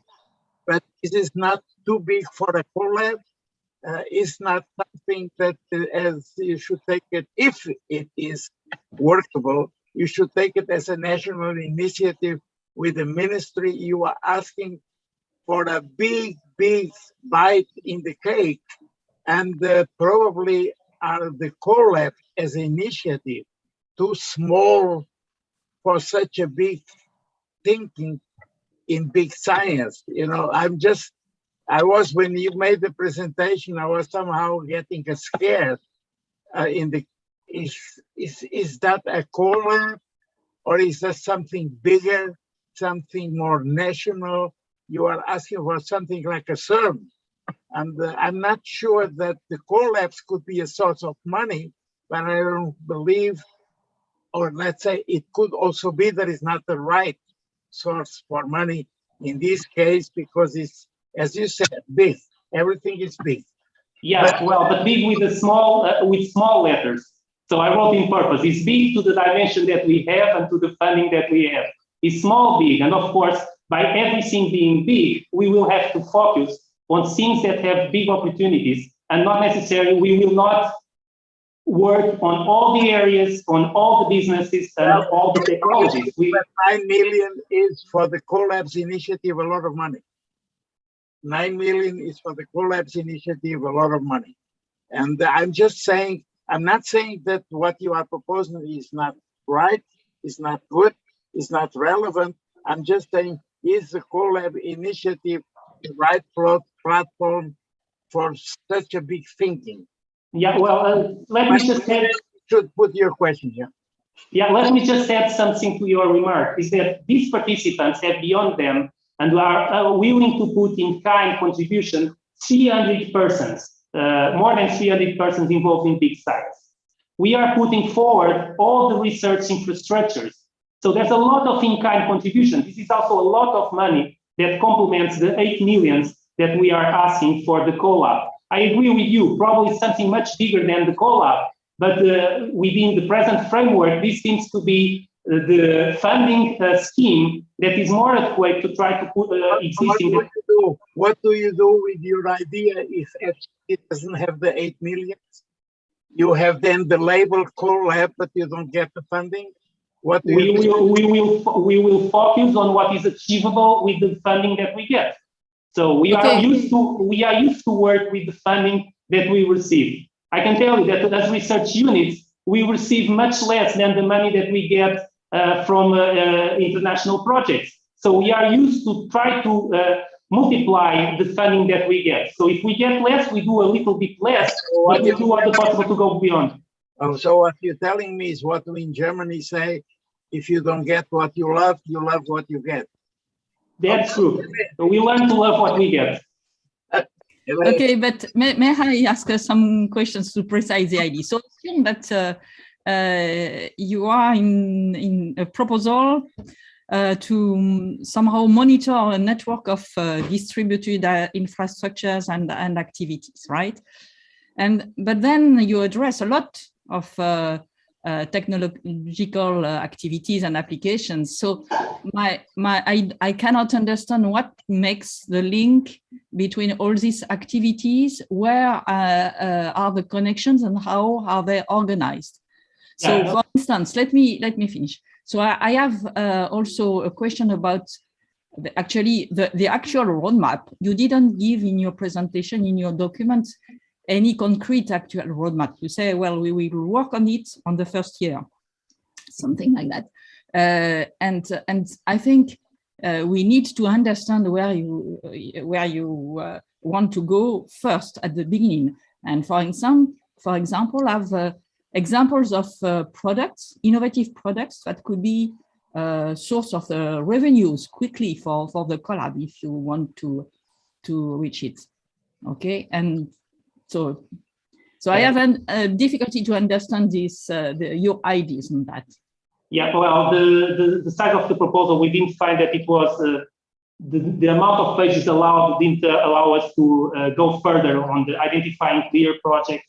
And our understanding is that the CoLab is more important to define how it will work, what is the the terms of reference and how we want to work. Of course, we have ideas for projects and areas where we can contribute. An example is, for instance, additive manufacturing.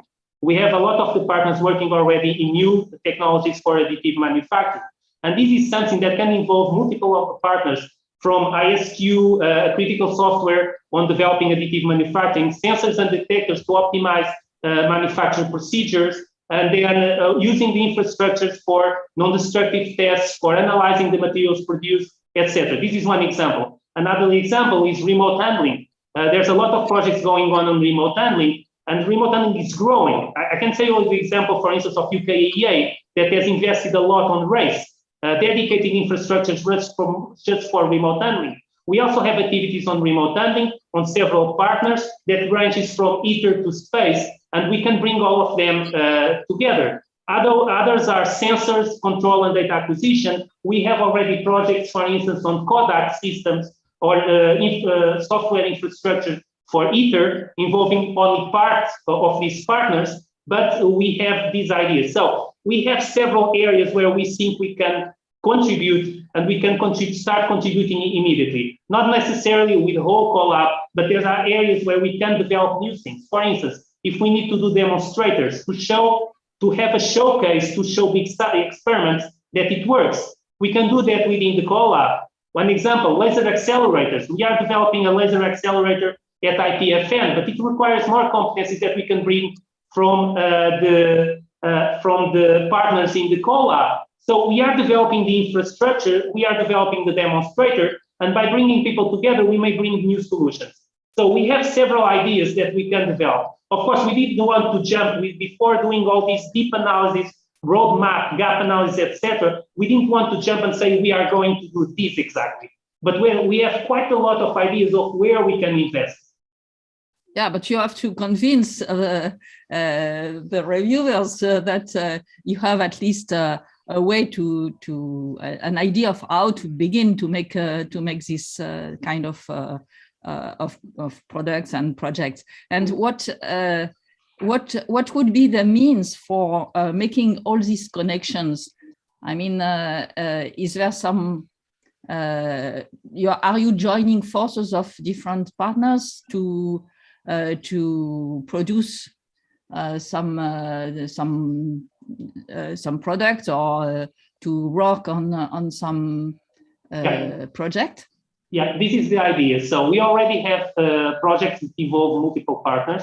The idea of the CoLab is really to focus on projects that have more than 3-4 partners. So try to involve a lot of partners on the development, not focus on one-to-one business and projects. So to go to big projects that involve the multiple partners, because what we do feel is that we need to go big and we need to have critical mass. So we need to involve the different partners.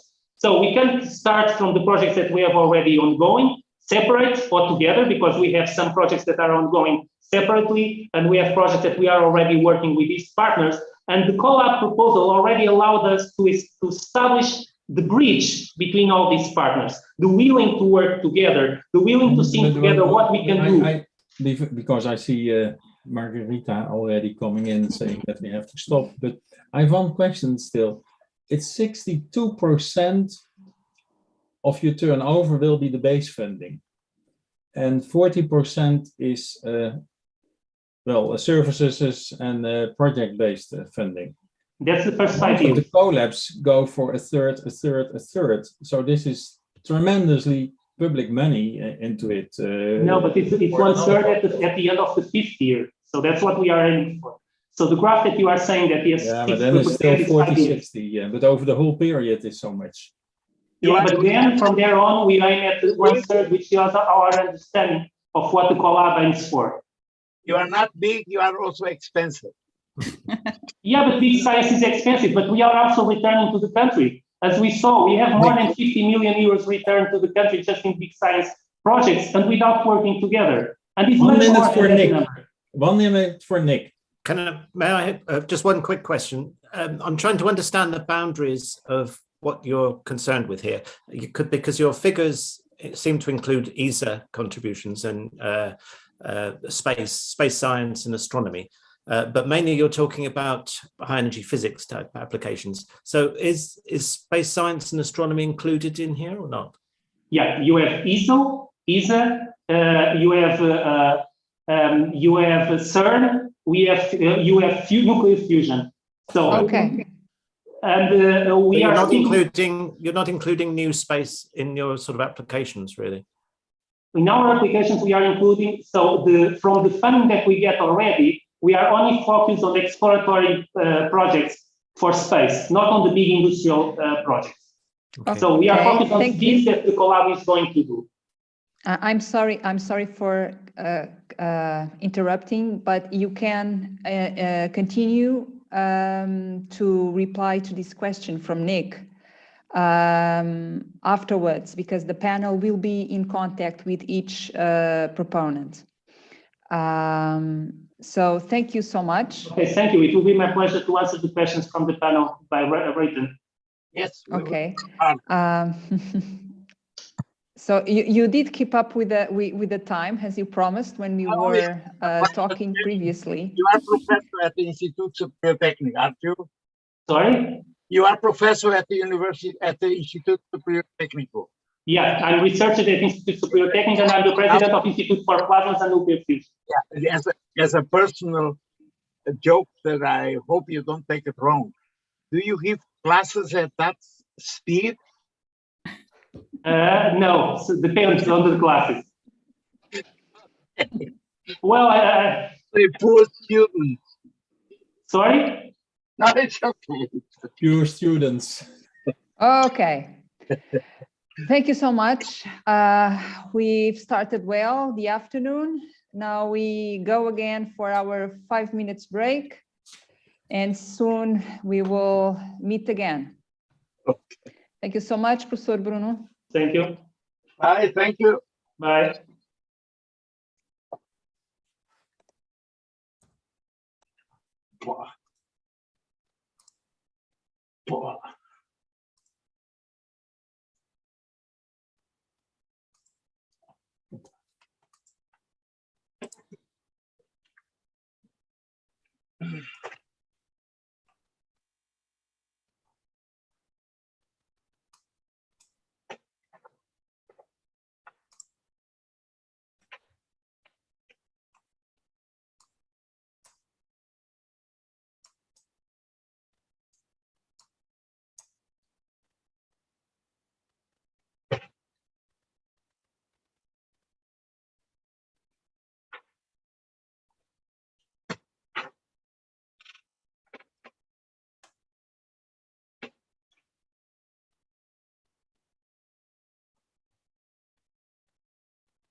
Hello.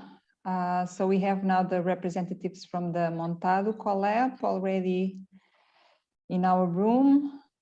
I just have a very quick question. So I see that Tiago Marques is also with another element. Do you have one laptop or two laptops? One laptop. Oh, okay, all right. And we'll mute our microphone so we can. All right.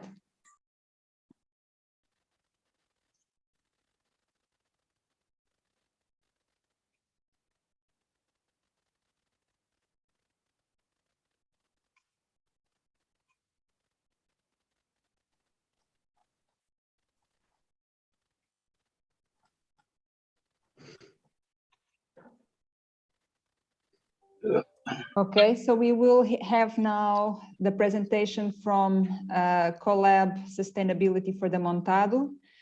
Professora Teresa Pinto Correia will be the speaker whenever you feel ready. Okay. Can I share my screen now? Yes, of course. Yes. Thank you. So I have to go here.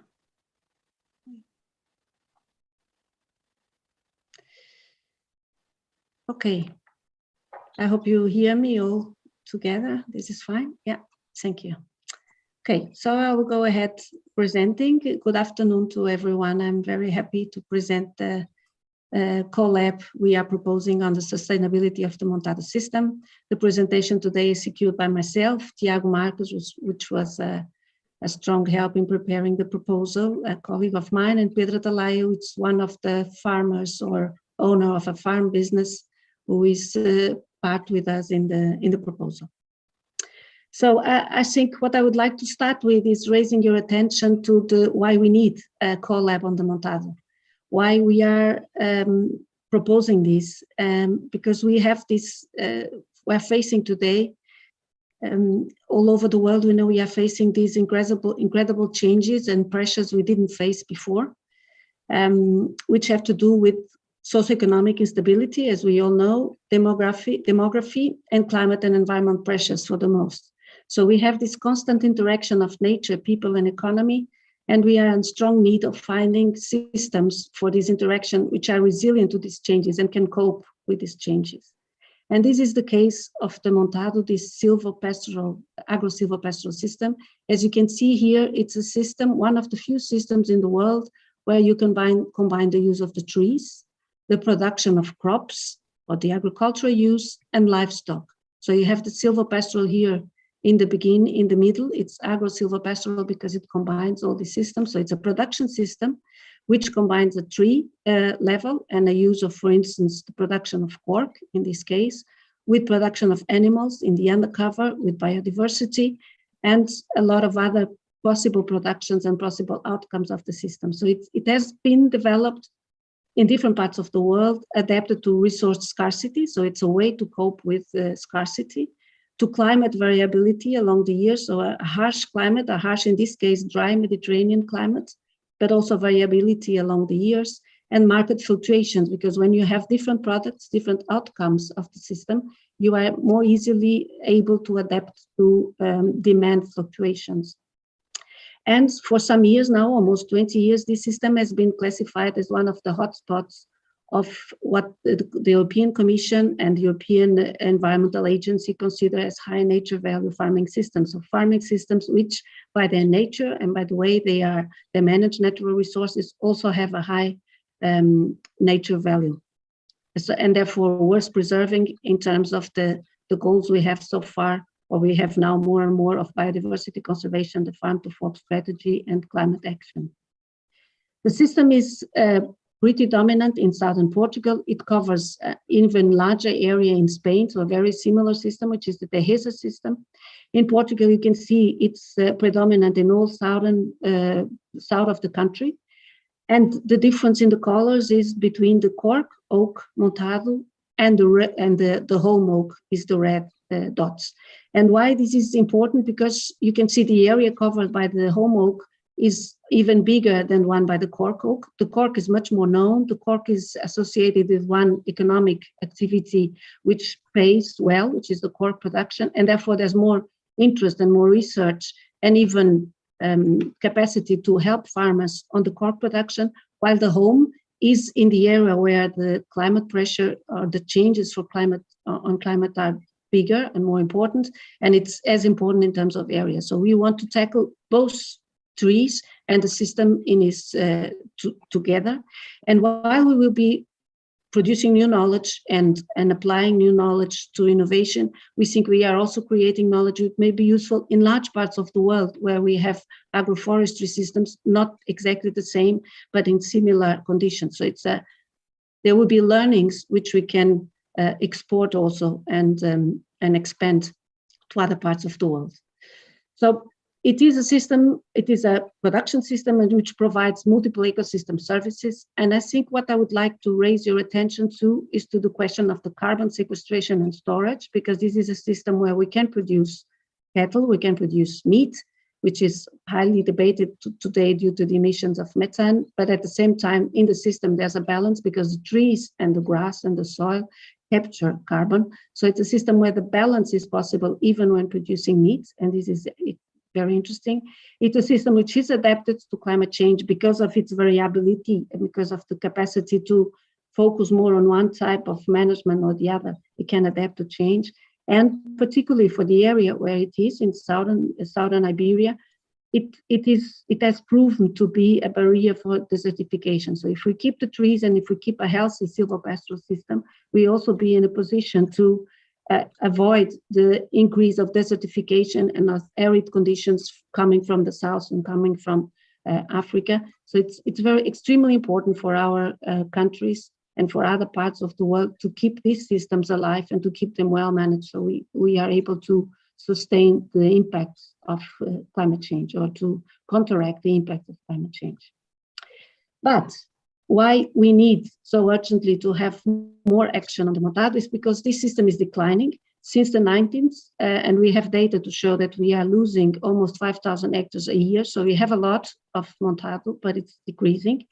And it doesn't happen because there's an explicit replacement of the trees or because trees are cut because they are protected by law, but it happens because the system is decaying. So the trees die and there's no renewal because the soils have been degraded, because the conditions now, the climate is more dry, so it's very difficult for the young shoots to come up, because the grazing, the management of the grazing is differently, so it doesn't allow for this regeneration. So there is, as is shown in the figure here, there is a progressive, opening and of the tree cover, so that we end up with this very open system, which is not anymore a Montado. And it is an extremely complex system, which includes many different components. So it requires, for the farmer himself or for the responsible person, it requires an integration of many different types of knowledge, which are increasingly complex in a globalized world when dealing with market issues, for instance, knowledge on forest, on pastures, on livestock, on biodiversity, on the provision of ecosystem services and the payment of these ecosystem services. And innovation in the system needs to consider these multiple dimensions to keep the balance of the system, and more capacity to interact with others, to interact with other people along the value chain, or other people close to, or people from different types of interests. So not just from the production side, but also from the conservation side. So it's a complex system, but its management is increasingly complex. And in face of all these, what we have is that farmers are left alone. And I think this is the most important question and the strong motivation for us to propose this CoLab. Is because a change is needed, but there's no support for the farmers to do this change. And therefore, we can say they are left alone. There are more than 5,000 farms with Montado in southern Portugal. They are normally very large areas, but in economic terms, they are small, very small or micro companies, because the production is so extensive. And farmers have generally a low level of education. There are, of course, exceptions, and all those who are with us in the proposal, they are highly educated farmers.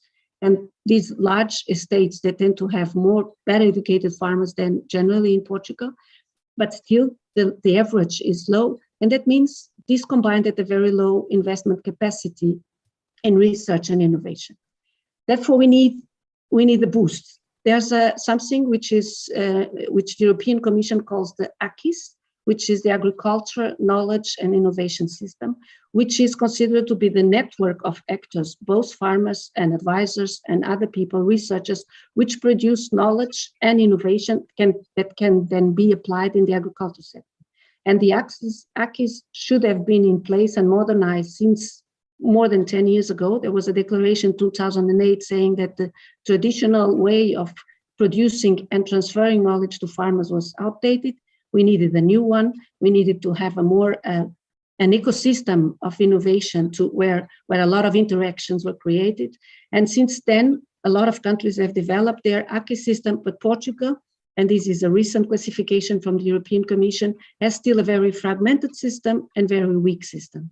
So the ACIS is not functioning in Portugal, and if we need to support the farmers, we need to have better conditions of support, so a better functioning ACIS system for the Montado, in particular in this case. This is, so what I presented so far is our motivations to propose this CoLab and why we think it is highly needed.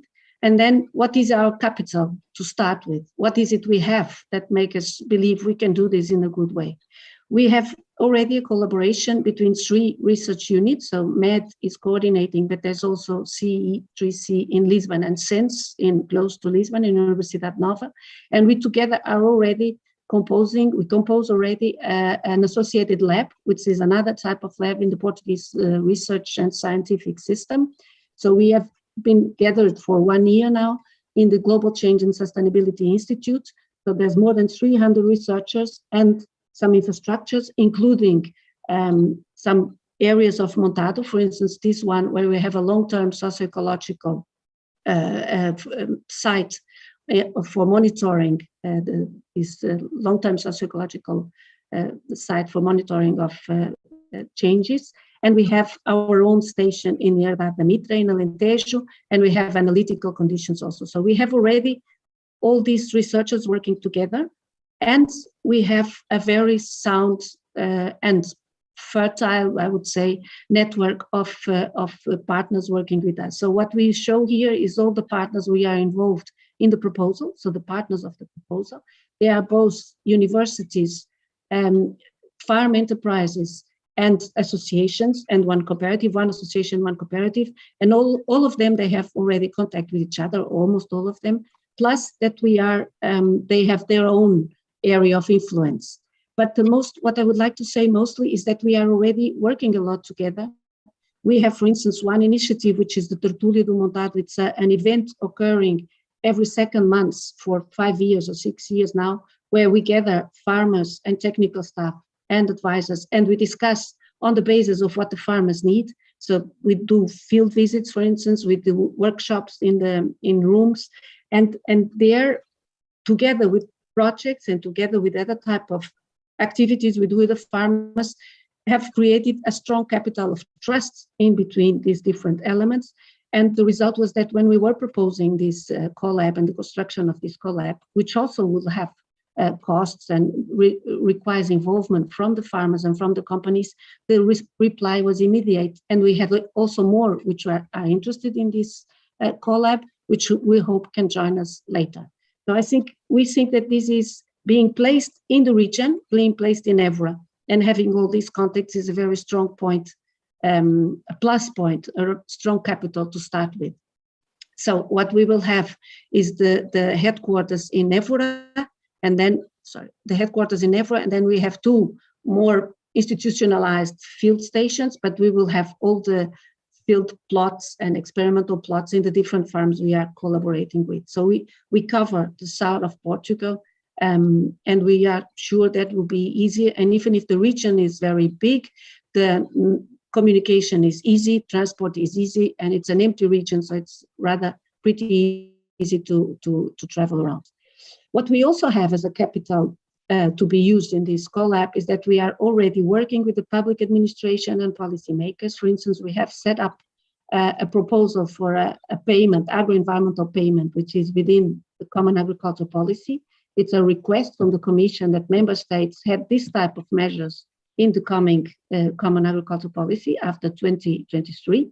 And we have worked for this proposal to become a reality. So we have worked out the program for a result-based payment model, which didn't exist before in the Portuguese administration, and 2 zonal plans will be set up in the future. So based on this, based on the work done in the research unit MED together with farmers. We also have different people in different locations working with carbon and carbon sequestration, and we know that this knowledge is extremely needed now. So we are sure that gathering this knowledge will make it possible for us to work with some modulation and create the required information for the farmers, the indicators and the criteria to know how they have to manage their farm. So this type of knowledge which exists there already, but it's somehow scattered, and we want to gather it now and to make it operational for farmers. So with this is what we have. What is our philosophy? Our philosophy is to create a new type of structure, a structure which is highly needed in the region, based on integration. A structure based on integration of existing knowledge from different types of knowledge, on the contextualization of this knowledge, so applying knowledge to the local and regional circumstances, on system thinking, because the Montado is a complex system and we need to have the system approach, and on equity between natural and social sciences. There's a lot of knowledge coming from natural sciences on this system, but we also know that to cope with the current challenges, farmers need another set of skills and they need help from different types of organizations. So we want to combine not only economy, but also other types of social sciences, and do it at multiple scales, considering always the enabling environmental policy and market mechanisms. Our objective is to support landowners and managers of the Montado, enhance income generation with a sustainability ground.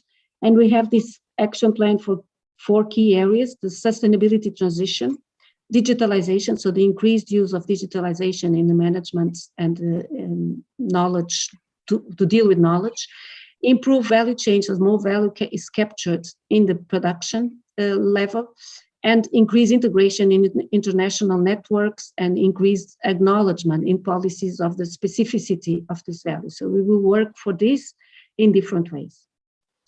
Our action plan, there are these different activities we propose. They are based on these competences we have, the different competences and the diversity of business partners we have. So what do we believe will be our income generation activities? We are convicted we will have soon more partners, because there's an increasing number of partners involved in becoming parts of this CoLab if it's approved. We will be providing services and training, and we hope we will have some income from that. And we are very confident that we'll be able to capture competitive funding. We have been, in our team, for instance, in MED, we have had Horizon 2020 projects, and before the 7th framework program, approved more than 1 per year. We have projects which are going to start now. We have also a live project, for instance, on the use of shrub in the Montado system. And we believe this projection we have at the European level, we will be able to connect the Montado CoLab to this type of projects and to be strong in capturing funds from competitive funding at European level mainly. And we will work strongly for setting up a living lab supported by the soil health mission from the Horizon Europe. We hope to set up a living lab of Montado farms between Portugal and Spain, probably, and to have some also strong financing from that. That's at least a goal and a strategy we'll have. So we aim for high impact by creating and maintaining a long-term and dynamic Montado Aki, so create our own, be like the spider in this network, which has to function between these different interacting actors.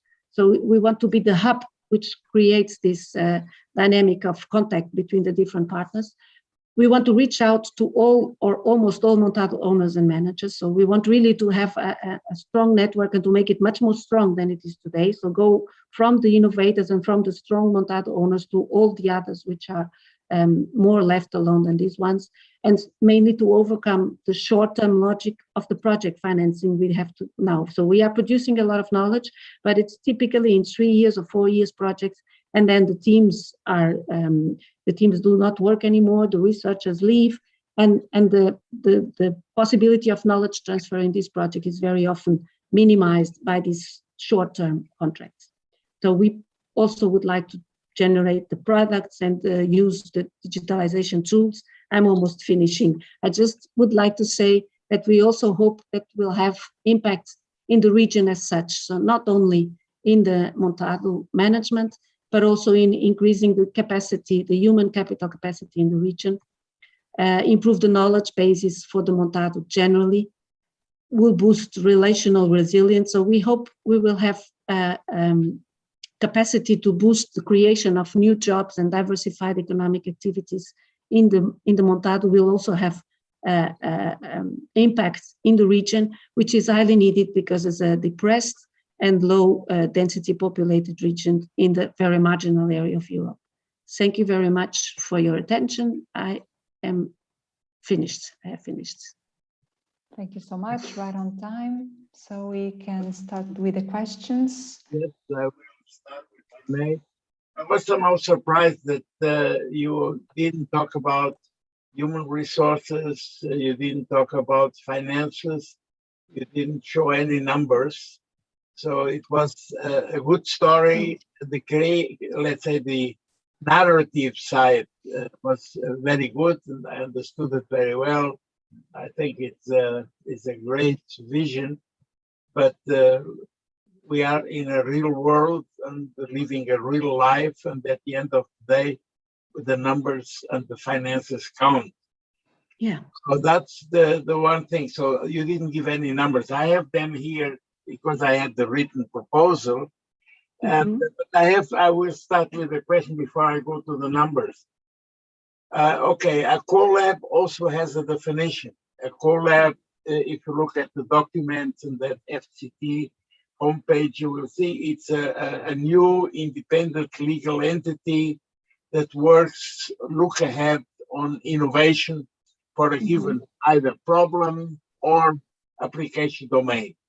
When I read your proposal, I read advisory services, I read training and capacity building, I read working on criteria and indicators, I read certification. I don't read research and innovation. Okay, and so my question is, I'm not questioning the vision, but I'm questioning if it's a CoLab. It's like more a networking and advisory agency. It's an institution that is needed, that makes sense, that is important, but the question is it a CoLab? The CoLab is, as I said, a new independent legal entity to work on look-ahead innovation for a given problem or application. And so I would like you to comment on that. Yeah, thank you very much. Thank you very much for your comments and for your questions. Regarding the first issue about the numbers, I didn't present the numbers because they are in the proposal. And I thought that if you have any questions, then you could ask. So I thought it was more important. Yeah. About the second question, I think what we see as need of research, the research is underlying all the activities we propose. I mean, when we will do advisory services, the question is just that this dissemination of knowledge and this working with the farmers for production, the innovation is so important in this system. That's why I try to explain this, because I think for people who are not specialists, it's difficult to understand how much we are in need of this type of transfer, not just from knowledge to farmers, but from farmers back to knowledge. So what we would like to have is to have research which really will be replying to these questions. That's the principle of the Living Lab. The Living Lab is a structure where you produce research, but you produce directly according to the needs and discussing the results with those which are the end users, which will be the farmers in this case, or owners of Montado. And for instance, what the work we have been doing with the Ministry of Agriculture to produce these result-based payments. We produce the indicators and the metrics for achieving the results, the environmental results, based on existing knowledge. But we never tested or validated these indicators in different types of Montado. We need much more research to be sure that the indicators we are providing. So we need to validate the type of indicators which are proposed. We need to now measure the results. If these indicators are showing us that the soil is in a good condition, is the soil really in a good condition? So we need to have research there. And we need to have research which then will make it possible to expand. Now we have 2 pilot cases, but we will have to have research to expand, to validate the proposal and then expand it to the overall area. So in all the activities we have, there's research connected to, and research also which should make it possible, for instance, to innovate in the way that farmers are controlling the shrub or processing their products, or combining work, for instance, one with the other. So there's a vertical integration of different farms. So it's not, I would say it's not highly technological innovation, maybe, which is in focus here, but it's more organizational, social innovation, economic or market innovation, and then practices which have to do with regenerative agriculture. So I think when you compare with maybe with other areas, that will sound much more fancy in terms of innovation, but the innovation in the way we manage this system is extremely needed, and we need research in order to be able to propose this type of innovation. Another question, if I look at page 26 of your proposal in the context of the human resources, I do see that you want to have some staff for the CoLab, special, but I also see a table that says 3, 6, 9, 12, 15, more than 20 people are working part-time. That looks like what you are proposing is a sort of part-time agency for people that would like to do research in this area. That means they are not full-time employees, they work 50%, 40%, 20%, 30%. Are we talking about, because I know that sometimes the academic salary situation is so that people need a second job, but that's not the intention and the vision of the CoLabs. No. So the question is the CoLab an independent entity that does research somehow under a certain vision, or is it a pool of part-times? No. I think this is, that was our interpretation. We are asked to indicate which researchers will be participating in the CoLab. The researchers have their full-time contracts with universities they come from. So they come from the different universities, and some of them are farmers from our partners. So this is the time they will dedicate to the CoLab. But the CoLab will be constituted by people which we will engage for the CoLab and which will be full-time working in the CoLab, and hopefully will grow with time. And maybe these part-times will be financed by the CoLab? No, this part-time is the time they have. They are in university, but they will be. Because the way I could read this table is that, so that's wait. The other question I have here is, so you are saying in your proposal that you start the CoLab and other CoLab as an association. And when I look at the numbers, the social capital, the annual fees are really very low. But when I look at the distribution, it depends now on how much the social capital and the annual fees are, and that's important because it guarantees a little bit the sustainability. The University of Évora has 20%. That means they have the say, so the CoLab will not be independent. It will be dependent on the University of Évora. Am I right? No, the University of Évora is responsible for the research unit MED, and the University of Lisbon and there's 2 other universities responsible for the research centers, which now get together. And University Évora is 20%. Yes, exactly. But this is what we, as research center, have agreed that we will pay for the CoLab, but we have our own budget in the research. So I'm director of a research unit. In the association, you have 20% of voting power. No, because Tiago has to confirm. My colleague Tiago is going to confirm. Yes, it's associated with the contribution of the MED, that it's higher than the other research units and partners. Yeah, but the University of Évora, I mean, we as MED belong to the University of Évora, but the agreement I have with the rector is that thinking about who has, an association as a General Assembly, and the General Assembly says to the band what music they are supposed to play. Yes. So the General Assembly says, you play this, you play that. And who has the voting power in the General Assembly, if it has 20%, has the say. Well, 20% is not the majority, so the others also have something to say. So the others, I mean, the General Assembly is made with all the partners. Okay, I understand. So now the financing, if I look at the numbers, is, let's say, the competitive funding with services and courses is 0.3, is 300,000 euros, and the public funding is 1.7. That means you are quite far away from one third. So if something goes wrong with the public funding, how is CoLab going to work? I'm asking for the sustainability. If some delay or some problem with the basic funding occurs. Yeah. Are the shareholders prepared to help also financially if there are problems and delays with the base funding?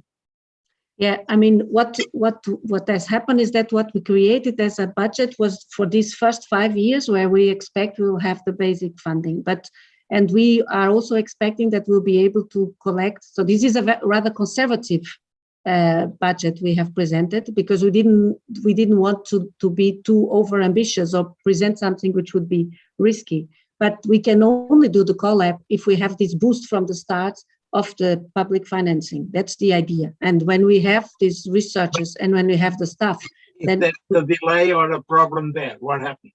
Because I'm talking about two things here when you submit these proposals. The one is to say you get the stamp, you get the name CoLab, and with it, then you can do PR, you can do project acquisition, you can do all types of things. And the second is the base funding. And the base funding is something that you can apply if you have the stamp, but nobody is guaranteeing you that you get the base funding. So would CoLab work if you don't get the basic funding, or would your consortium support you if there is for a transition, if things delayed 6 months or 1 year? How much your associates financially, not in praying, but financially put money on the table so that you can survive even if there are delays and problems? Yes, what we have discussed this with other CoLabs which are already functioning, and some of them have raised this question that there is this delay in the beginning, and they have different mechanisms. They have found different mechanisms to cope with that. And one of the mechanisms that the people who have proposed and the people who are more engaged, like will be my case or the case of Tiago, for instance, I have a full-time contract as professor.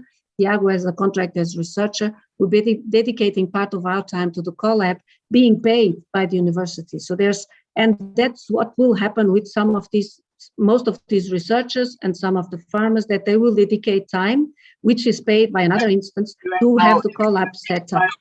If you have now 5 people under contract, and suddenly there is a delay in the basic funding, then who pays their salary? Yeah, we will have to discuss this, but I know that the solutions that others have created is to have to borrow money in the bank with certain credits because they had already the contract. The alternative would be to have a strong commitment from your shareholders and that help you in putting money on the table instead of the bank. Yeah, when we discussed if they really have a commitment, but okay, I understand. I think we can say that because I'm sorry for interrupting, but Julian also has one question. I believe there are 2 minutes left. If there are something still about the budget that needs to be clarified, you can do that afterwards. It's just only a recommendation or a suggestion. I don't know. Can you hear me? Yeah. Yes. I see that many of the topics that you are dealing with and you are proposing are also being somehow under research in other CoLabs. More CoLab, forest-wise CoLab, smart farming. I don't know if you have considered the possibility to get integrated in other CoLabs, especially, I mean, I see you are University of Évora. University of Évora is in other CoLabs with similar objectives and with similar target fields working. So have you considered that possibility? Yeah, we know about these CoLabs, and we know they are working well, especially forest-wise. It's very dynamic, and the others also. The question is that the Montado is so specific. This system is so specific and so complex that if we go into the general forest, for instance, a CoLab dealing with forest, that's focused on the trees. And then the component of cattle or livestock production and the component of nature conservation will be left behind, and the tourism associated with the CoLab. So this is such a specific system, which has this label as a high nature value farming system, which will be very difficult to have considered as a section of a forest-wise or a section of other CoLabs which deal with farming. It's really about the combination of farming and forestry and nature conservation values. So we believe that the need is so big, and the number of people working with Montado, so the knowledge existing there is so much that we should have our own CoLab in order to create the innovation potential that the system deserves. But that means, thank you so much. That makes it even more important that you consider with your large number of farmers and so on, a sort of plan B for a worst case situation. Yes, yeah. But when we discussed, may I? Here, you, for example, announce that says, Professor Encarnação, I'm sorry. Vehicles, and you have to justify that number. I think you will have the opportunity to further develop on this topic when corresponding with your questions to the proponents. We have reached the 15 minutes time for the panel. So in this way, I would like to thank all the representatives from the Montado CoLab. I guess it has not been so easy for Professora Teresa because I know that her health condition is not 100%. But I'm sorry. But it's okay. It's okay. But it's you look COVID, healthy, so that's good. Yeah. So thank you so much. We will soon have another entry, but before that, our 5-minute break before the login CoLab starts. Okay. So see you in a bit. Thank you. Okay. So we depart. Thank you. Thank you for your attention. Thank you. Bye. Thank you. Bye. Bye. Bye.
Mudou.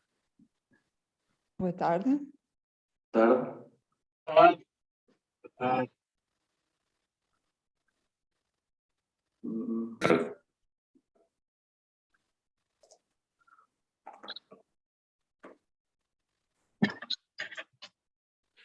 quem é que vai ser o porta-voz? Sou eu, André Sá. Estão-me a ouvir bem? Ah, sim, pois, ok. Como estão duas pessoas na sala, eu ainda tive dificuldade em perceber qual é que estava. Oh, ok, já percebi. Tudo bem. De qualquer forma, vou falar os dois, portanto. Há um a tomar conta do outro. É. Ok. Estão-nos a ouvir aos dois bem? A mim e ao António? Sim. Ok, obrigado. So we are ready to restart now with the presentation from Login, which is the CoLab for innovation and technology in logistics. Okay, right. Are you seeing my screen? Yes. Okay. Good afternoon. I start by greeting all members of the evaluation board and the remaining audience. I am André Sá from the Polytechnic Institute of Guarda, and I'm the coordinator of this proposal. And on behalf of all entities involved, I thank the opportunity to present our project entitled Login CoLab, Center for Technology Transfer and Innovations in Logistics. I have by my side António França, that belongs to Olano Group, an associate entity of the logistics and transport sector, and also Mario Rui from Wavecom, a technological company specialized in digital connectivity. Me and Antonio will do the presentation. So these are the contents we will focus on during the presentation. We'll try to give an overview of the entire project. Okay, so the city of Guarda, where we intend to implement this CoLab, is a low-density populated city with a privileged logistic location due to its Iberian centrality, provided with important roads and railways that have recently been modernized. It is the main crossing point for most cross-border of goods by land, and that's the reason why several logistics and transport companies settled here, with more than 5,000 trucks registered in the region. And it's also the reason why several logistics infrastructures were raised in the region. And we have here to highlight the recently approved inland port that will benefit from the expansion of the maritime ports of Leixões and Aveiro, which are our associate entities in this CoLab. We have also to highlight that there is an almost complete logistic platform that is already under expansion. So all these aspects that I mentioned, they bring challenges and should be seen as assets for the development of logistics projects. And for sure that the creation of Login will promote interaction between stakeholders, providing support for their activities and boosting the sector in the region. To live with these challenges successfully, a consortium was created, and now I will give the word to Antonio, and I will come back later. So good afternoon, it's Antonio França speaking. So as referred previously, this project was born in a region where the logistics has been for long one key issue. Maybe the unique location as a gateway to the southern Iberian Peninsula, or the fact that every day cross the border here more than 3,000 trucks, or even to be the intersection of both international railways of the Portuguese territory. These intrinsic characteristics have strengthened the development of several industries that today need to go further in the competitive of the value chains. The conditions were created to trigger these projects. And the proof is that once the possibility of a CoLab has been known, we were capable to join among us in a very few days more than 15 companies and sector associations around this project. For the industry, we have been able to bring the French Group Olano, the Tunisian automotive group Coffee Cab, and the Portuguese transport management group Bernardo Marques, among others. For the infrastructure management, we have with us the Port of Leixões Administration, Infraestruturas de Portugal, and the Spanish platform manager Zaldeza. To give us all the technological support, we brought several IT companies as Stratio and Wavecom. And to have the biggest sample possible of the market, to have the voice of the companies and their needs, we were able to get together with us the most representative sectorial associations, from the Portuguese Logistic Association, APLOG, to the Portuguese Freight Forward Association, APAT, or the European Logistic Platform Association, Europlatform. The participation of all these stakeholders with the engagement of the city mayor and the scientific support from Politécnico da Guarda and the University of Coimbra make us sure about the relevance of the project in the society. Our vision, we have the vision that we should use all the best practices and knowledges that can be shared worldwide to apply them in each local project we were involved in. Naturally, the main role is to deliver what the market needs, looking for solutions for the challenge launched by the stakeholders, fostering the improvement of the competitiveness, keeping always in mind the main values of sustainability and social responsibility. We are looking for design, new transfer models in dissemination of knowledge, innovation, and human resource empowerment. Our objective is scaling up the projects and become an international reference in logistic knowledge sector. How? We propose ourselves to work in two different dimensions of the logistics. The first one is what we call the infrastructure logistic projects, which are mainly major network nodes that exist physically and have a huge importance in the transport process, but need to evolve to virtual layer and improve the connectivity with all the other networks. The markets we are targeting are the inland ports, the logistic platforms, the secure truck parks, and the multimodal terminals. The management entities of these projects look for truly smart logistics. This means they need to add to the existing structures, add value services that leverage attraction for other players to their projects, and naturally to retain the existing ones. This goes through, for example, certification, service virtualization, the connectivity with different players, having a real remote control of all existing activities in their areas of influence. With the territory organization, with the border between physical and virtual fade up, the major transport and logistic operations will soon be only made in these smart logistics infrastructures. The second dimension we propose to work is within the supply chains in the industrial and service company level. This time, we are talking about working inside industrial companies, service providers, to help them to improve their supply chains competitiveness. At the beginning, we propose to target some specific clusters, as the automotive and electric mobility, the agro-food, and the health cluster. Our consortium has members of all them, and together represent a huge amount of improving opportunities.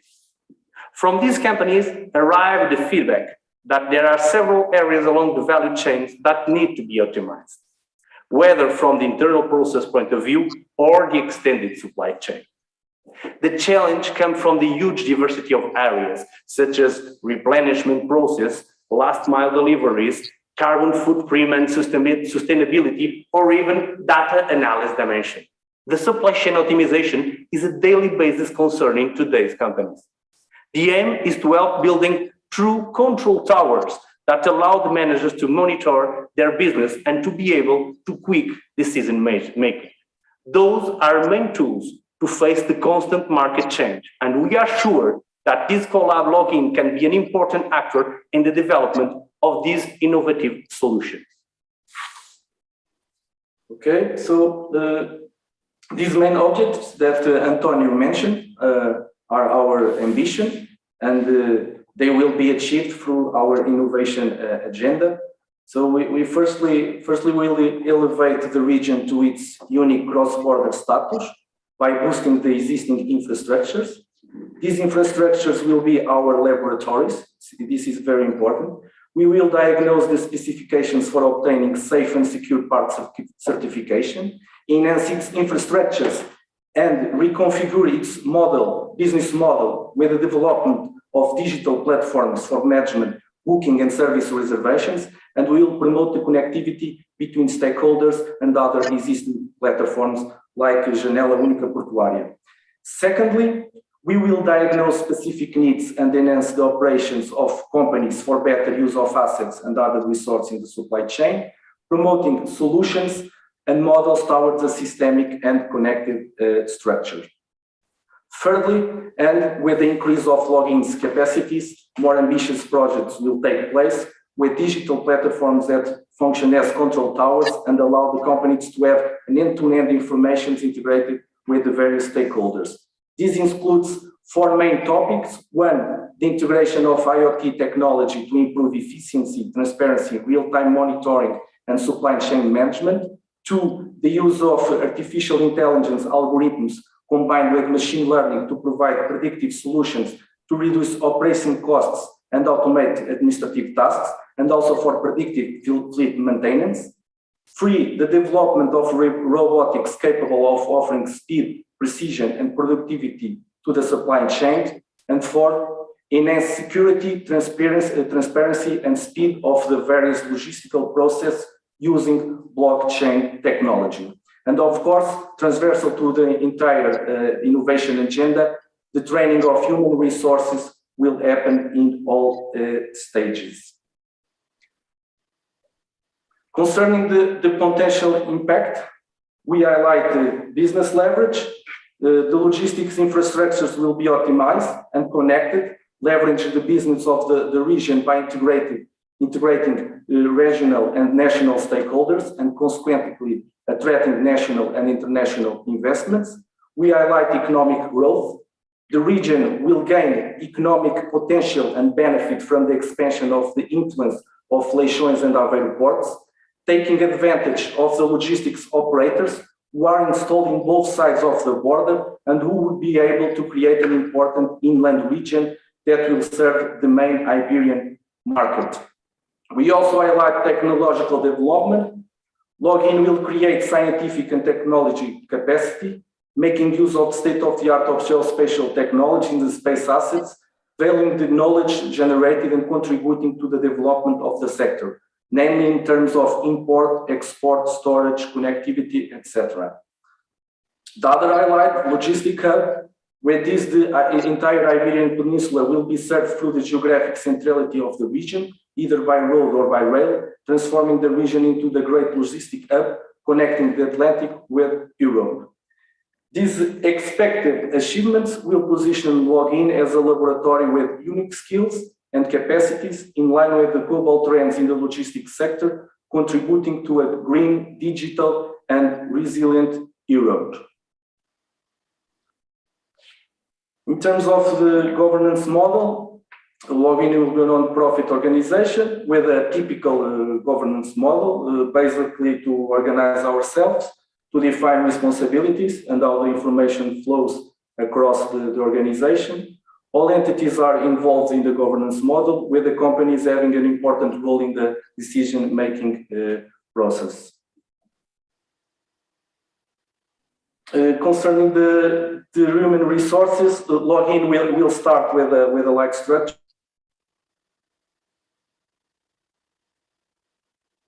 to allow flexibility of outcomes obtained along the implemented business strategy, but also according to the impact of the first activities that may lead to adjustments in the direction of the business. So, in the startup phase, Login will hire one executive director and one administrative technician, and by the 5th year of activity, it's intended that the CoLab will be composed by 18 human resources. Of course, during this period of time, human resources of the associated entities in kind will contribute to the Login CoLab innovation agenda. So this is this table presents our expectations about incomes and costs of the Login's operationality. We strongly believe that our initial projects that aim to boost the existing infrastructures, optimizing process and creation of new service will guarantee the login sustainability. And we believe that in the second year, we can start to have a positive results. In terms of source of funding, Login will start its activity with the financial support of its associates and public incentives. This will be relevant for the first few years. The demand-driven principle applied to Login advanced 5 minutes. Qualifications in projects aimed at solving specific problems of real customers will reinforce the achievement of the objective of a balanced financing portfolio under stable conditions, with 1/3 in non-competitive, 1/3 in competitive programs, 1/3 in service activities, products, contracts, donations from partners. This will ensure the continuity of the Login operations. Thank you for your attention. Okay, so Wolfgang and Egbert Jan. Thank you so much. Thank you very much for the presentation. I think it's excellent to look at the logistics sector from a software-driven point. That's very important for the future of platform economies. But I have several questions. The first one is you want to concentrate on intermodal logistics, and you explained that this means trucks, which you already have a big part, but also train, rail, and inland port. My question is about the inland port. You said it's approved. This means real ships bringing to this place, or is this more virtual as a triport? That's my first question. Thank you for the question. No, you are talking about an inland port, a dry port. A dry port, that it's something that it's already approved in the region. So it's a port that it will give support to the Leixões port, that it's near by the sea. We are 200 kilometers inland. So it will be created here, a branch, an inland port, a dry port from Porto de Leixões that will try to go further in the interland of the Porto de Leixões. So trying to target another market. So that's where we are. I think it's a confusion in the terminology. You should write triport. Inland port is something else. If you have a river, many cities in Europe have inland ports where you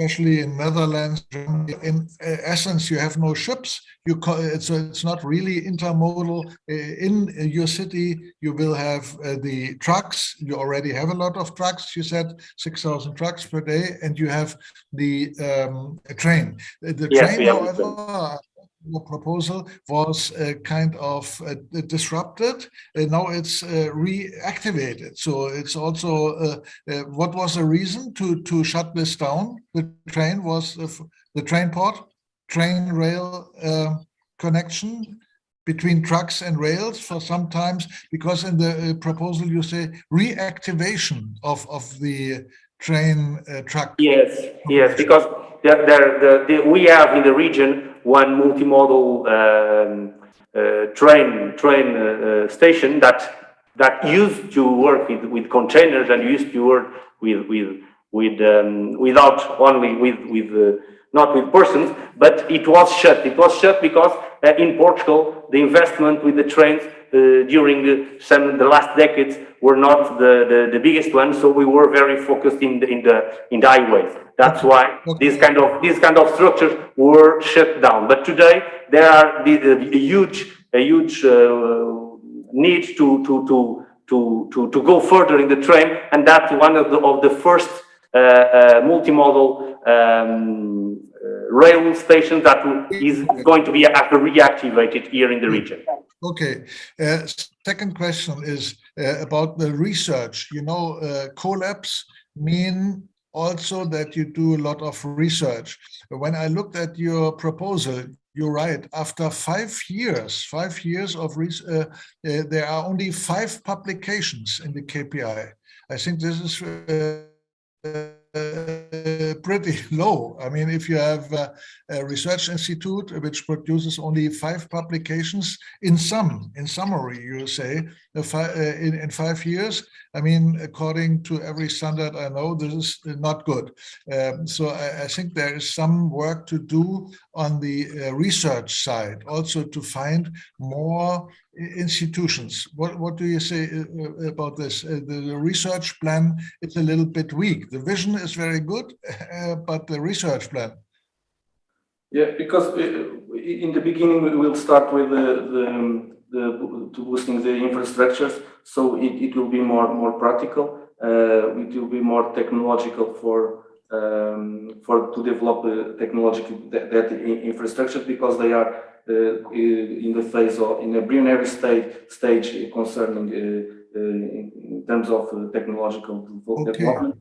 So that's why in the beginning it's not going to be so ambitious in terms of publications, but after that, as I mentioned, with the economic, the stability of the CoLab and with the increase of our capacities, we'll go in further development concerning publications. Yeah. Okay, but I think to get the label of a CoLab, you must do a lot of very good research, and of course the transfer. The transfer is excellent in your proposal, but the research must be what I'm saying here is projects for the city, like that you get the certification of a safe truck park. This cannot be the goal of a CoLab. I think this must be, it's not. Yeah, you say it's one of the main focus points is to get the certification that this car park for the trucks is safe. And I say, this is good, you should have this, but not in a CoLab, in a sense. No, but this is for the There's starting no phase. research. Yeah, but we have to scale the things, and we have to start from somewhere. So if you have the infrastructures, if you want to help the industry, the companies, we'll start to promote, because this is one of the objectives of the City Hall of the Guarda, because and with the boosting of these infrastructures, we'll have to put communication systems. We have to develop digital platforms for booking service and slots. So there are a lot of technological development that is going to be installed in these infrastructures. But and this will be our main objective in the first year. But this will contribute to our sustainability in the further years. I understand that the mayor wants to have the certificate, but anyway, I think this is a problem you should address. I only want to help you a little bit to improve the I understand, but just to say the last is a formal one. You had, you say in the proposal, you have a CEO. He works 60% of his time. In the CoLab, governance, we always insist that we have a CEO who works 100%, not 60%. Why do you say only 60% for the CoLab? Yeah. Sorry? Why do you think that the director or the CEO of the CoLab works only 60% of his time on the CoLab and 40% he does something else? It's for the startup phase. Then the executive director is going to be hired in the beginning, and that's how we thought about the startup phase. Perhaps not the best way to think, but that was our view. Okay. It's because you have already a person in mind, and he has to protect himself, doesn't know if the CoLab is going to work or not. So it says, I start with 60%, and if things go right, I move to 100%, because like a life insurance, or is it a decision, a long-term decision? No, nothing is a long-term decision.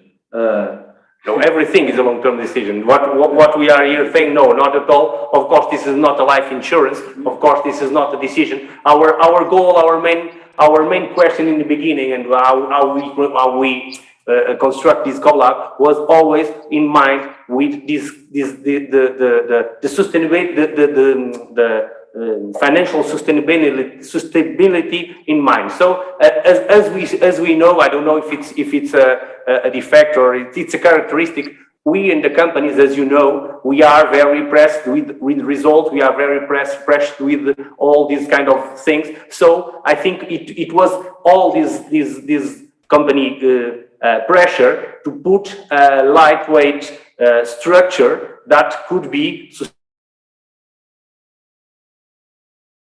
sustainable. That could be sustainable. Yes, I beg your pardon. I think that my colleagues lost their connection, but I'm taking the word to continue the explanation. The idea was, well, if you can look at the consortium, there is a big part of it which are companies actually, and possibly that's one of the reasons for the eventually low production in terms of papers that you are referring, Wolfgang, and possibly also an explanation for the sustainability mind on the costs. But eventually that's also a good point, because you see the companies engaging, wanting to get into this CoLab and trying to find solutions within the partners and synergies to build, to create technology for the concept of logistics. I can talk about my own company. I represent Wavecom, and we are present at Consortium. We are a communications company, and we are already very involved on the digitization of transportation, on the of people transportation. But we have we want to get into the assets transportation and into the trucks area, and yep. So this Thank is you. one. I think my colleague Eckbert wants to also ask a question. Yeah. My first question is actually, do you know the institute in the Netherlands, Dynalog? Because that does similar work what you are doing. So my question is a little bit, how much European context do you already have? Excuse me, could you repeat, please? There are other institutes similar to this institute, what you try to, or this CoLab you try to set up. Do you know already them? Do you have contacts in Europe?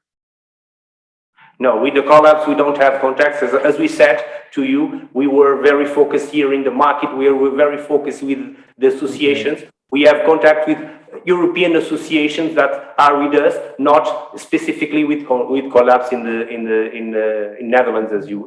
Oh, it's just maybe an idea. You have to look on the internet. No, it's a very good idea. It's a very good idea to know what they are doing.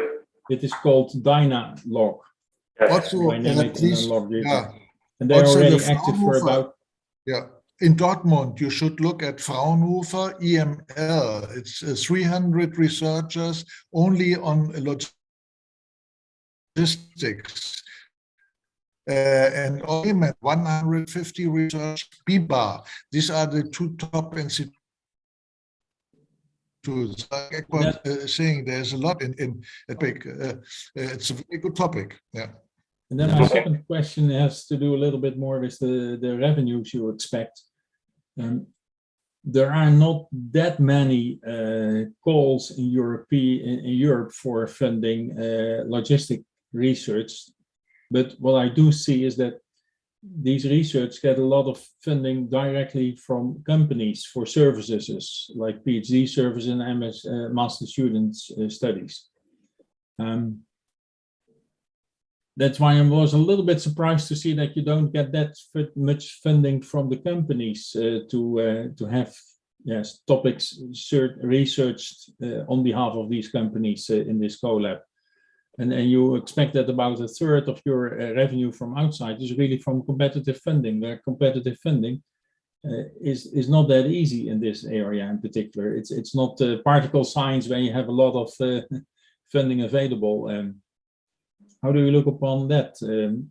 Yes, we think one of our big strengths is having the companies with us, and as you said, that's our way of viewing the project is bringing more companies. More than we are very pleased to have so many with us in a very few times. That was our goal. But we have another companies in the pipeline, and we have the association with us that can, with lots of word of mouth, can send our project to other countries. So that's for sure one of our main goals, because as we said, and with all due respect, with all the other kind of funding, we are very aware that we need to do services, to do innovation to the companies, so that we can have those revenues. So it's very clear for us that our big challenge will be to attract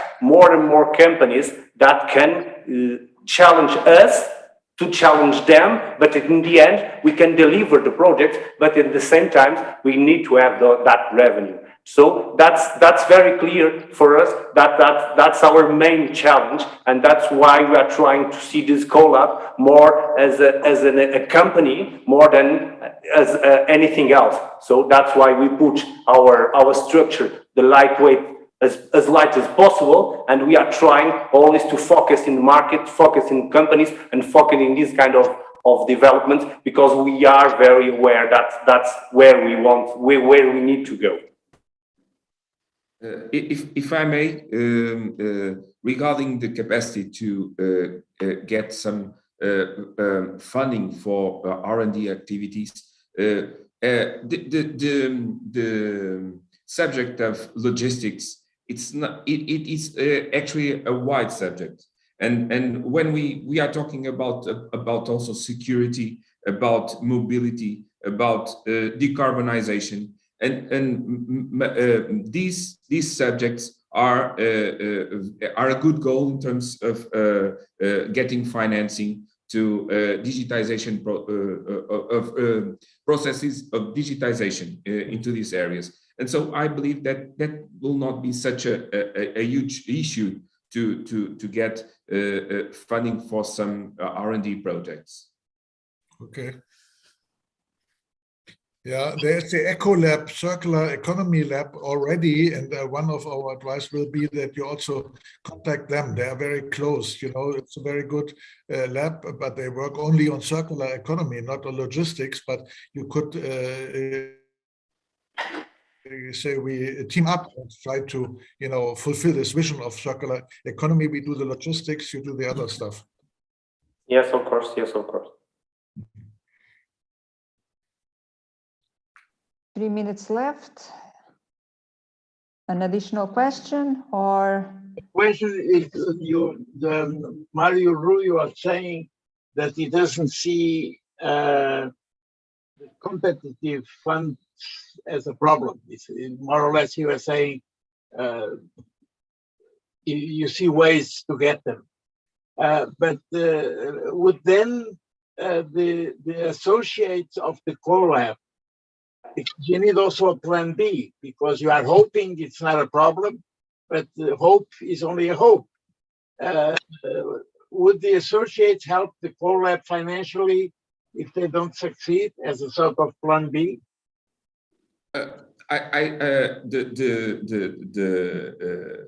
The way that it was created, the idea of the CoLab is that the CoLab has shareholders, and so the companies and each partner as a shareholder will be responsible for financing the cost of the CoLab, which is not funded by other means.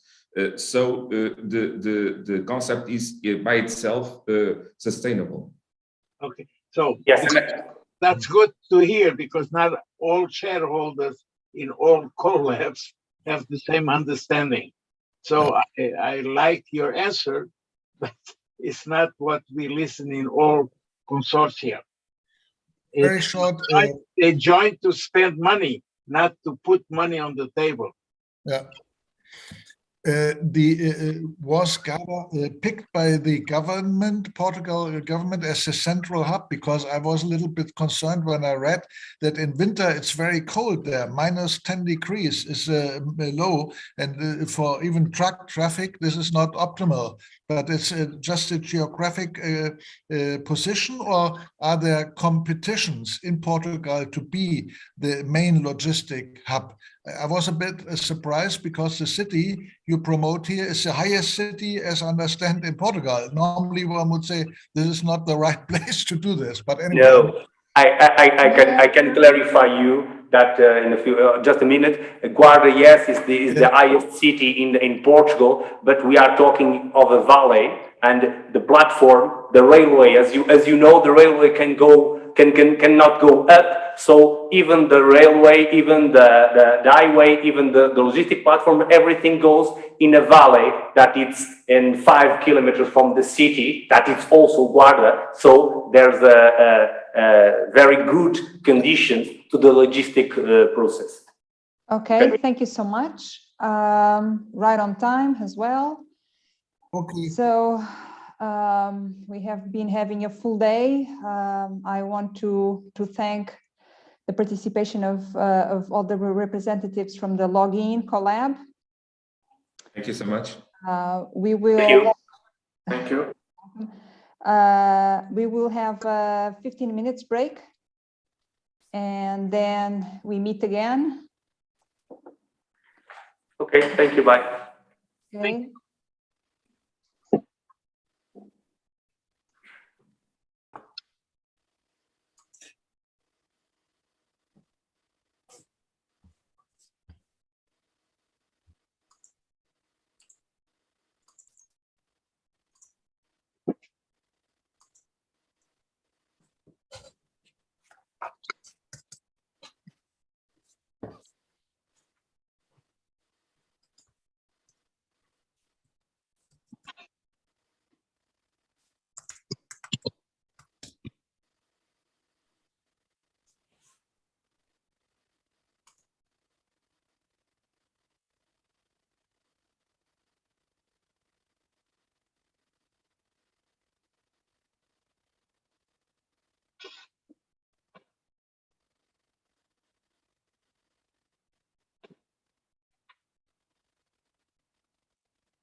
Boa tarde.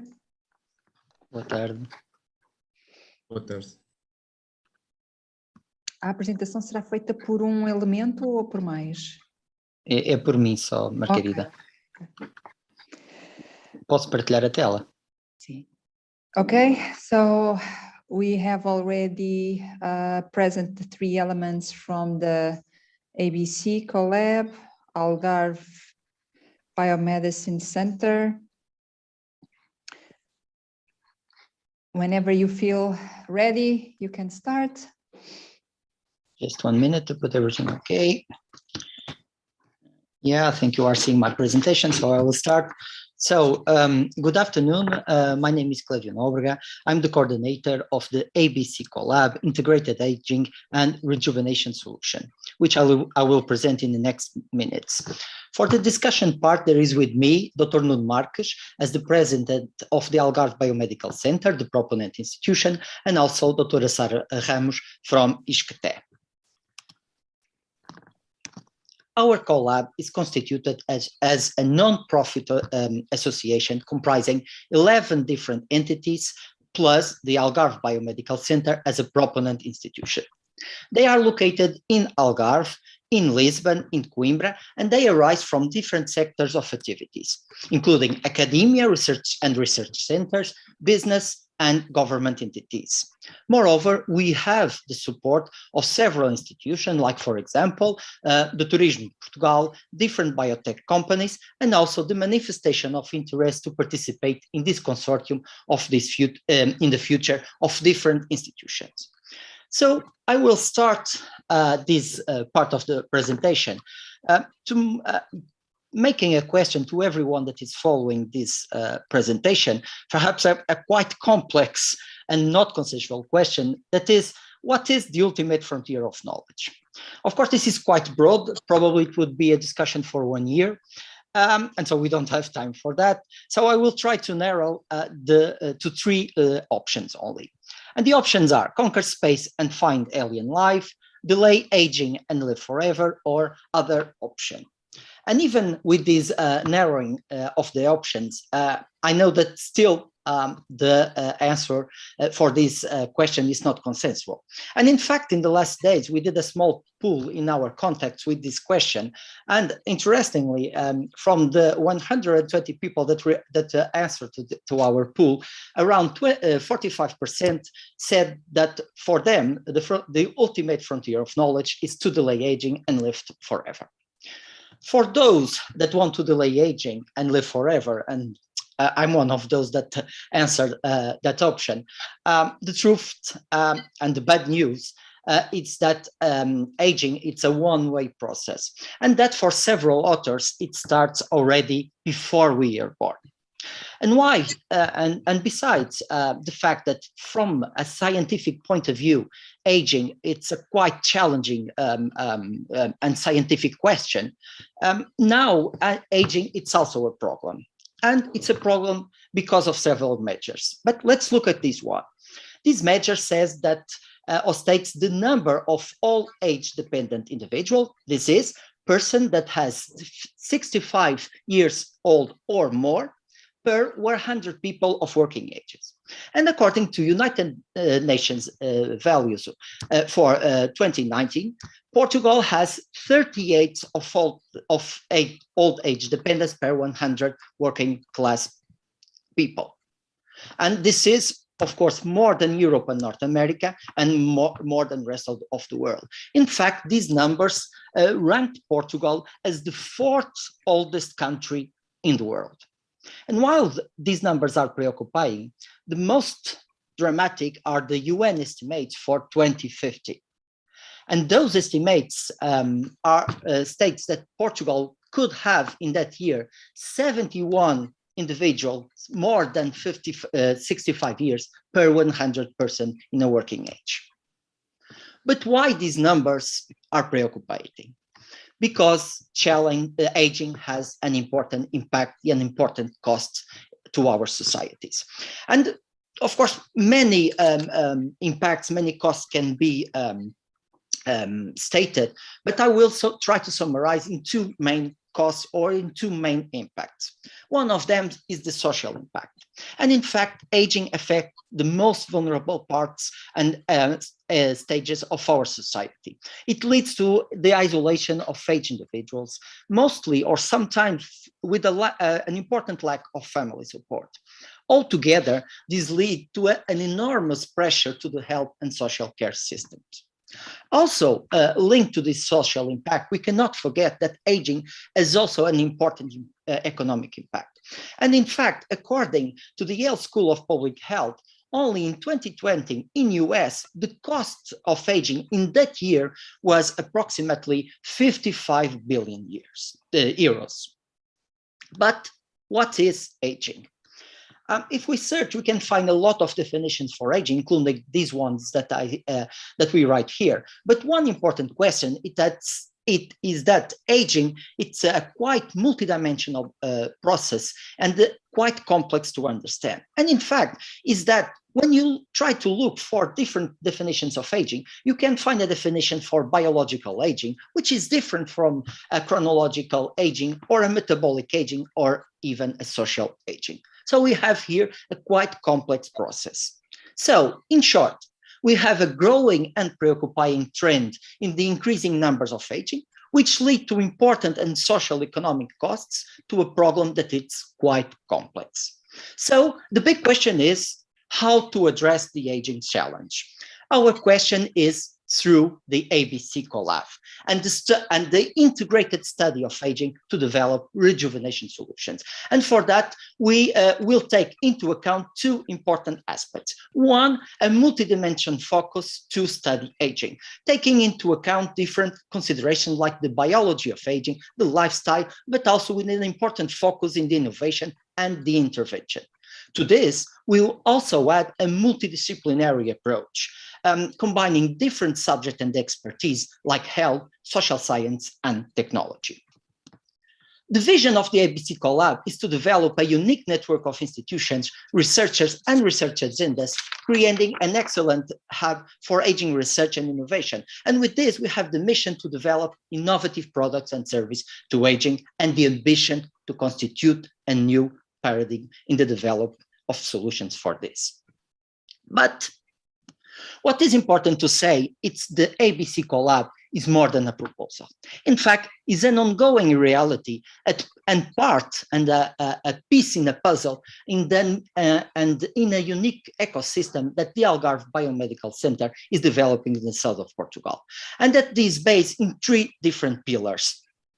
One, the expertise in the aging area, which is translated, for example, that in 2021, we have two funded projects in this area of approximately 2 million euros, the Alpha Score and the Atri Score, for which the results will feed the first years in terms of product and services for the CoLab. But we have more pieces in this unique ecosystem. The second is several activities that the Algarve Biomedical Center is leading or participating to address aging, like, for example, the Algarve Active Aging or the National Observatory for Aging. And finally, we have also to consider and to take into account the opportunities and the needs that exist in Algarve and which are aligned with the needs and opportunities in the rest of the country. Like, for example, Algarve is recognized by the European Commission like a European reference site for healthy aging. So put all this together, we add now the last part and the last piece of this unique ecosystem puzzle, which is the CoLab, the ABC CoLab, to develop a unique and excellent site for aging research and innovation. Our research agenda is based in three main pillars. First, research. The research that we performed before, the research that is ongoing, like in the projects that I mentioned, and the research that will be performed in the future within the CoLab framework. But this research will be performed with an important focus in the innovation. In the innovation to develop new products and services with an important focus and with an important target to the market. But to these three important pillars of our research agenda, we want to add two more. One, with an important goal to create qualified jobs within the CoLab. And the fifth pillar is an important commitment with a social impact and with the translation of our results from the CoLab to our societies. And it's for that also in the CoLab participates 2 municipalities, Albufeira and Oler. And in fact, all these 5 pillars of our research agenda are clearly and are transversal to all the 4 work packages that we plan in our 5-year action plan, with different strengths depending on their importance or their needs in each work package. Importantly, to these 4 work package more dedicated to research and innovation, we have to add 1 coordination work package with an important focus in intellectual property, in equal opportunities, and in the sustainability of the CoLab. To develop this action plan, we put together a consortium of different expertises from health to social science and to technology, and with different participation from different sectors, like I mentioned, the academia, the business, and the government. Altogether, we form a strong consortium with the ability to develop the action plan and to fulfill the proposed goals. Importantly, our research and innovation agenda are clearly aligned with different research and agendas at a regional, national, and European level. Like, for example, an European level, there are multiple programs, multiple financing programs addressing aging, for which we can also apply for funding. Importantly, our research agenda is also clearly aligned with the sustainable development goals from UN for 2030, especially that one that says that we want to ensure healthy life and promote well-being at all ages for everyone. One important goal of this FCT CoLabs program is the creation of qualified human resource. And for that, the ABC CoLab has an ambitious plan to create direct qualified jobs in the different implementation stages of the CoLab. Since the first year in the launching stage, but through the implementation stage from years 2 to 5 and beyond year 6 and in the consolidation phase. But importantly, to this ambitious hiring plan, we have to add the current research team of 60 researchers covering the different areas of expertise that we assembled together in this CoLab from all the participating entities. Moreover, we have also predicted to hire a full-time dedicated CEO to manage and coordinate the CoLab and a fully dedicated business development team. We will attract qualified human resources from these different areas of expertise, like, for example, data analysis, computational modeling, but also project management and fundraising and business development. Like I mentioned, the ABC CoLab will be constituted as a non-profit association. And in terms of governance, we have 2 main aspects. One, it is the strategic management, which is composed by the General Assembly, in which all participants are represented, the Fiscal Board, and also, and importantly, the Executive Board. Then we have the implementation management, which will be coordinated by the project coordinator and different managers in different specific and important areas of the CoLab. Like, for example, we'll have a research manager for each one of the work package. And of course, linking all together, we have an external advisory board to help develop and construct the CoLab. In terms of business plan, we developed as a conservative approach for which we did not plan any competitive funding in the first 2 years of action, but then the revenues from the operation products and services from the CoLab will grow from the second year to reach a 38% in the 5th year. Then in the consolidation phase from year 6 and beyond, the CoLab assumes an established cash flow profile and a stable distribution in terms of funding. It is important to mention that there is a positive and a growing evolution of the revenues from the operating incomes from the different work package. For example, that in year 5 will reach 1.7 million euros of revenues just for work package 2. And in fact, in that year, we'll reach, like I mentioned, the 38% from operating and non-operating revenue. So we have already several products and services scheduled for the different years of the CoLab, both in the implementation. 5 minutes. Both in the implementation phase and in the consolidation phase. And importantly, to these products and services, we will also add a continuous effort in research and innovation to continuously feed the CoLab with new products and services addressing aging. To these products and service that we already identify. We also identify some clients that range, for example, since the pharmaceutical, from the pharmaceutical and biotech companies to, and importantly, to the health and tourism sector. But how will the CoLab work?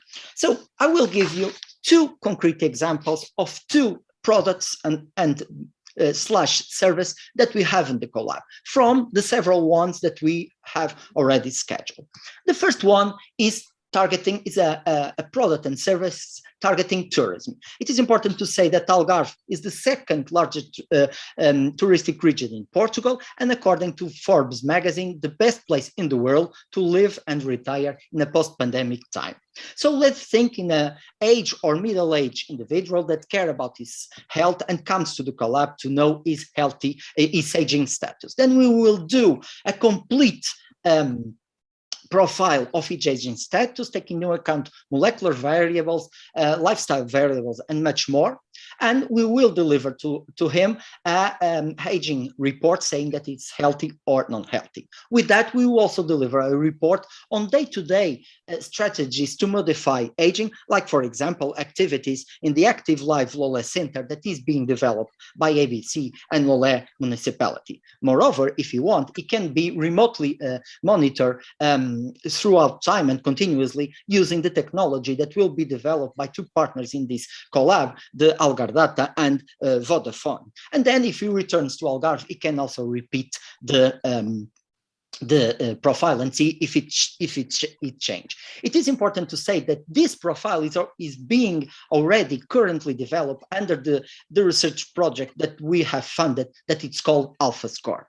The second case, it has a market, the pharmacy stakeholders. And here we have already a client, which is the European Medicines Agency, that within the framework of the CoLab, we already signed a contract for service for the next five years to make preclinical studies for EMA. And for example, they come to us with a compound or a group of compounds. We select or develop a unique and relevant model to address that problem. We perform the study and we give the report.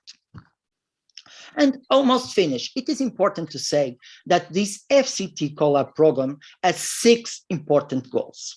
But what is important, even more important to say, is that the ABC CoLab fulfill and address all of them. We will create qualified jobs. We will create a unique consortium, a unique network of researchers, institutions, collaboration to strengthen and to address a multidimensional problem like aging.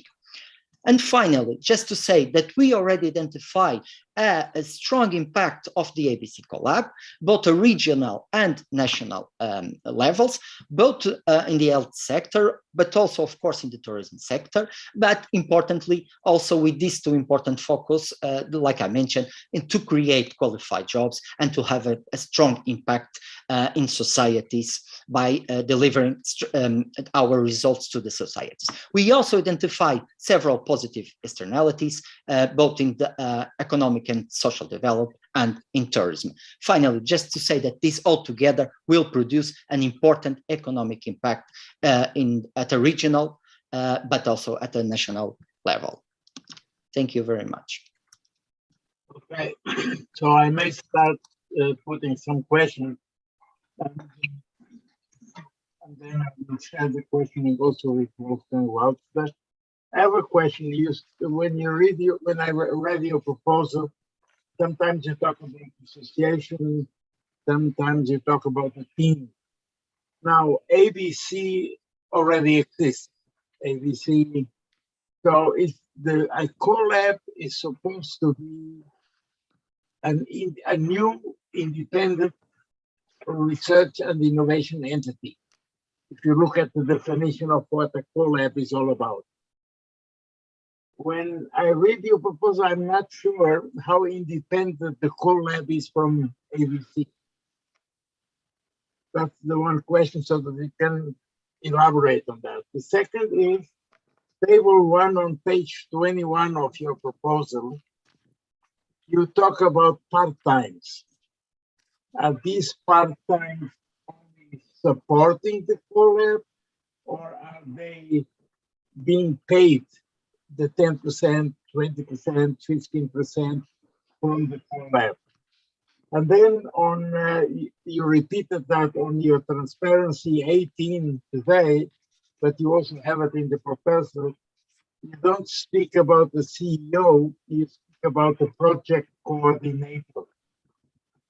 Okay, project coordinator sounds to me different to what a CEO is all about. I have 10 other questions, but would you answer those first? Yeah. Maybe I will start, and then if needed, I can also pass the word to my colleagues. First, it will be, of course, independent. It's just one more piece. And the importance of creating a CoLab that is independent from ABC, but that ABC, it's a proponent institution, is that it's a unique opportunity to join together different expertise and having, for example, the technology entities like Vodafone or Algardata and others from tourism that in ABC we don't have per se, or in this particular project addressing aging. What we want is to maximize what we are doing, but add a new layer and a different layer.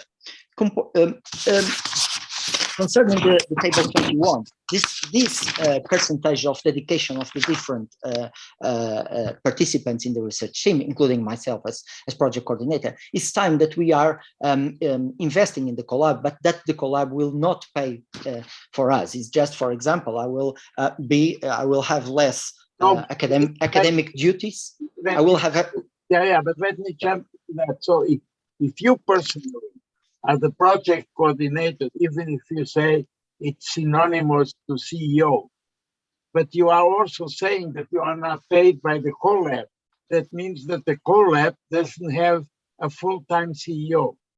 No. That's something that probably was not clear in the proposal, but we have a project manager that will be me, or coordinator if you want, but we will have a CEO that will be contracted and hired from the CoLab. Okay, probably it was not clear, but that will be the goal. Do you work together? How do you work together, CEO and project manager? So the big question in terms of CEO, it will be coordinate the entities, the different work package, because we will have different managers for different work package. And as a project coordinator, I'll be more focused in the research and innovation agenda. Maybe I can add something to that, Clever, because some things that you speak about is of my field on EBC. So EBC is a lot more than this project. This is one of the projects of EBC. So we cannot confound EBC with this, okay? And because of that, we will create a non-profit association with every entities that we speak about that will be part of that. And the CEO will be the head of that institution. So that's the way it should work, because research is only one of the fields. We have the field of the market, of the technology solutions that we will implement, and that's main, and that are main fields also of our work, because we know that we need to have a sustainable CoLab, and it will be sustainable, and it is a non-profit association because all the incomes will be reinvested in new development and on the social on the social impact that we should have on the society. So that's one of the main goals, and for that we need a professional CEO that is not one of the CoLab investigators, is one of the is the main field of some of our partners, and they are the best to tell who is the best one. But when we read the proposal, you say that you will hire a CEO, but then you see in the text and in the pictures a project manager in between that comes from ABC. It comes from the big boss from ABC, and is working only part-time in the CoLab. So, and then you tell me as an answer to my question that it will be independent. I have run institutes for many, many years, and I know that the reality, you only have a boss, you cannot have two. So that in operation, it has to be a clear definition, what's the role of the CEO and what is the role of the ABC CoLab project manager. Otherwise, it's at least not clear to me. But let me now, coming to another question before I pass on the word to Wolfgang. You know that there is another CoLab on aging. What is your relationship to that CoLab, and how do you see cooperation, merging? I understand that the ABC CoLab is very Algarve oriented, very focused on Algarve. But if we look at from a topic point of view, from a thematic view, is aging. And so in the CoLab initiative, we are somehow having different CoLabs doing the same thing. How are you reacting to that?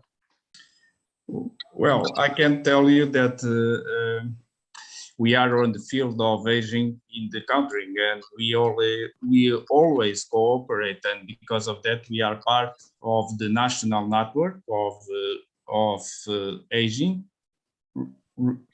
and also of the National Observatory of Aging. The other CoLab proposal is from Universidade do Minho, that is not on that networks, but we are always open to collaborate with everyone and to develop together solution. Because of that, we are on the national and on the European networks. You're telling me that you are in some aging national things that the University of Minho is not. They are not in that. But yes, that's for university. That doesn't help me. The question I was putting is there is already a CoLab. Maybe, yeah.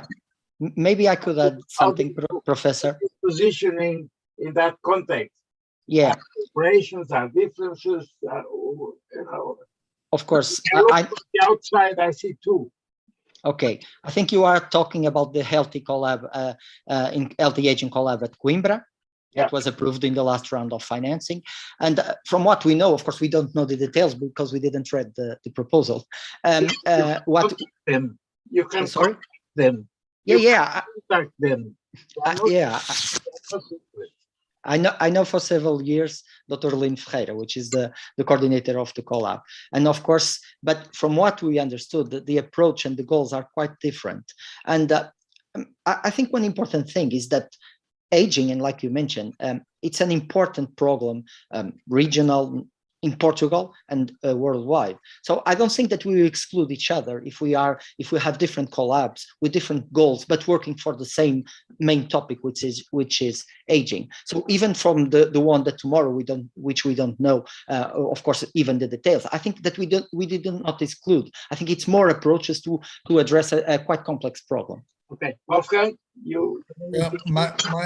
Yeah, my question is in a similar line because there is yet another CoLab, and this is especially in Algarve about tourism. And your main example at the end, you gave gave two use cases: the tourism in the light of aging. So you want to tourists who are old and want to get fit in the Algarve region, but there is already the KIPT CoLab doing this as one of the points.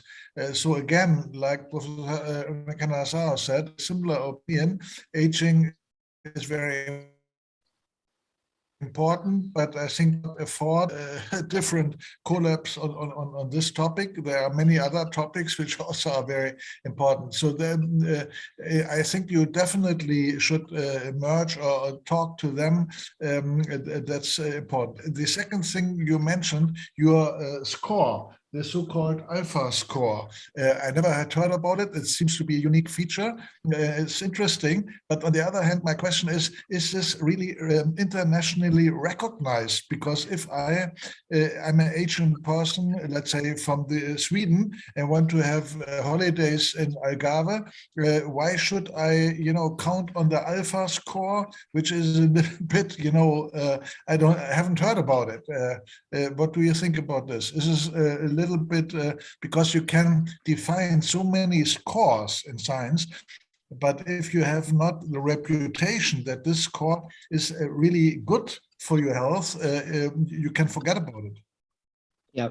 Yeah, thank you. I will address both questions. I know about the KIPT CoLab, and of course we can talk. I think again our approach is different, and our even if we address all aging, our goals as a CoLab are different. So I think there is room for more than one CoLab in this area. Concerning the alpha score scale, or that, like I mentioned, we are developing. It was a project that funded in around 1 million euros last year, and we are still ongoing. And it's a research and innovation that we are doing. And of course, as soon as we have the results ready, we will publish. We will be monitored by peer review and to see if it is valid or not. But at this moment, I cannot say if it is not.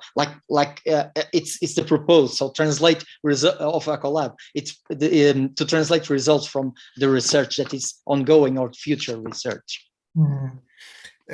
Last question: when you do aging for Algarve, I think one of the important issues is also whether there are enough hospitals, special medical care for the elderly. And you haven't mentioned gerontology. There is a special branch in medicine now, which is a medicine and medical care for the elderly. My impression is that Algarve, for the tourist, if the tourist goes there, may not have the extremely high quality hospitals specializing on health problems for the elderly, and being also multilingual, because if there's a visitor from the Netherlands, for instance, has a heart attack, he wants to be sure that the people in the hospital, the doctors, understand him. And this is a big business in the United States, as you know. Yes. If you go to San Diego, also in Germany, in southern Germany, we have especially cities which have this. And I don't know, Algarve is a very nice touristic place, but from my point of view, it's more for younger people, who want to have party and so on at the beach. I can tell you something about it because I am a medical doctor. I am a cardiologist and all that, so I can speak a little bit about it. We know how are the care of health on Algarve, and I can tell you that we have the best Portuguese results for the heart attack, like you told before, because of the greenway that we have, and we compare well also with Sweden and with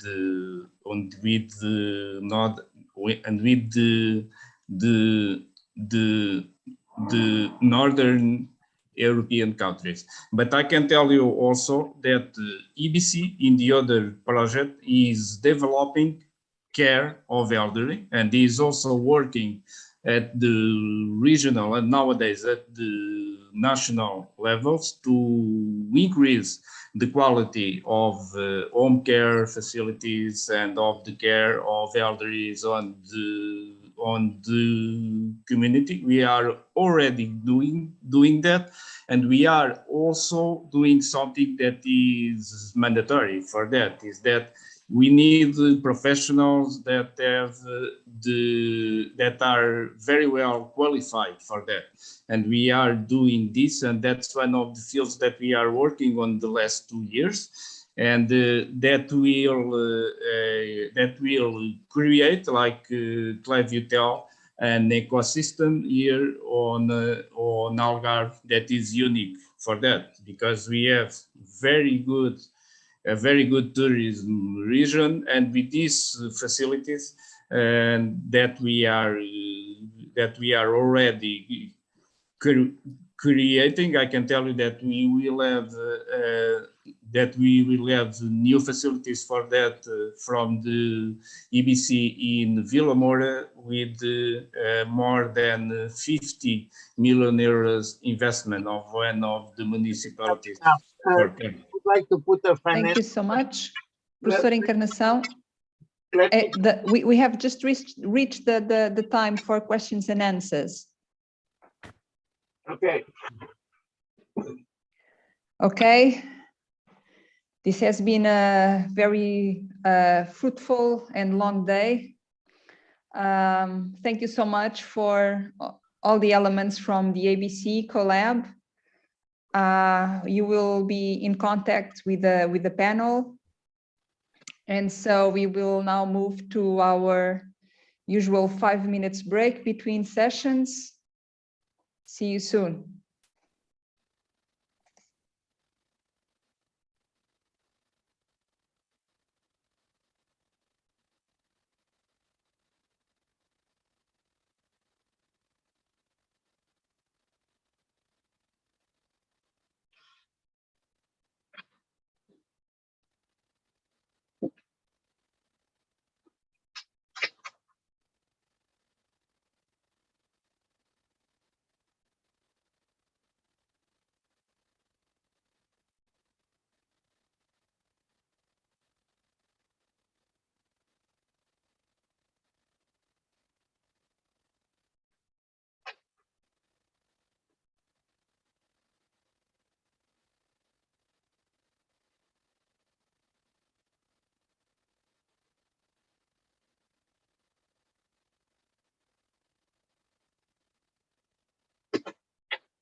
Eu não consigo nomear-me. Só tem que ter desligado aí.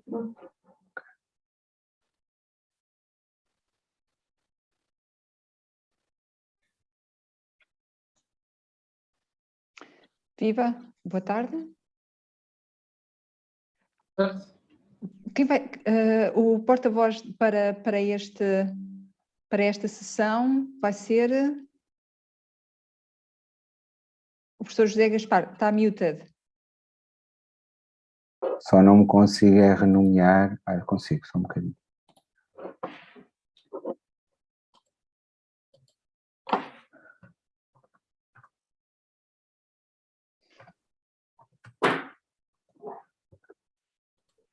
Okay, muito bem.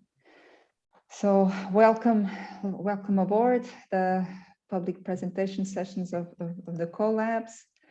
Now we will have the Collaborative Laboratory for Developments and Research Agenda and Innovation of Lower Density Territories. I hope that was the correct translation. Okay, so when you feel ready, you may start. May I share my screen? Yes.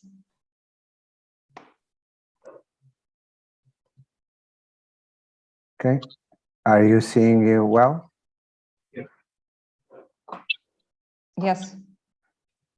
Okay, so I will start. Hello, good afternoon. My name is José Gaspar. I will present the CoLab proposal with Silvia Benedito, and Erika Castanheira will join us at the discussion part. We are doing this presentation on behalf of all the consortium, and I would like to thank to the members of the jury, to FCT, and to all that are following this presentation. ECO3 Lab is a collaborative laboratory for research and innovation oriented to leverage low population density territories. In the next few slides, we want to show that we are the best consortium to promote the transformation of the Pinhal Interior region and demonstrate the replicability of the methodologies and processes that will be developed. The presentation of ECO3 Lab is organized in 3 blocks. The first describes the problem and the vision of the consortium. The second describes the consortium and the actions that would take place to develop the Pinhal Interior region. And the last block presents one example of potential future. The diagnosis of needs that was done allow it to understand the needs and expectations of rural areas located in low population density territories, but also show it that is necessary an integrated vision and approach instead of sectorial methodology. The transformation that is necessary to achieve strategic and sustainable development goals requires investment in science and technology, a strong commitment to knowledge and human resources, enhancement of indigenous resources, and the involvement of co-creation with the communities. The context that CoLab appears is this one. At the national and European levels, there are numerous strategies and policies fixing medium and long-term objectives to attain LPDT needs, mainly fixing these objectives in 2040 or 2050 in order to promote a sustainable development approach to LPDTs. These 23 municipalities have a special program that is anchored on the National Program of Spatial Planning Policy that was drawn after the 2017 catastrophic forest fires. And in 2021, a resolution of the Council of Ministers proposes the creation of a CoLab to support projects and programs that will be promoted. So the vision and the mission that is defined in the proposal is the Eco3 Lab joins academia, research and development institutions, public and private companies, in order to face the opportunity to link knowledge with well-being, health, resiliency, inclusive and green economy development with a real social impact, and namely in low population areas in Portugal. There is an innovation and research agenda that needs to be validated with the involvement of the communities and other research and development initiatives. To pursue these goals, the companies and social institutions, the public interface entities, the research and development centers, and the higher education institutions must be involved in an ecosystem oriented to contribute with methodologies and solutions for the development of LPDTs. Examples like the creation of a qualified employment in a low-density areas of Portugal, or boosting minorities and empowering rural communities to innovate for social change, can contribute to the implementation of projects with national and international relevance. This needs a multidisciplinary team that is able to address multiple objectives and that can propose innovative products and services that can transform Pinhal Interior as a springboard to other regions. Eco3 Lab will promote synergies with other initiatives with the scope of their activities like ForestWise, CoLab related with forest fires, more CoLab related with a multidisciplinary development in mountain regions, CecoLab with circular economy, and also Habitat for Business Innovation in Strategic Sectors, or the Digital Innovation Hub in the central region. So the main objectives of the CoLab are to create qualified and skilled and scientific jobs and implement a research and innovative agenda, to address complex and multidisciplinary needs and challenges of LPDTs, to contribute to the qualification and capacitation of human and institutional resources to encourage employment, to develop new products and services supporting the transforming projects, and to boost new forms of interaction, collaboration, and networking.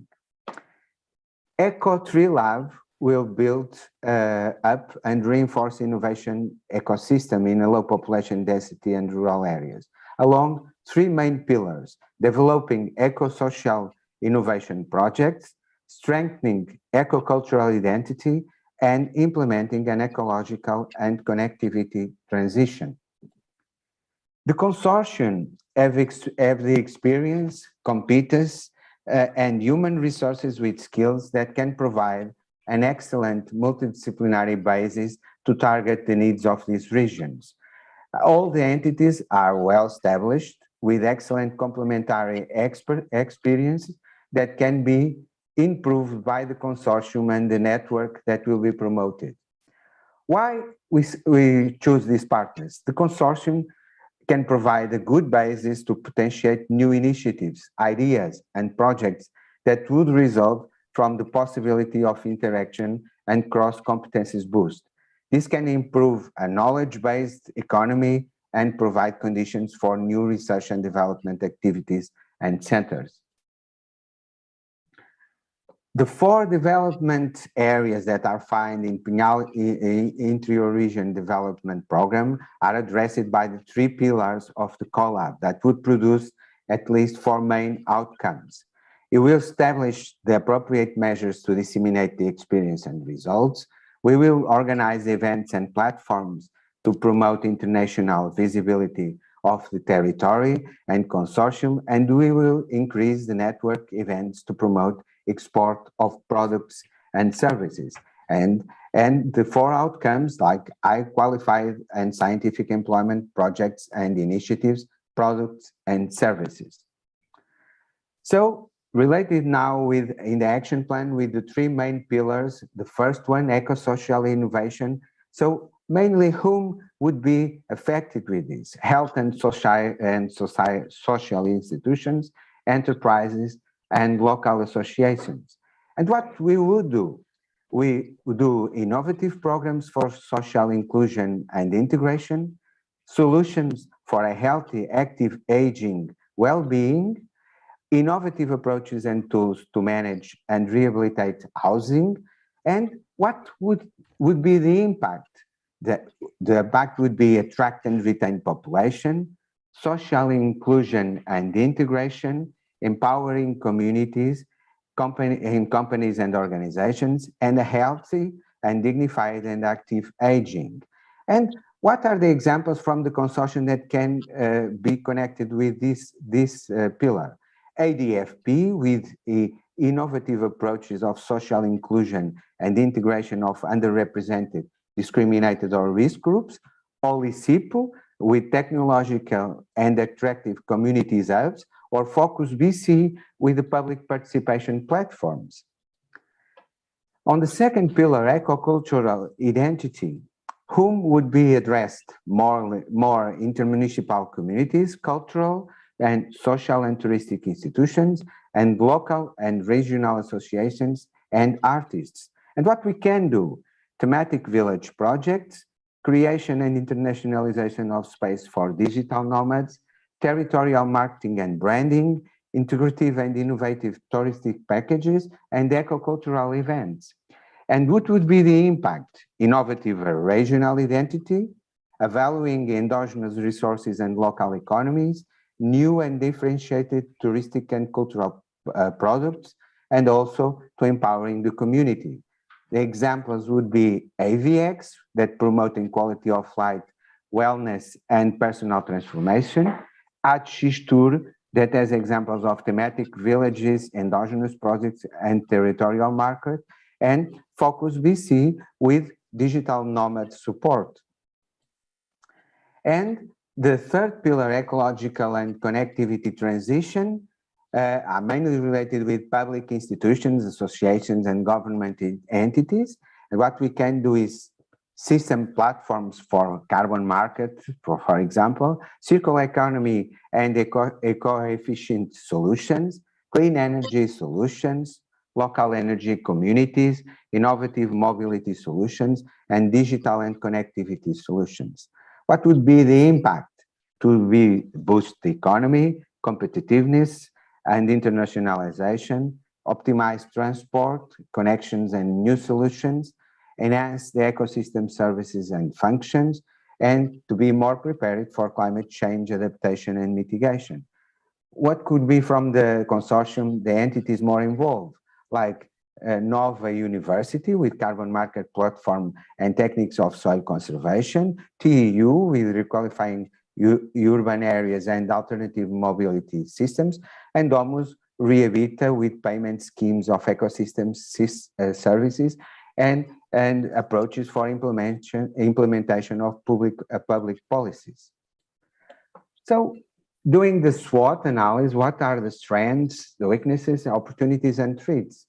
The strengths are more related with high qualified human resources, platforms to carbon offset market, local-based solutions, creating solutions and value for LPDTs. The weaknesses are the lack of resources, in the beginning would be quite difficult, and the need of recognition of a structure like this one in this area. The opportunities are the alignment with the national and international agenda, the alignment also with the funding schemes, and to create a unique and differentiated structure to support projects and programs in this territory. What would be the threats? The threats are mainly related with bureaucracy, that usually when you want to implement some policy, some new model is usually difficult to do because the resistance to change. And also, one of the threats would be the change on criteria of LPDTs. A change in politics of this could be very important in terms of projects and programs. Also, the changes in CoLab funding that could affect this proposal, and also the diversity of LPDT territories around Europe and around the world. So what would be the organizational structure and business plan that is prepared? The organizational model is a non-profit association with a simple governance model where the General Assembly has the function similar to the Board of Directors, with a CEO responsible for the management of the CoLab, a CSO responsible for the tree development, responsible for management of a CSO for the tree development departments, and the OD responsible for the areas of marketing, sales, and communication. The first year we would hire 6 persons. On the 5th year we would have 18, and in the 10th year we would have around 25. The cost structure is mainly related with human resources and is not expected to have great costs in terms of infrastructures, equipments, and external services. The external cost services are related with legal obligation requirements, and it is expected to have a central headquarters that will be proper and use other facilities available with protocols, agreements with payment according with the use. It is expected also to have a gradual transition from funding to contract services and projects. After this part of the presentation, we have shown a general overview of the proposal. We want to introduce one practical example of one project developed using more creative methodologies with Silvia Benedito. Thank you, José. Hello, everyone. So this is a potential future. The Rosemary province, where humans and brush fields coexist, is a project about a potential future for a network of rural villages in the center of Portugal.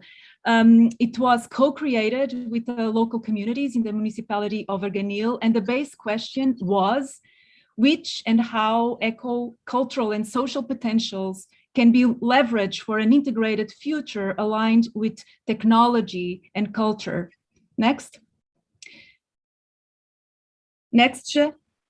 We were very committed in finding possible scenarios based on A, the beauty of the rural landscape, B, on regenerative practices and traditional ecological knowledge, and C, precedents for innovative agripreneurship and technologies anchored on endogenous species, in this case, rosemary. Next. In this work, we identify potential clients, local clients and international ones in the domains of technology and wellness, cosmetic and medicine industries who could be interested in this rosemary enterprise. Next. For us, the domains of communication and dissemination of the work is fundamental to engage with the larger publics with the triggering of the imagination.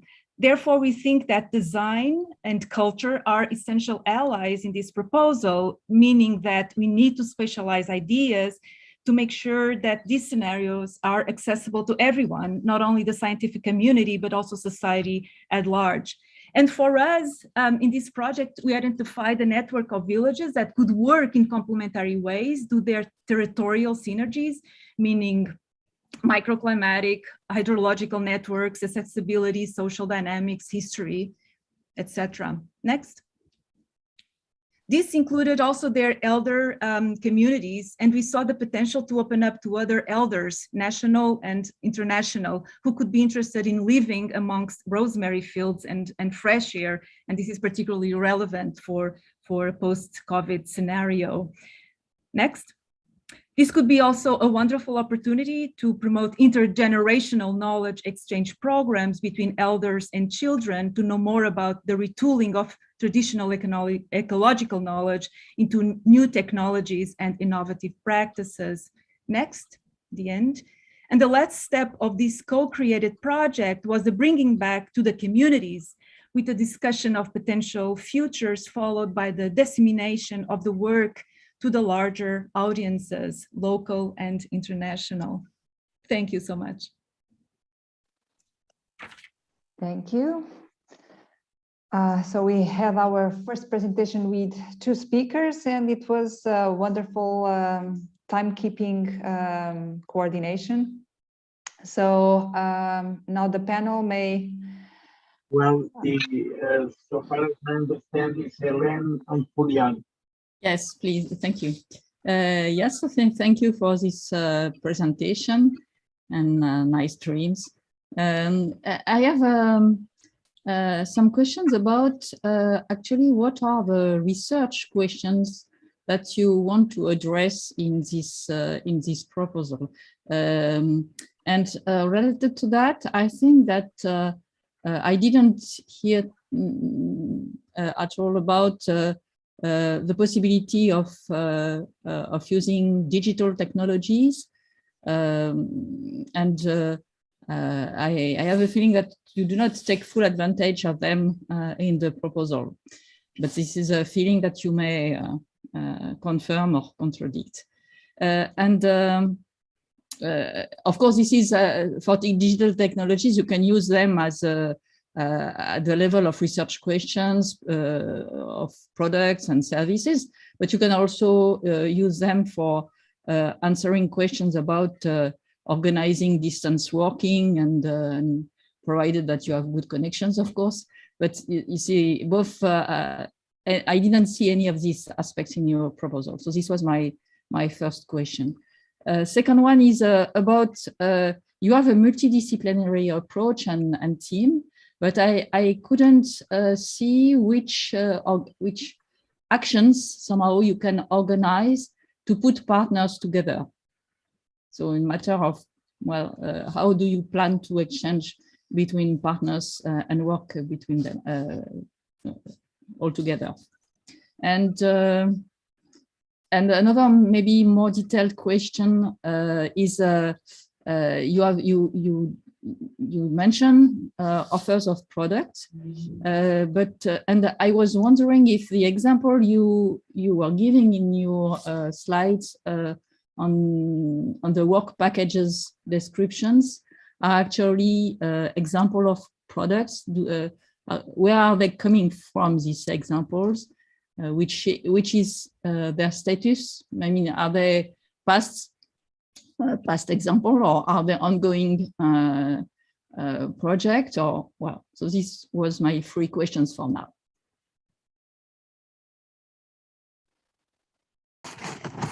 Thank you, Ellen. I'm trying to answer to all your 4 questions, I think. First of all, regarding the research questions behind this project, we have divided the research questions in 3 fields, different fields in the area of eco-social, eco-culture, and eco-efficient and digital transition. And the main research in all that research questions, in all of that, our main concern was to include some innovation on the solution and models to develop these 3 fields in these low density territories. Mm-hmm. And you talk about the technologies, and this is one of the examples that we want to answer in research questions, is how technology can help the communities, the low density population communities, to have well-being, well-connected, healthy well-being in these kind of territories.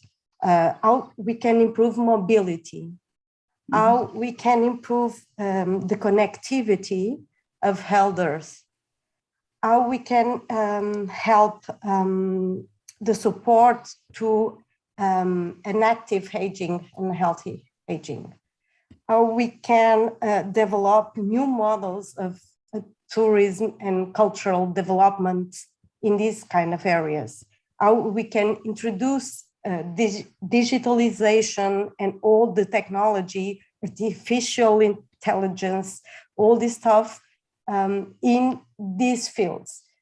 It's a way to modernize these regions without losing the main characteristics. I think I try to answer fastly to the first two questions. Regarding the team, some of these partners are working already together. So there are a work together between the companies from IT working with the people from tourism sector. We have some associations that are working with these kind of partners, IT, tourism.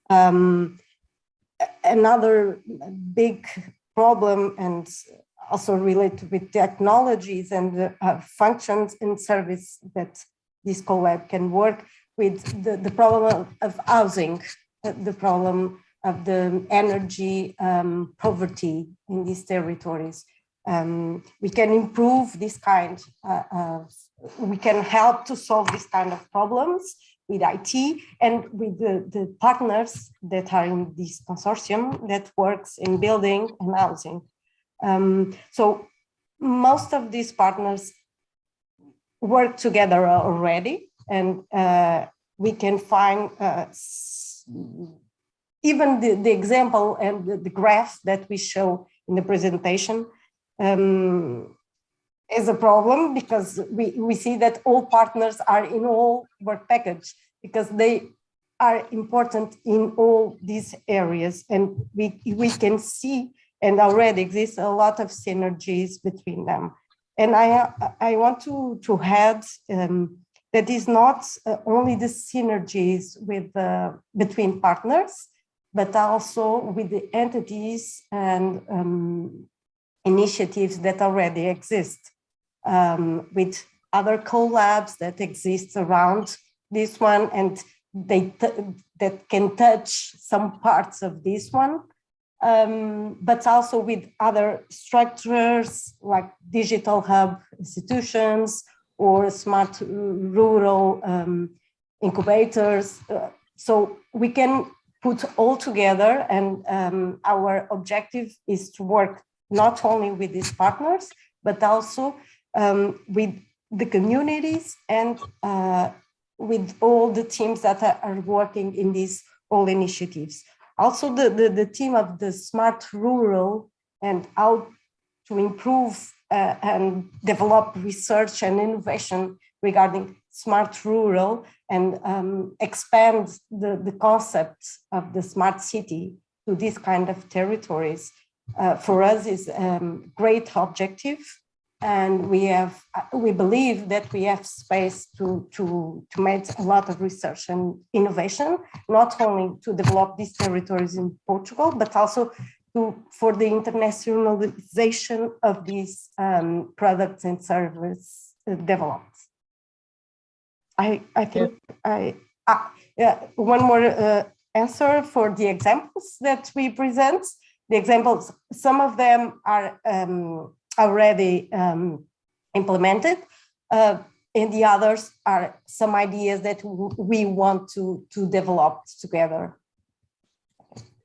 Okay, thank you.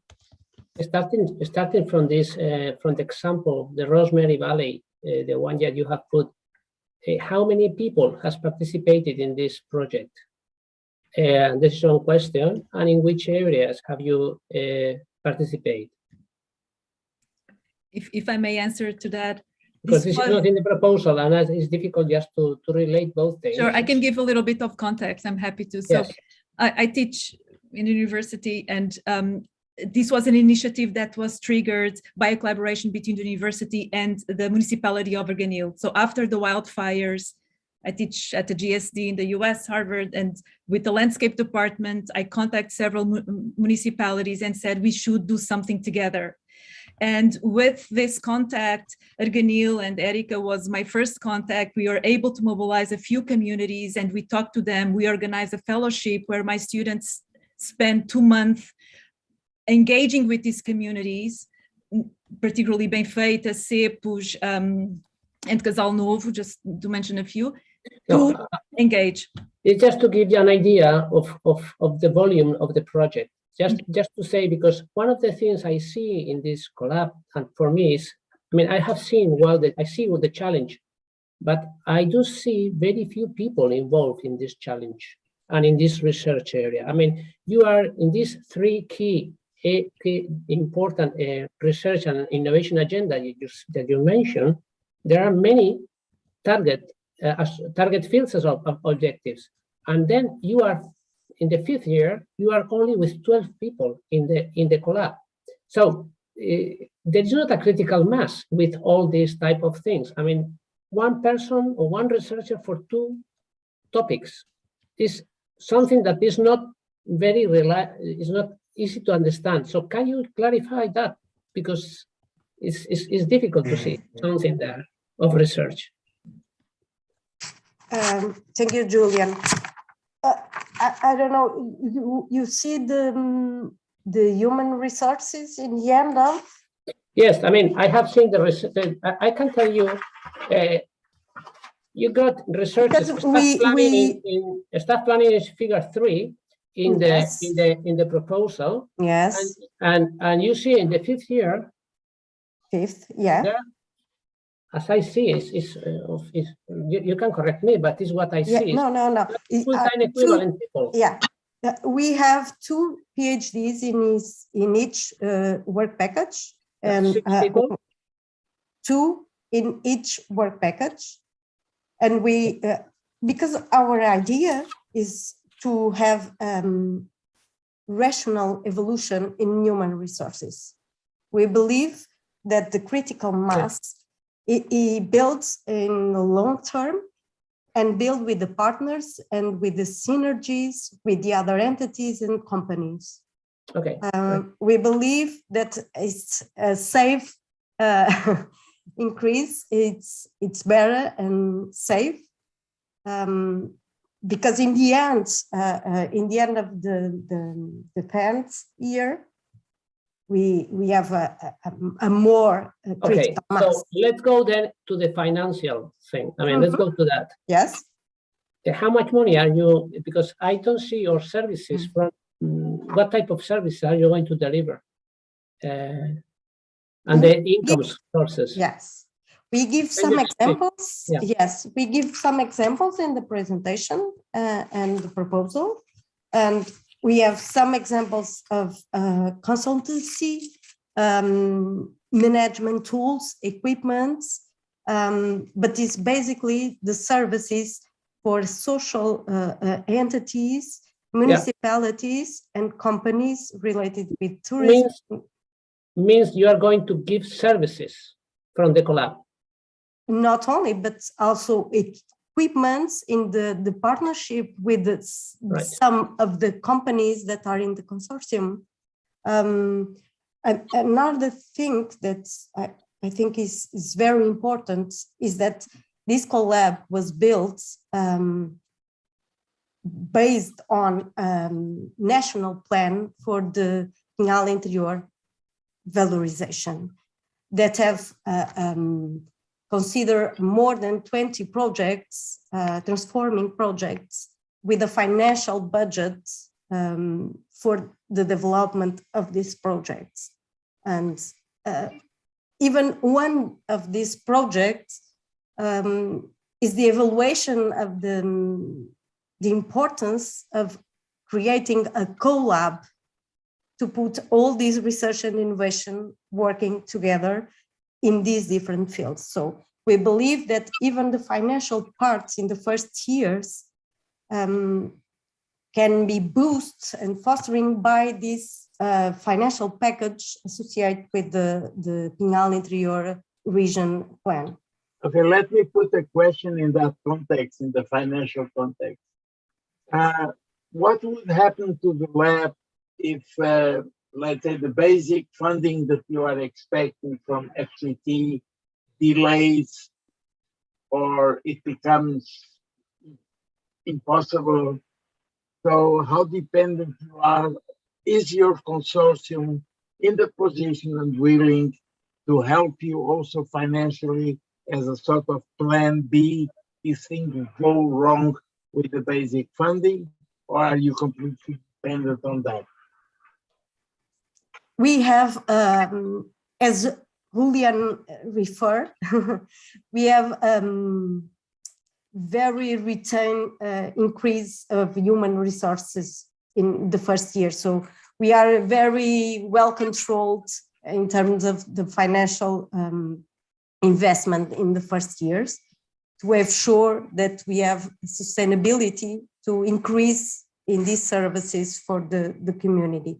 But we believe that in the first years, even if there is any delay in the FCT financing, we believe that we can start working as a consortium and developing some of these ideas, projects, and services, because, as I said, because we have this plan for the valorization of Pinhal Interior region, and we are already working together to receive some funding and co-funding projects in consortium.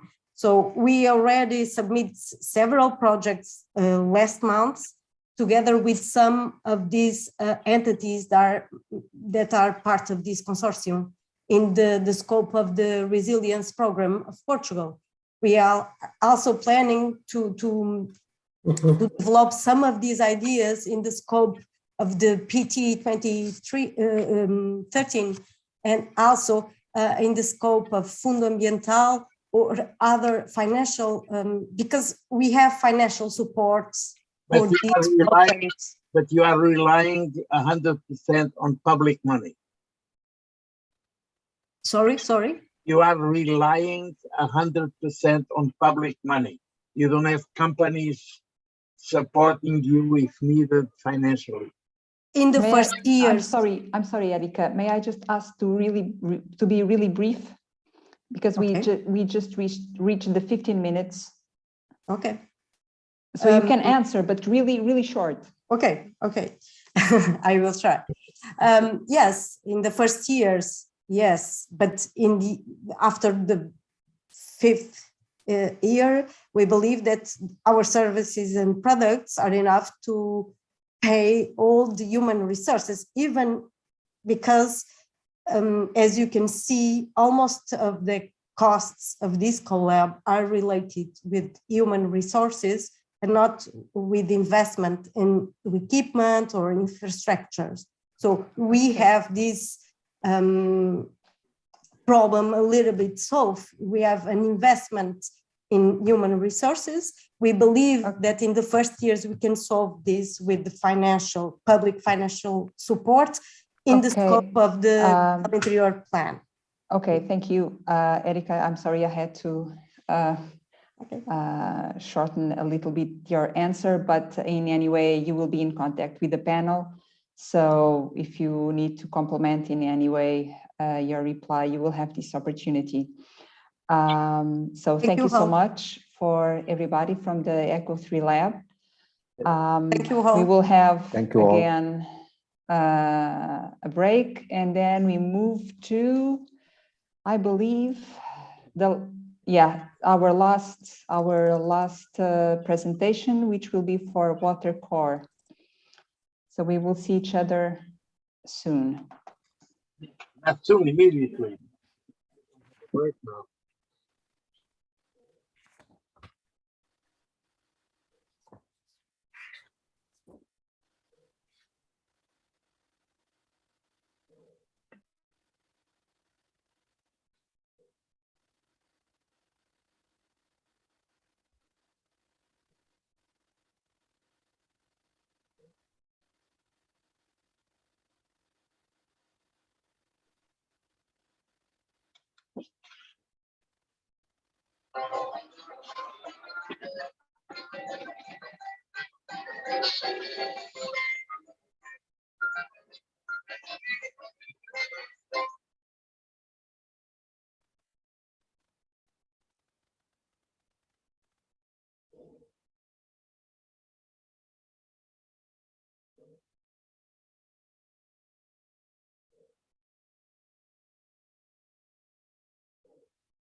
Boa tarde, professor. Boa tarde. Viva. Pode-me só indicar quais é que são os dois elementos que vão estar consigo agora na apresentação? Sim, é a professora Cláudia Pascoal e o professor Henrique Matos. Ok, muito obrigada. Obrigado. Eu ia responder há pouco.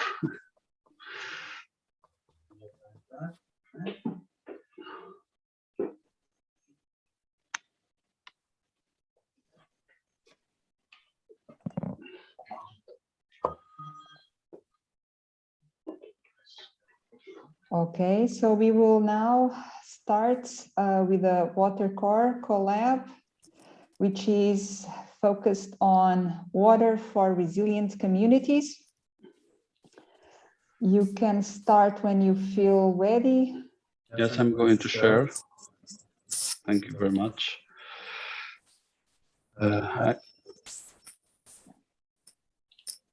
Okay, I hope you see my screen. Okay, now we see, yes.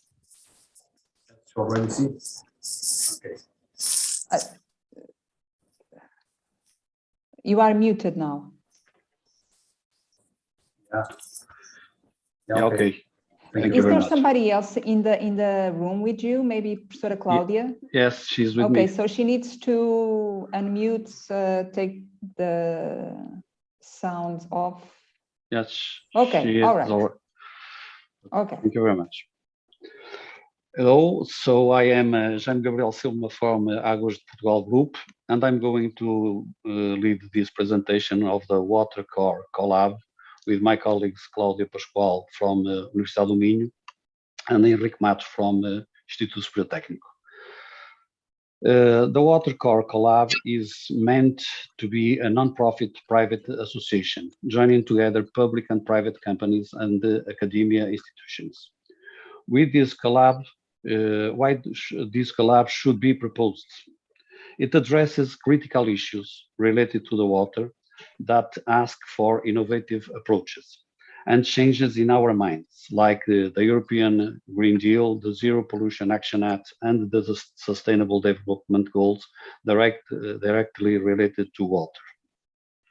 Starting by the 6th SDG, to ensure availability and sustainable management of water and sanitation for all, the CoLab will contribute to 10 in 17 SDGs. Furthermore, the CoLab addresses a wide spectrum of R&I areas of the whole water cycle: energy production and consumption, optimization, emerging pollutants, climate change, circular economy, systems sustainability, systems resilience, etc. It also presents an opportunity to develop the first CoLab exclusively dedicated to water solutions. So we want to enhance the capacity of water-related Portuguese organizations, promoting multidisciplinary research as driver for innovation, training, internationalization, and valorization. This way, the CoLab aims to bring water to the forefront of sustainable growth, establishing it as a societal and economic pillar in the center of a more dynamic and sustainable society.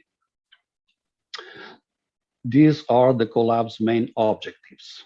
1, to improve water management and reduce the growing pressure on water resources with multi-stakeholders, promoting adaptation and resilience, safety and efficiency, innovation, governance and internationalization. And 3, to create a non-profit association to implement R&I in a circular economy perspective through highly qualified jobs. The way we can achieve those goals is through the R&I agenda of this CoLab, which involves different sectors, here referred as clusters: biodiversity and ecosystems, agro-biofood, energy and industry, health, tourism and well-being, water-urban cycle, and digitalization, with a view to promote the main objectives of the CoLab. Now, which are the CoLab's R&D&I areas? The first one area is on strategies for water use efficiency through the characterization of new and existing sources, as well as automation of early warning monitoring solutions. Number two, focus on technological solutions for treatment and reuse, seeking for innovative water treatment techniques using approaches based on novel techniques. The third addresses circular economy and sustainability through the valorization of wastes and byproducts in the treatment process, like sludge, biogas, CO2, nutrients, etc., and using life cycle assess tools to validate solutions. Then water governance by public and corporate sector engagement, as well as multi-stakeholders networking to mitigate conflicts and build collaborative relationships. The fifth will focus on empowering public perception of water value through capacity building actions to increase awareness of benefits derived from water, along with workshops and training activities. Then systems resilience also must be addressed, which requires hydroclimate models to improve knowledge on biodiversity trends and the services provided by aquatic watersheds, as well as proposing new solutions. Finally, the seventh addresses the so-called water digitalization needed to change the way we design, build, operate, and maintain facilities. This is the work plan, designed to ensure that the objectives are met individually through 6 work packages, thereby achieving the overall aim. The bars show the work packages with activities for implementation, strategy roadmap, research and innovation activities, and the creation of service support. Then the tasks for management and for business development are ongoing since the start of the project. So this timeline presents implementation with 3 main stages. One, bootstrapping phase, then in the first year, then until 2026, a period of research and knowledge exchange, followed by a consolidation, maturity, and sustainability phase. The activities of this consortium represent a large set of expert skills. A quick overview on what the partners do. The leading partner, Águas Portugal Group, owns 13 utilities serving more than 90% of Portuguese population. It is also the largest public energy consumer in Portugal, with facilities disseminated all over the country. Here are our main water treatment plants and our main wastewater treatment plants. The industry partners also have locations in different regions of Portugal all over the territory. The 5 academic partners are Instituto Superior Técnico from Lisbon, Universidade do Minho, Requinte, which in this consortium brings together Universidade Nova de Lisboa and Instituto Superior de Engenharia do Porto, and Faculdade de Engenharia da Universidade do Porto.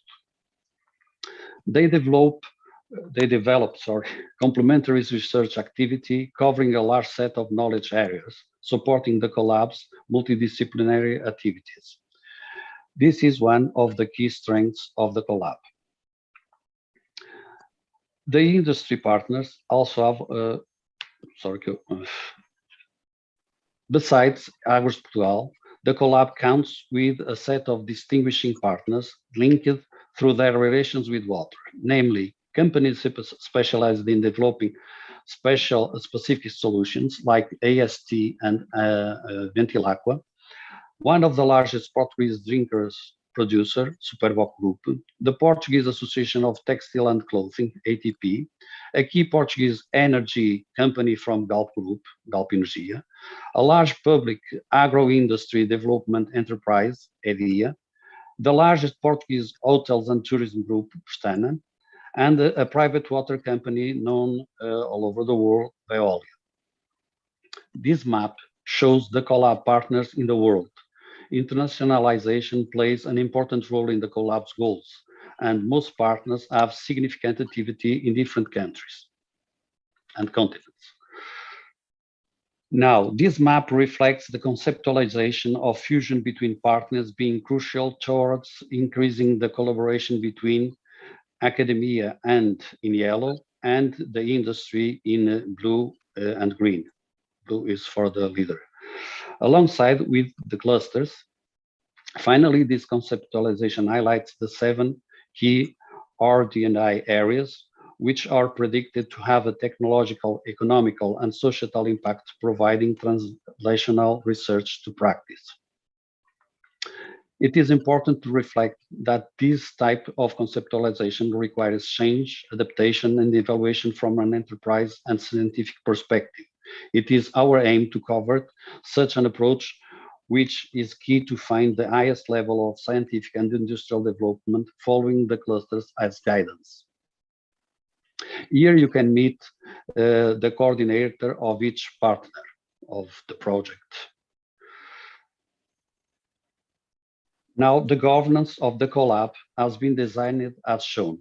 The governance and management structure was defined considering different levels of responsibility, capable of ensuring compliance with project objectives, good conduct, inter-business and inter-institutional relationships to meet the goals proposed.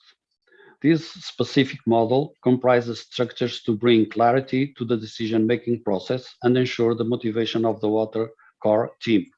There is the shareholders assembly that will work together with the scientific committee and advisory group, which will also support a board of directors elected by the shareholders assembly. And the board of directors will contract a managing director that will interact and be supported by the scientific committee and the advisory board also. This managing director will coordinate and lead the main areas of the CoLab, namely innovation, research, education and training, and administration, and will coordinate the human resources of the CoLab. The management structure is based on the board of directors, as said, with 3 to 5 members, not monetarily compensated, and elected by the shareholders assembly.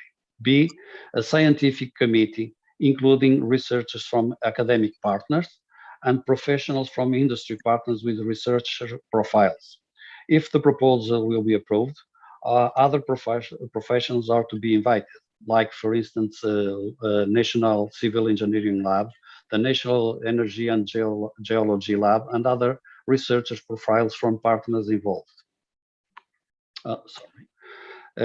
Also, the advisory board is to be invited, as said in the proposal.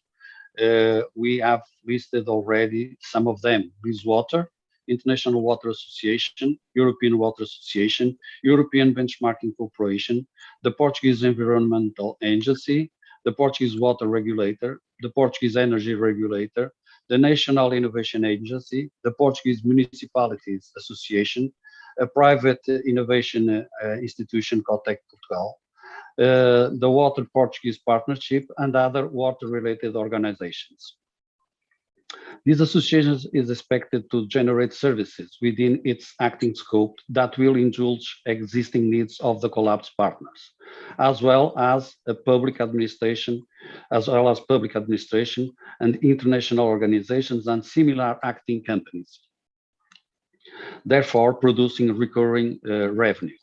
We will have consulting services like diagnosis studies and the development of action plans. We'll have implementation services to implement new process products or services that result from the consulting services. Then customized services like sensor or instrumentation systems, nanosensors, data acquisition for monitoring, etc., analysis and application of new methodologies and techniques in the water sector, and specific laboratory scale studies. And we'll have an area for education and training with short courses, capacity building services, customized training, and workshops. Our clients will be SMEs, large enterprises, public administration, ONGs, and international organizations. This is a unique development in the water sector, which will lead to significant growth in this service over the next years. About the financial structure, the cumulative funding at the end of the first 5 years will be 1/3 by core public funding to be secured through national and European funds, 1/3 through public competitive funding carrying out projects, and 1/3 income to be carried out with direct funding from partners, as well as sales and services for companies and or for local or central public administration. The plan is to have a team of initial collaborators from academic funding partners allocated in partial time during first year, participation of 8 researchers from level 8. And in parallel, in the first year, starting in the first year, the CoLab teams will be started and should grow to a number of 22 qualified scientific jobs in year 5. The cost structure reveals the planned expenditure with human resources versus total costs. The income sources are presented in this graphic, and it reveals the turnover of around 900,000 euros in the year 5. Also, the income from service provision, as aforementioned, is expected to generate services within the CoLab acting scope that will indulge existing needs of the clubs. Okay, thank you very much. And those income services are detailed in this graphic, which details consulting services, implementation services, specialization service, and training and qualification areas that will grow according to this expectation. Finally, the break-even is expected to be reached in year 7. About impacts during the first 5 years. First, some expected impacts on water uses. We aim to develop up to 5 sustainable selective sensors or low-cost sensors for monitoring pollutants, up to 6 pilot units for viable treated wastewater use, like irrigation, hydrogen production, urban cleaning, etc. Up to 3 circular economy innovative solutions for nutrients or byproducts recovery, producing value-added products, namely macroalgae use on biorefinery context, production of natural fertilizers, energy neutrality, etc. A second area is internationalization. Now, we hope to be awarded 3 European or international projects in these first 5 years, 3 partnerships in international networks, and to achieve 10% of international turnover in year 5. As well as bilateral agreements with international institutions. Now, some impacts on the area of knowledge and technological transfer. Scientific and or technical articles published in average during these 5 years, we expect it to be 20 per year. The IPR, for example, patents, we aim to have 2 with added market value, at least 2 spin-offs with economic viability, and up to 5 technological agreements, and 1 technological park linked to a wastewater treatment plant to test on-site innovative solutions with real effluents. Finally, the 4th area of impact, employment and upskilling. As said, direct employment by the CoLab will be up to 22 new qualified jobs after 5 years. And we aim to have indirect employment of 60 new scientific qualified jobs, around a ratio of around 3 per each direct job, and upskilling and training of up to 1,000 human resources. We also aim to have developed in the CoLab 3 PhD theses during these 5 years and 5 postdocs. The headquarters of the CoLab are to be in Foz do Sousa. The CoLab will have will benefit from the rehabilitation of a facility from the 19th century, a project that was already authorized to Águas do Douro e Paiva to benefit these facilities and construct there an innovation and knowledge center oriented to the water energy nexus. It is near, it is in Gondomar, near Oporto, and also on Sousa River, near Douro River. During the ongoing project of the center, the CoLab will be based at Lever water treatment plant. Those are the presenters, me and my colleagues, and now we would be happy to answer your questions. Okay. Thank you very much. And like Simon Sinek said, words may inspire, but action creates change. Thank you. Jan, you want to start? Yes, thank you very much for your presentation. I think it was very clear. I have read your proposal and I have to say that I have liked it, but there are some issues that concern me and I don't see so clear. And I would like you, if we are able to clarify those, and I would like to share with you my concerns, right? So my concerns are in 4 different directions. One is with the research and innovation that you are planning in this CoLab. You are saying that you are going to deal with 7 research and innovation areas, 7. I've gone through all of them, and in total, these 7 research and innovation areas are 50. There are 50 target fields, 50 target fields, all of them. That goes from water treatment plants. I understand that water treatment plants are for urban water, right? No industrial water. I understand that, because then you got wastewater treatment plants. You got things like control, things like circular economy, things like water governance, water digitalization, data, artificial intelligence, and all that in that part. So many different topics and many different things.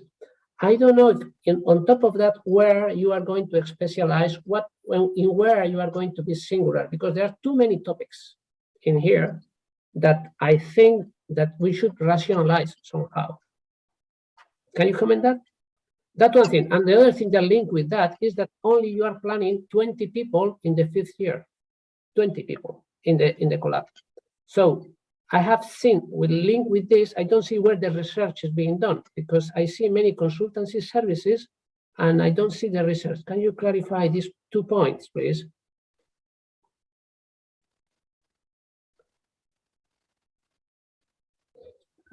I don't. Sorry. Gabriel. we were talking. Sorry. I was mute. Thank you very much. First, I am not sure if I understand one of your issues about the water and then wastewater, and the issues about industrial water and wastewater. What I am saying is that wastewater treatment plants for small populations is for one type, for big population other types, for industrial water and other types, are many different types of waste of this type of treatment plants. So, I mean, in where you are going to specialize, because there are many research institutes around Europe working in this type of things, and I would like to know where you pretend or you think you are going to be singular. That is where I was saying that. Okay, I think you're right. It is difficult to be singular. I may give one idea and maybe my colleagues too. But first of all, let me explain that we have, in fact, we in the CoLab, from Águas de Portugal, we have all the kinds of wastewater treatment plants for industry, for big cities, and for small locations. And we must deal with all of them. And you're perfectly right, they are very different one from each other. But sometimes it is very difficult to solve problems in the industrial area, and it is more easier to solve problems. We have already lots of people working in the traditional wastewater treatment for cities. But what we must develop is the energy context. Also, our partners, we have partners from different industries. For instance, in the past, I was in a company of Portugal, Águas de Portugal, with a big wastewater treatment plant, and Galp was my client, and they also had to treat the wastewater before they gave it to me, and it is difficult for both. So the partners in this CoLab have covered different situations from industry and for urban situations. Now, the energy, in my opinion, is the first thing where we should specialize, because in all different wastewater treatment plants, we have all the same problems. We are a big energy consumption. Wastewater consumes lots of energy, but we have circular economy possibilities that we could and we want to use as to find neutrality, energy neutrality. We must produce some energy, and we must profit from some byproducts to produce other products in a circular economy context. So if you ask me for this specialization, I would say that the first one that occurs to me is not the treatments. They are already well disseminated, well known all over the world, but they all, independently of their dimension, they all have the problem of dealing with energy and what can we do using circular economy to reduce costs. Okay. Okay, that's my first idea. Okay. Yes, my second question was linked with the number of people that you are going to get, that is going to get involved with the CoLab. And there is a third one that is linked with the managing director. It's not clear in the proposal if the managing director is going to be contracted or hired the first day, or is going to be hired somewhere else. So it's not clear that. Okay. Thank you for the question, because I must clarify that the board of directors is to contract the managing director in the first day, and it is to be contracted human resources to be allocated 100% for the CoLab. Okay. Okay, and the profile is already defined. Because it should be someone not too much old. I think I'm very old, for instance, and we should look for younger people, but also with experience, also with an expert with good skills of the water and also of leading people. Of course, I understand your question about the number of researchers. 22 is not a very big number, but we were worried on how to balance the costs and the revenues that could be possible to obtain. It is not easy. And on the other hand, we have 13 institutions in the CoLab. We also aim to develop with them a network of people working from those enterprises that will participate in our investigations and help. In all investigations, there are lots of works that must be done in site or in a particular location with the help of them. Just thank you very much. Just last question. You in your financial and business plan, you present some figures like in the slide 23. You can see in slide 23 the figures of the cost of to run the CoLab. But in slide 24, you show that you are going to build pilot units and things like that. You have not included this cost in the financial part. I mean, the cost of the equipment, who is going to pay this equipment? Who is going to pay all these pilot labs, because they are quite expensive? Yes, you're right. Of course, we in one part of the funding will come from projects, 1/3, and some projects will be obtained, or we'll try to obtain projects that will cover pilot construction. Also, we must involve all the partners to have some interest in the solutions to develop, and if necessary, have another or additional participation on the funding to be able to construct these pilots when we'll have the estimate cost for them. Of course, people or enterprises are sometimes, or always, nearly always, willing to invest in some research if they find it is going to be a good idea. So first of all, it is needed to define those good ideas that we must seek for. But of course, the pilot's cost must come also from the projects that we want to win, and also the service that we must deploy. I also have one question. I don't question the importance of the topic. I think it's an extremely important vision that you have developed there and that you are going to implement. And it's also necessary. So I'm not questioning the content of the vision. But when I look at your research agenda and the implementation plan, I see that you are using a lot of know-how from your academic partners, from your academic institutes, and want to use that in the implementation most advanced of a solution for your problem. And you want, at the end of the day, to have, let's say, a completely new solution for a given problem.